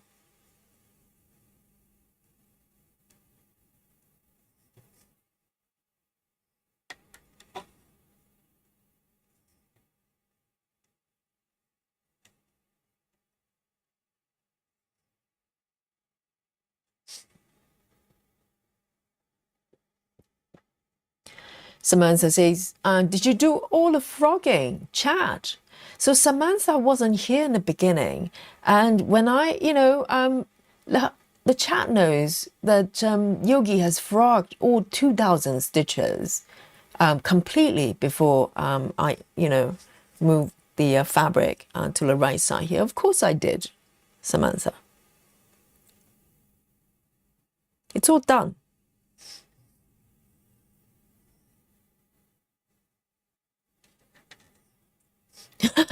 Susan, do not give it away. How dare you? 42. I'm going to do one more color.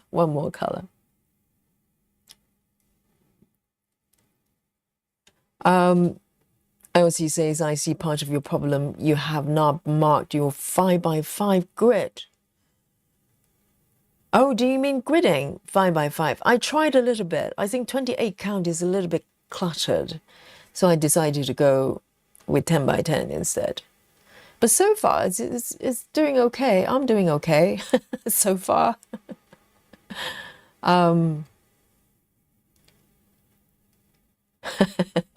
So, yes. Of course I did. I thought everything. You know, I found a magic frogging machine. It was a stash, you know, underground along with UFOs. And I discovered a machine, and now everything's frogged. It took only seconds, Samantha. It was, you know, it was amazing. All right, let me pick one more. I want something a little bit stronger. How about, how about this bit? That looks like it can do with a little bit of filling up there. Yes, that's a very good choice. 72 is going to be the last color of my choice.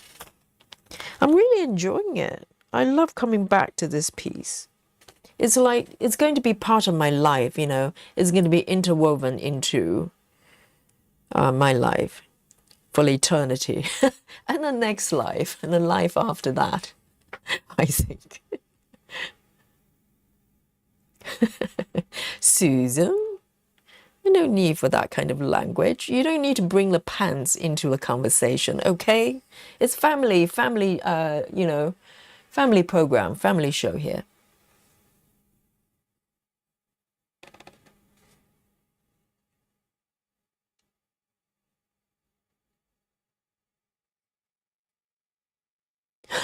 Ginny says, and Yogi says, I stretch the truth. No, I didn't say Janine stretch the truth. I say Janine is reversing the truth. It's a little bit different.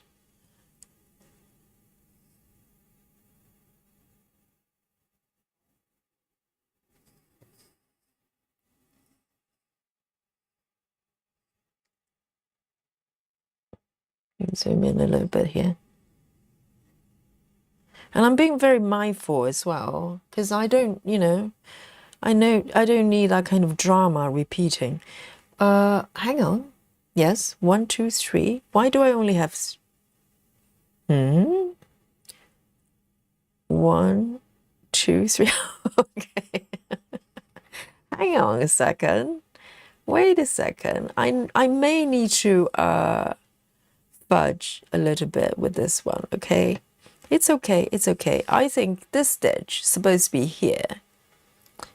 So what I'm going to do, the color is so similar, I'm going to fudge this stitch over there. It's okay, it's all good. It's all good. It's supposed to be 3 stitches, but it's got 4. It's fudgeable, okay, fudgeable.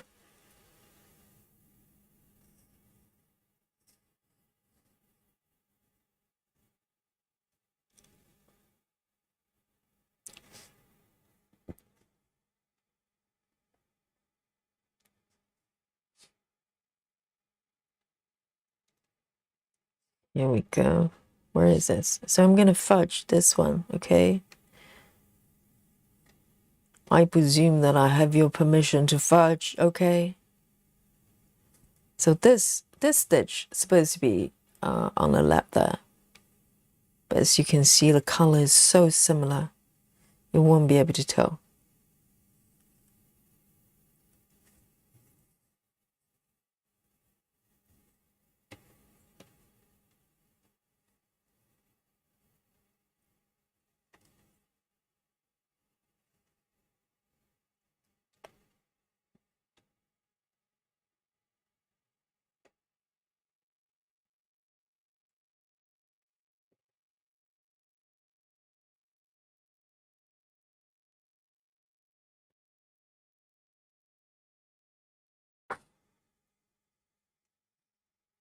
Elsie says, share the magic frog machine. Yes, Elsie, my plan is to mass produce it, okay, and share it with the humankind. I think it belongs to the world, the frog technology. Do not worry.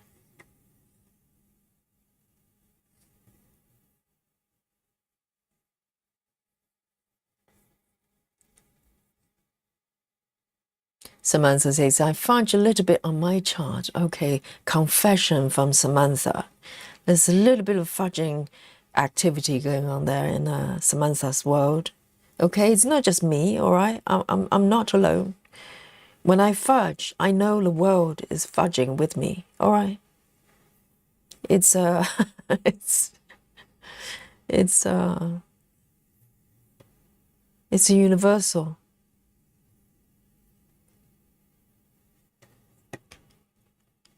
You know, my plan today was to kind of just pick whatever colors I want to stitch and just flow with it. But I ended up stitching a pretty solid shape here, which is a little bit of a surprise. Kind of just follow the colors and it kind of just ended up like this, which is quite nice.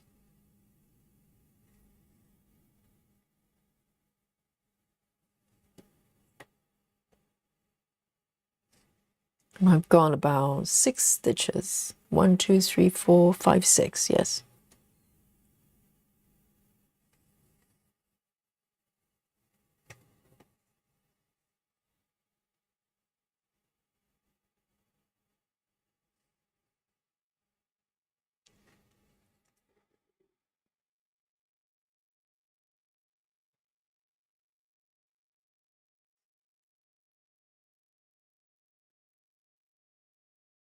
I've got a final 5 more stitches.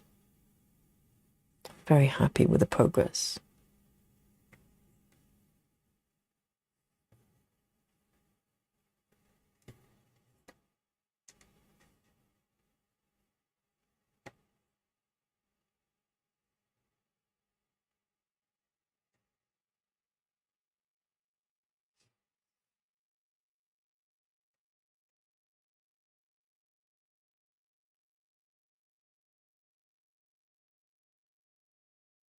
But you know, we're talking about luxury brands and everything, like Chanel, whatever, sort of high fashion brands. I used to go out with someone who was working around Knightsbridge in London, and he was the marketing manager of a branding company, which is quite well known. They manage brands for all the luxury ones. You know, they're all under the same company's management, a lot of them. It's consultancies, that kind of stuff. And apparently, all of them, you know, the high fashion, you know, Chanel House and all sort of fashion brand on the high street, all those shops, apparently, all of them, no exception, they're all losing money. All of them. All of them are losing money. So the question would be, why? So how do they make profit? And apparently they make profit by creating a range that is maybe through sub-brand or whatever, that's more accessible to people. So, you know, you may be buying brands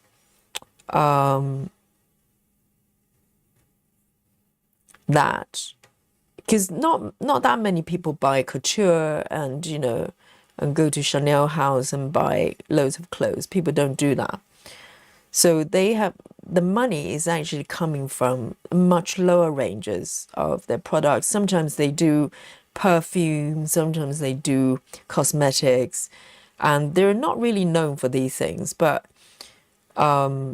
because of the strength of the brand, you know, some people might buy Chanel lipsticks or whatever, even though it's not a cosmetic brand.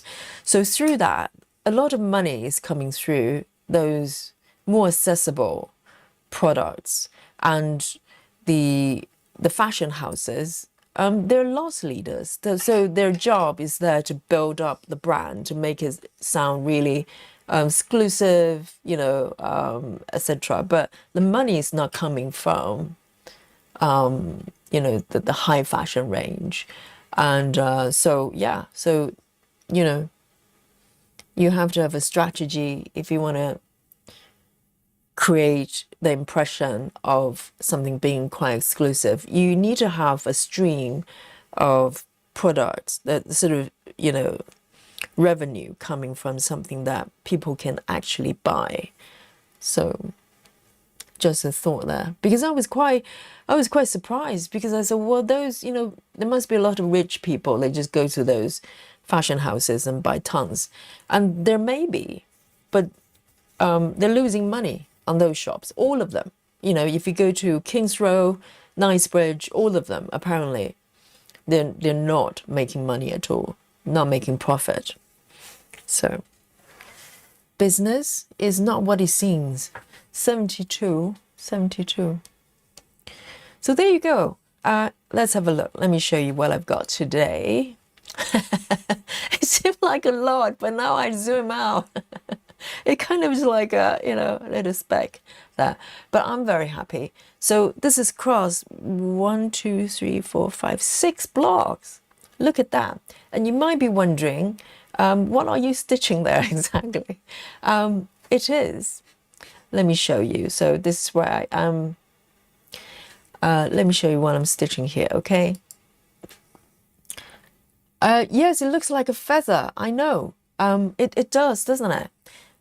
But what I'm stitching is this. Let me show you. Boom. Still don't know what it is. I'm going to zoom out, zoom out, zoom out. Can you see that? You see what's happening there? The magic of stitching patterns. Sometimes when you look really close. And I just noticed, look at this, guys. Can you see what's happening here in this little, I don't know what it is, some sort of jar. There's a little ladder there. Can you see that? And there's a little person. The detail is not great, but I can see that's a person, right? The tiny person climbing up the ladder. I kind of wish if it's a little bit more high def, because, it's not very clear. It's not very clear. So this is what I'm stitching. So I'm in the scissors zone. And I didn't know I was going to end up in the scissors zone. My intention was to go up, do some orange stitches, but somehow just landed here.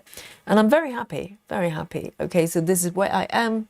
I'd love to get to this little mid woolly glove there, single glove. And there are tons and tons of very unusual object to stitch. And so this is a happy return to this piece, okay? And of course, I am going to share the number of stitches with you, and that's what we do every day. And today we have a counter going, so I can share with you the number of stitches I have today. And just for the sake of it, guys, do you want to guess? Because I'm really just working through the green and yellow area. Do you want to have a guess? How many stitches do you think I've done?